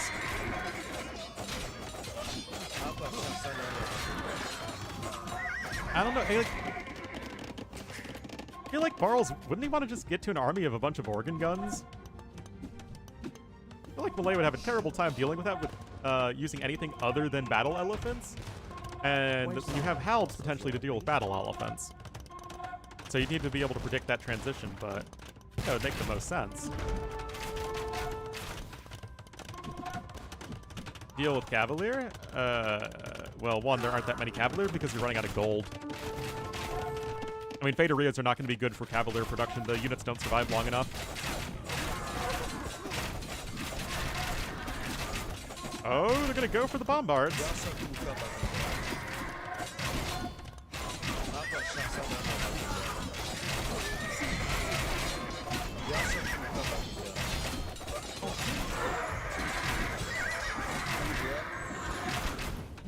Well, that's a nice win for Barles. He has the score lead. Again, no gold, but he has the Federia plus his 3 relics. Although I bet a lot of his resources lead is in wood. He has so many vills on wood. Indeed, that's exactly the case. Ganji head and everything else. Quais são os povos jovens?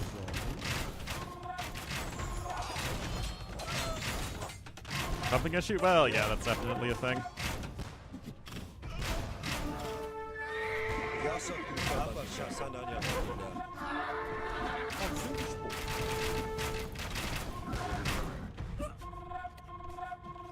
Sim. A couple more upgrades coming in here from Ganji to round out his military. Army value is still slightly higher for him. Although, again, the army value is always going to be depressed for Portuguese because of their discount. In the game? Well, his army is less gold efficient, remember? So it's possible that wouldn't be the case. Decent bombard cannon hit there. And Barles' population's not doing so hot. Those karambits are going nowhere fast. And there still are a few more resources over here. Blast Furnace is a big one, though, for the karambits, obviously, since they have such low base attack. And there are a lot of them, right? That +2 attack is transferred over many different units.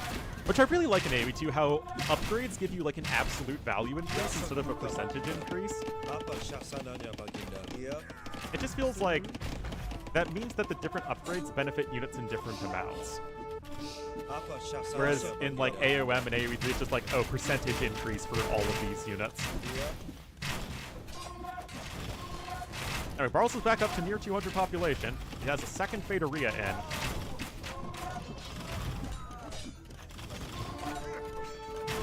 Yeah, Ganji is looking like he's not going to go down without a fight, that's for sure.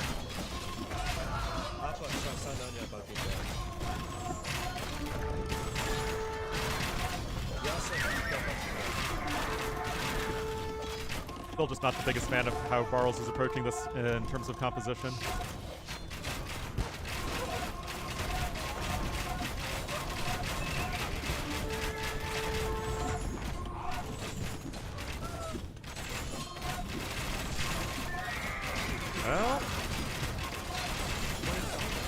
Well, Oh, that's a good hit there for Ganji.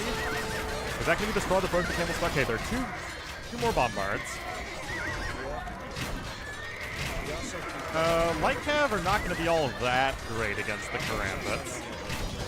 Especially since the Karambits have Blast Furnace and the Light Cav don't even have Iron Casting.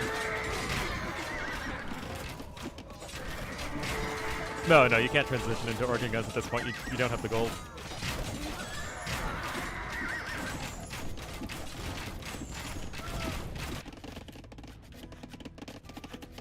We need to see some replenished lumber camps.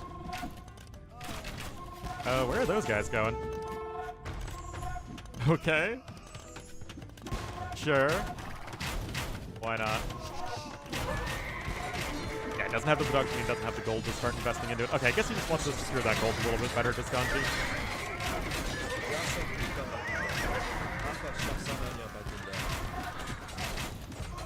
Barles is still ahead in score, though.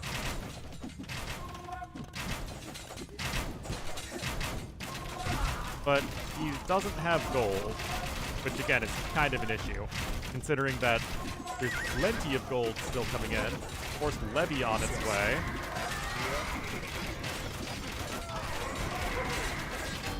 Yeah, obviously the KD is great for Barles, but I'm still not at all sold on him this game. Swordsman upgrades are incoming, and I mean, it's mostly trash units at this point. There are a few ARBs mixed into this army, as again, you do have 3 relics and 2 Faderias.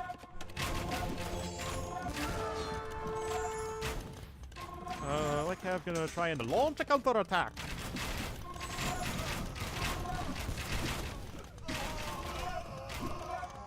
No, he did not. Yeah, that ain't gonna work. I'd like to see the bombards just be a bit more methodical in taking down all these production buildings from Barles.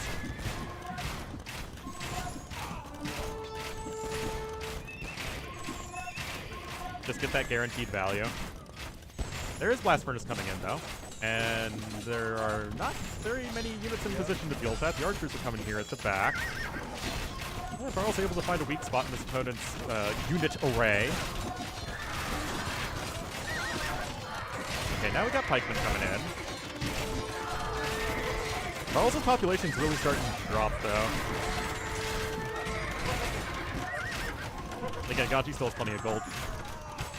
And again, this just goes to show that even with Faderias and even with a 20% gold discount, the army is inherently more efficient from Ganji.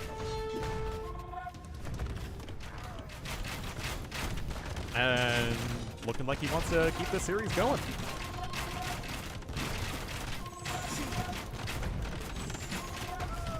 Ought to seal the deal? Yeah, could be.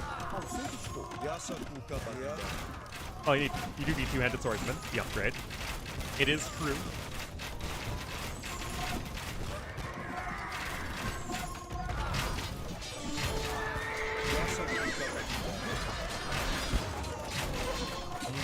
Ganji, want to use your resources? There we go. You still do need to get... Okay, there's Zweihander.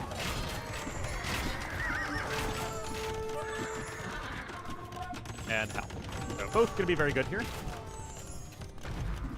Apa Shasanya Banika. Vitaria? I don't know what that means in Greek. It's all Greek to me! Oh, that's a big splat. 62 kills on those bombards. That's pretty impressive. Feta. Oh, the Fetaria. Ah, yes. I read that as Fetaria. Guys, what the heck does Fetaria mean?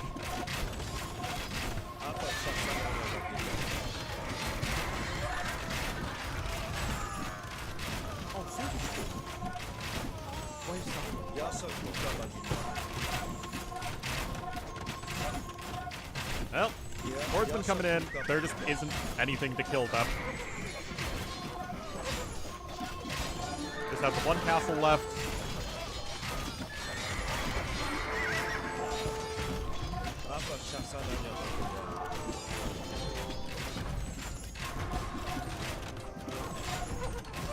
And another volley or two. And guys, Ganji gonna keep his hopes alive.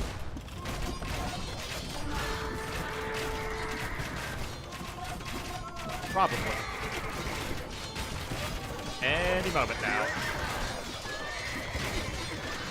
I don't think attacking that barracks is very useful.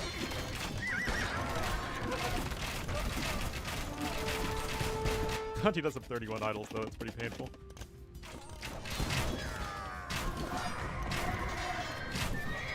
And forward castle even here, going to buy a little bit more stone, and there's the GG called, guys, and the series will march on. Very well done there from Ganji. He had the eco lead, especially when it came to gold and even stone, and was able to leverage that with, again, the inherently more efficient army of the Malay. You can see 200 more units made than his opponent. Barles never really got to his power unit of the organ gun.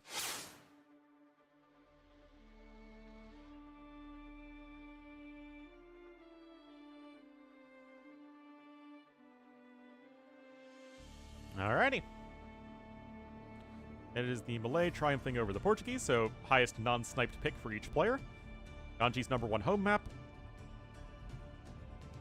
Next CMCBA? No. Alright, guys. Are we going to go to Socotra, or are we going to go to Beast Chi? I think we all know what the people want. Oh, no. Okay, this is going to be interesting.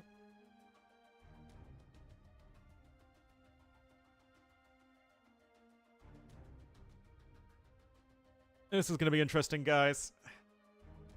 We're going to Socotra. It's going to be sudden death. Regicide sudden death. No, it's not sudden death, just regicide.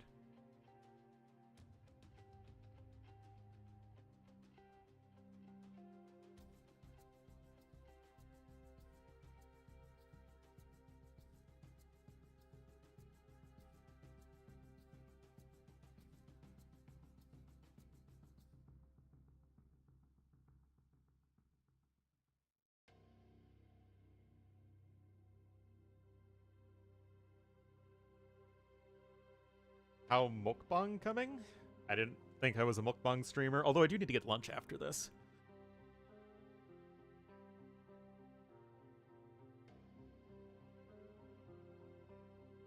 I know, I mean, we absolutely need a game 5 on Beast Chi.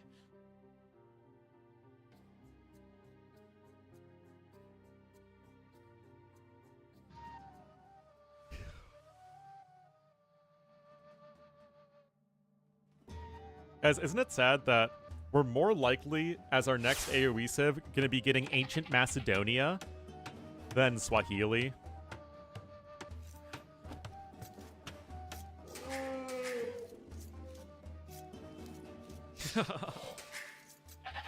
Finished? Yes. I am looking for a job. Why? Because it's heavily implied that the next Chronicles civ, next Chronicles expansion will be about Alexander, as in the Great One. And with all of the changes that are coming into the Chronicle civs, it seems very likely that they're going to bring over the 3 existing Chronicle civs to multiplayer. Which I think is just bizarre because you have all of these different basic units. Like re-skinned units, it's just a mess.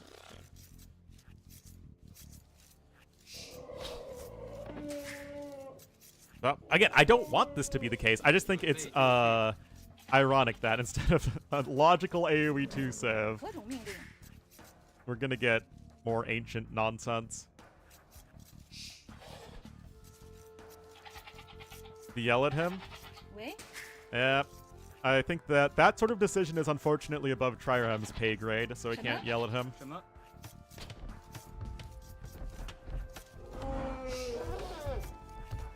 Month for multiplayer? Yeah, man. Alright, no laming shenanigans so far.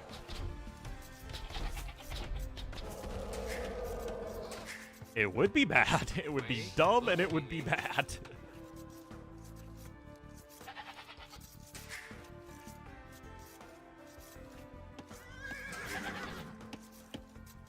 آماده. Armada. سلام. Alarm. Why is the king so nasally? آری. Ori.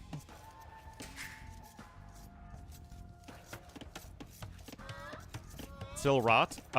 As of right now, it does because the pup patch is not in the live game. Into one big AoE, yeah, basically. I just don't know why the devs are so focused on adding ancient stuff into AoE 2. It's like, it's the Middle Ages. There is an enormous well of pop culture content you can pull from.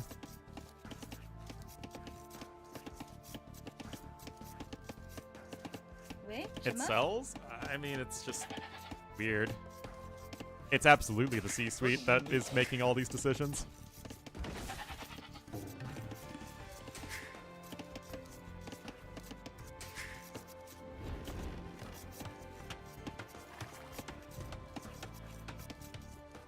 Alright, Barracks coming in here from Barles. Of course, Wu very good at the aggression. AOC classic, but that didn't restrict Civ choice. Trying to make more? That's not how business works.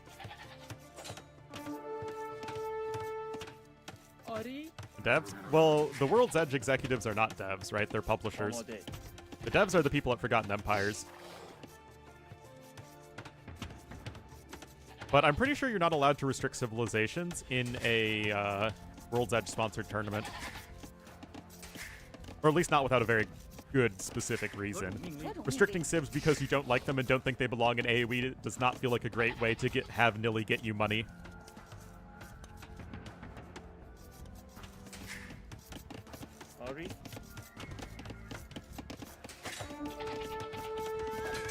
Oh, Feudal Age is coming in here for the Persians player, and it is going to be a Metadarm rush here from Barles. You can see Feudal Age is on its way. But the walls are coming in here for yellow, and Persians to me are a very odd civilization because they're so good for Beastchi. Of monetizing? I agree.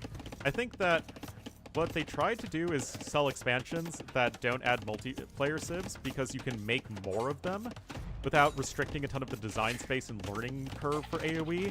But I think that the somebody has determined, whether rightly or wrongly, that non-multiplayer civ DLCs are not selling well enough.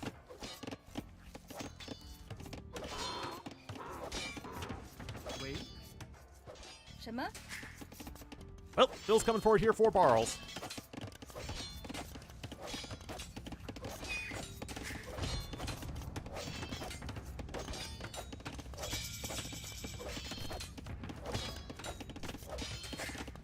Alright.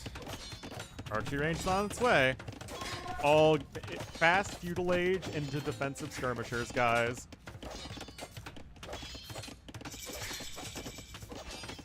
Three Kingdom Civs? Well, I mean, the Three Kingdom Civs are not exactly popular with the Chinese community.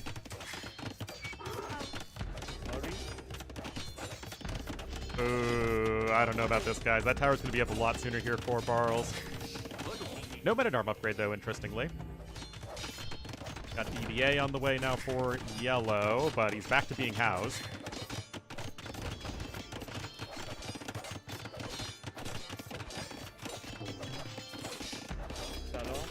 The Uwu.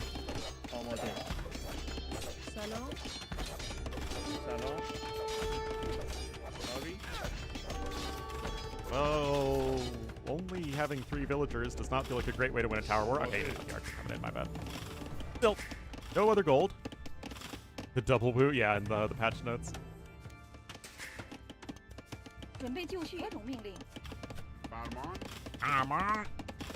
I never realized the Persian king was that nasally.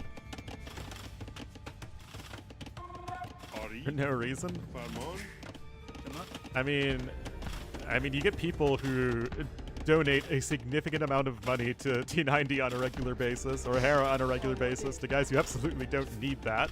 Although I'm sure they appreciate the support.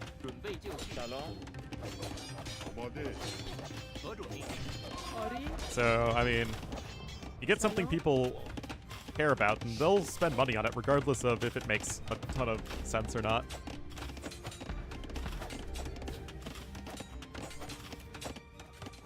Imogen, give us some slack. That's fair. That's fair. آماده. آری. 什么？ 何种命令？准备就绪。什么？ Oh, this is gonna be 2 dead vills. This is ugly, guys. This is quite ugly. 准备就绪。何种命令？ Because of their egos. Yeah, I feel like part of it is just people want to have that parasocial relationship with the popular person. The untaxed billionaires. سلام. Well, at least in America, you are quite heavily taxed as a streamer, which is, I think, part of why T90 moved to Florida. آماده. Is it cancer? Oh. 准备 It's weird, because people have parasocial relationships with, like, actual 什 celebrities, 么？何种命令？ which is just sad, but that's kind of how things work right now. I feel like I don't... Calling him, like, a real friendship I have with my community doesn't feel right, but at least, you know, with some exceptions. But, like, is it truly parasocial, the relationship I have with Twitch chat? I would say toxic. 什么？ I would say unhealthy. Parasitic, even. But, I don't know, I feel like I'd have a greater connection to you guys, and this would be true of any streamer. 喂？什么？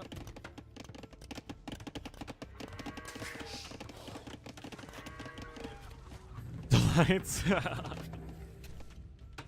Alright, well, Barles still 3 bills ahead. Again, 7 seconds idle time versus a minute 14. In addition to being, I guess, +1. I guess there was a wolf that killed a bill somewhere.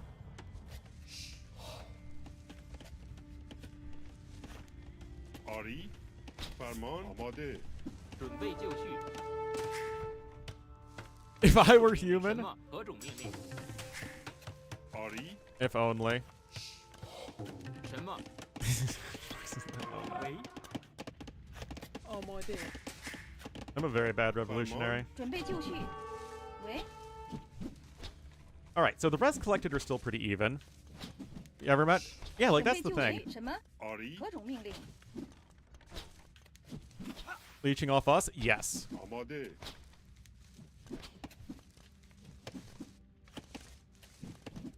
准备就绪。 You want to hear it? Who knows? 何种命令？ It is 17 on food right now here for Ganji. سلام. Let's have 6 on the forage bushes, and obviously there isn't much food left there. Urban Chicago? Indeed I do. 准备就绪。 فرمان. آماده. And honestly, I should do a Chicago meetup. There are people who are like, hey Ornlu, let me take you out for a drink. But then I'm like, but going to Chicago's so much effort. Being friends with any of them? Yeah, آری. it's like, it's different than an actual friendship, and it's also different than parasociality. But that's not to say that people like, you know, T90 and Hera and Viper don't have genuine connections with certain chatters and community members of their own, because they very much do. 什么？ فرمان. And I think that's just part of being a Twitch streamer in general. And the metal thing? What metal thing?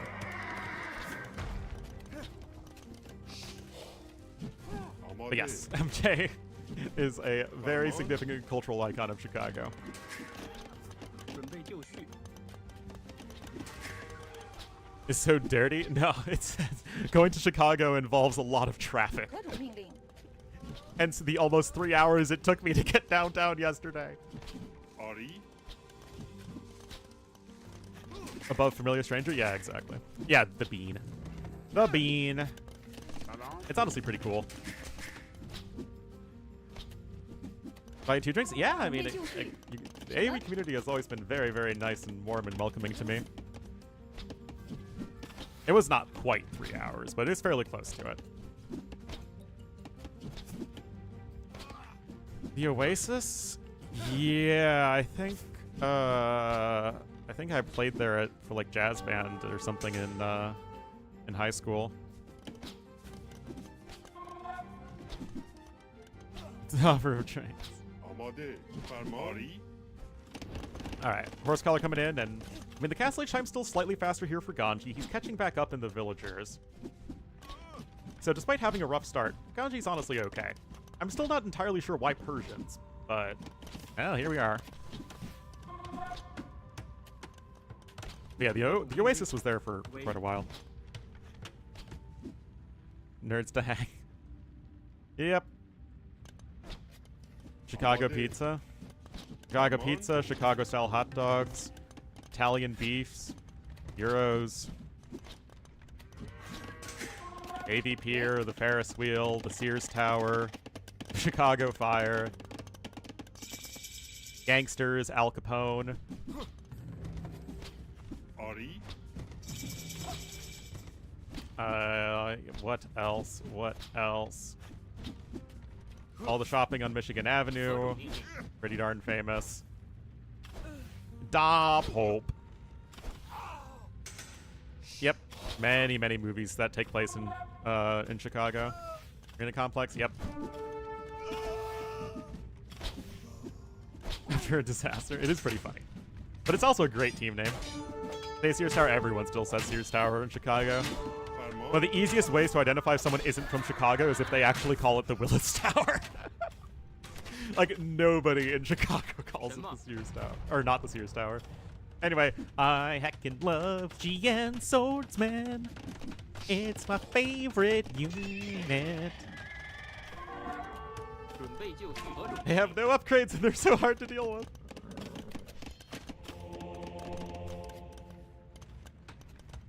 Monastery coming in, squires as well.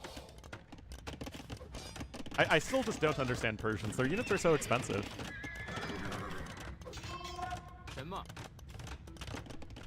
Like what, are you gonna be able to go 2 stable knight production here? With, you know, +1/+2 bloodlines and husbandry? The last year? Yeah, they renamed it sometime when I was a kid. Because, you know, Sears isn't really that much of a thing anymore. I think they still exist in some capacity. Forget what that is, though. Anyway, Barles is now getting ahead in the resources collected.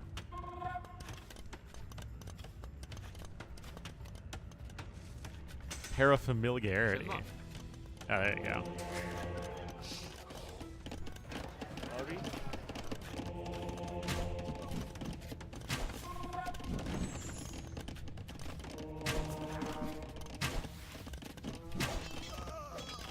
Really? Yeah, I mentioned Al Capone.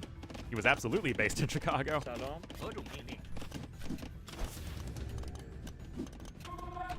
آماده. Alright, Siege Workshop coming in, but I am just not at all sold on this being a very good army for Ganji. Generic skirms? Really? Unless he can get a random king snipe, but that's pretty darn unlikely.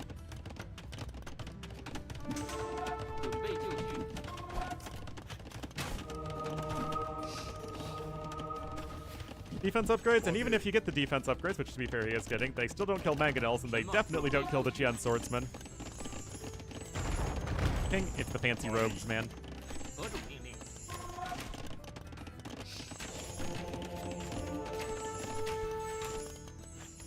I mean, it is true that skirms beat every unit in AoE too. But even so, you can see the army value is so heavily in favor of Barles. Yeah, you're gonna need to... deleting that too. This is getting rough, guys. We might not be able to go to Beast G today.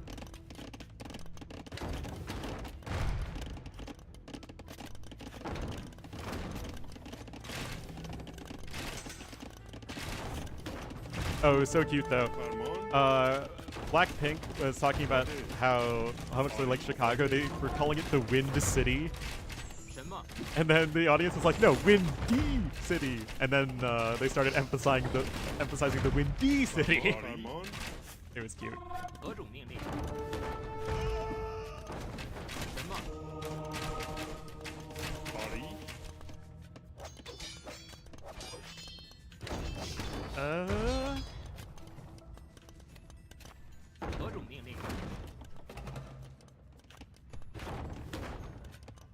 I mean, you can still win this. as Ganji if you get a 2-0 Mangonel trade. Yeah, I saw Blackpink yesterday. Downtown. Hence the very long drive I was complaining about. Okay, I mean, there's gonna need... The populations are still very close, right? But the army still feels a lot better here for Barles. And again, this needs to be not just a good trade, but a crushingly good trade. And I don't see this at all, guys. Oh my goodness. Okay, well, that was good.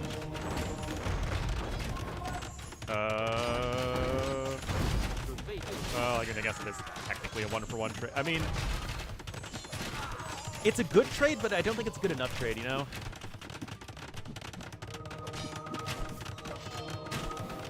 Complain about?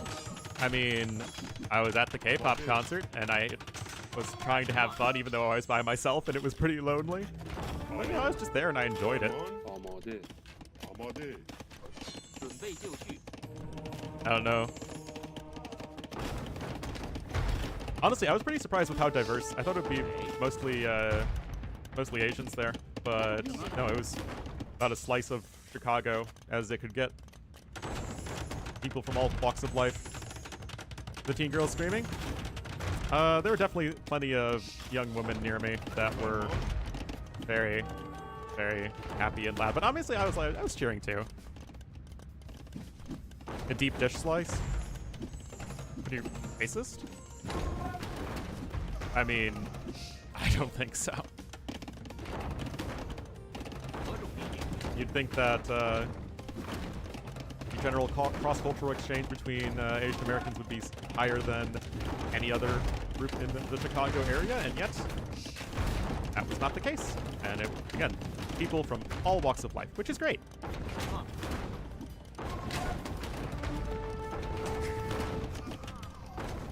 Anyway, again, you're trying to make this work here, Ganji. He has a big army lead. That castle doesn't really do that much right now.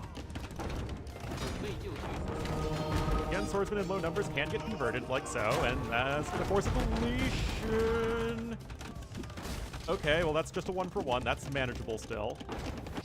Come on, you bring us to Bishi. Atsai? I don't know who or what that is. Okay, guard towers coming in here for Barles. 3 mangonels can still make that work with more and more on the way. Like I said, Ganji needed something big to be made to work. He's kind of doing it. In age range? Yeah, again, like, it was everywhere from... I mean, there weren't, like, a bunch of old people, like, at the Elton John concert I went to when I was a kid, but there were... You know, there were families there, groups of friends, couples, and then Ornlu by himself, being sad, but also enjoying the concert. Anyway, Barles is gonna click up. Doesn't have an army, though. He has, where's Mangonel? Mangonel's over here on Neptune.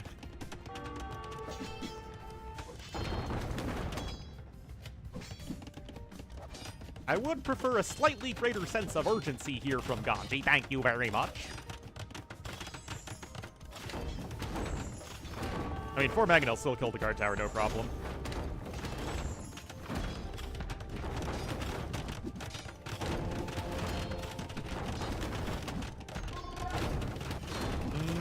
Is it even gonna get 1? Not even. Okay, there's another guard tower being rushed up, but obviously this ain't pretty right now for Barles, guys. Hunt's a mega fan? Yeah, I got into K-pop with G from Girls' Generation back in 2009. I'm old, man. Especially when it comes to the Korean wave.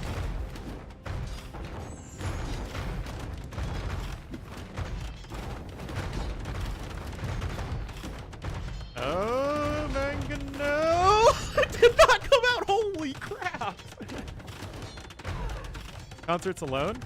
I mean, like, again, I enjoyed the concert. It's just something that it feels like it would be more fun to share with somebody. Oh my god, that's wild, though, guys. Okay, we have another mango coming in. That's gonna be a 1-0.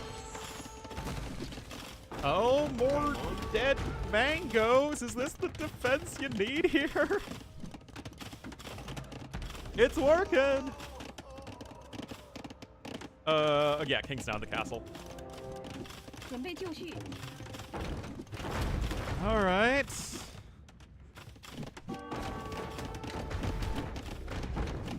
么？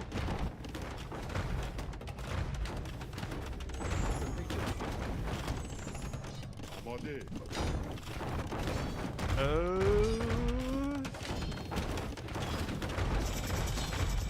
Not dance? People were on their feet almost the entire time. The only time people sat down was for like a couple of minutes when they were, transitioning. You know, taking a brief break and just having the background people. So yeah, I mean, it's a seat in the sense of, occupancy of the of Soldier Field. Where I was at Soldier Field where the Chicago Bears play, so big outdoor venue, and it was full up. Farmon. It was cool.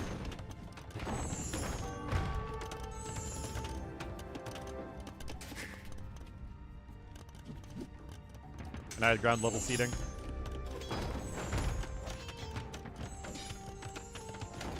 Flight 6, yeah, basically. Except I didn't have one of those because I was too lazy to get one. Also, I was like a minute late for the aforementioned extremely long drive. I was like just there in time. All right, traction trebs are coming in. Remember, guys, no actual trebuchets. You just have to rely on the traction variants. And it's still just skirmishers from Ganji. Fake fan, yeah, that's right. Don't I Uber? The cost of Ubering, I mean, one, it wouldn't really help because the Uber would still be stuck in traffic just like I was driving. And two, I had a car, and it would just be obscenely expensive. All right, again, the resources are still in favor of Barles. What?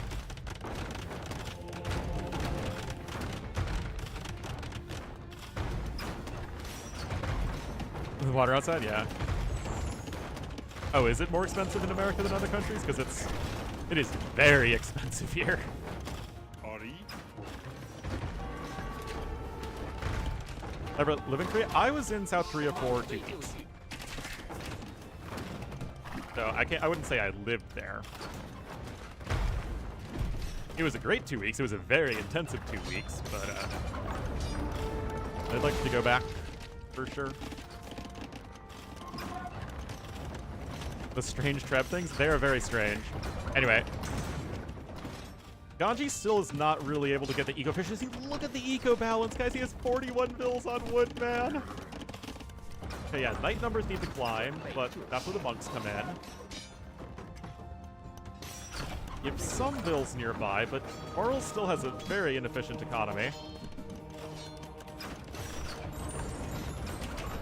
Bro. Udo Island? Farmon. Never been to Udo. I've never even been to Jeju. Ari. Ari. I was only ever in Seoul, Busan, and Gyeonggi, and the DMZ. 准备就绪，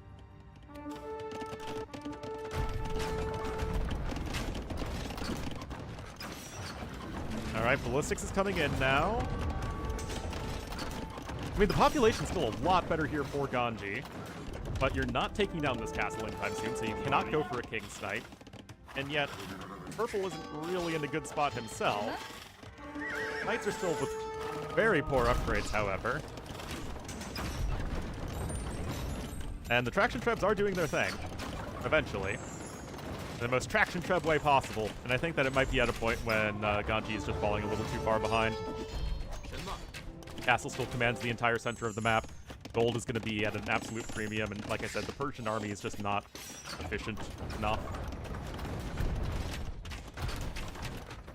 Is gold collected? Yeah, gold collected a lot better here for Barles. So big sag on the lack of Beast G today.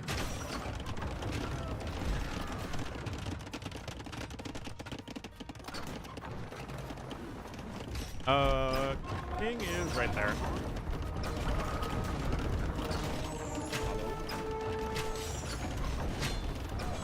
Zero on gold. Okay, Ganji's gonna try and secure that with a castle. I mean, credit to him for trying. Only hell maps. I mean, this is pretty fun. But you don't have... If these were knights that had, full-blown Castle Age upgrades, then like maybe. But no, they are not.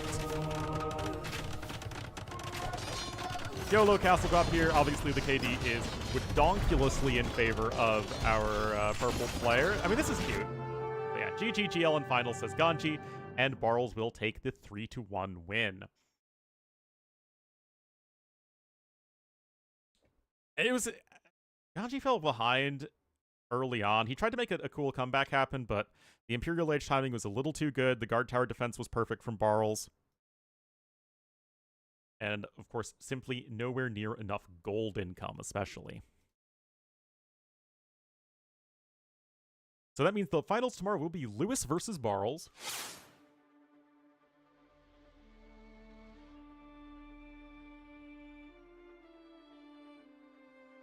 So well done to him. And that'll be fun. I'll cast it, of course. And that's what I've been saying this entire time, Cola! We better see the decider game on Beast Sheet. That is 1,000% for sure. And I'll go ahead and raid John Slope. He is, of course, the lovely host of this tournament, and I'll see you guys tomorrow.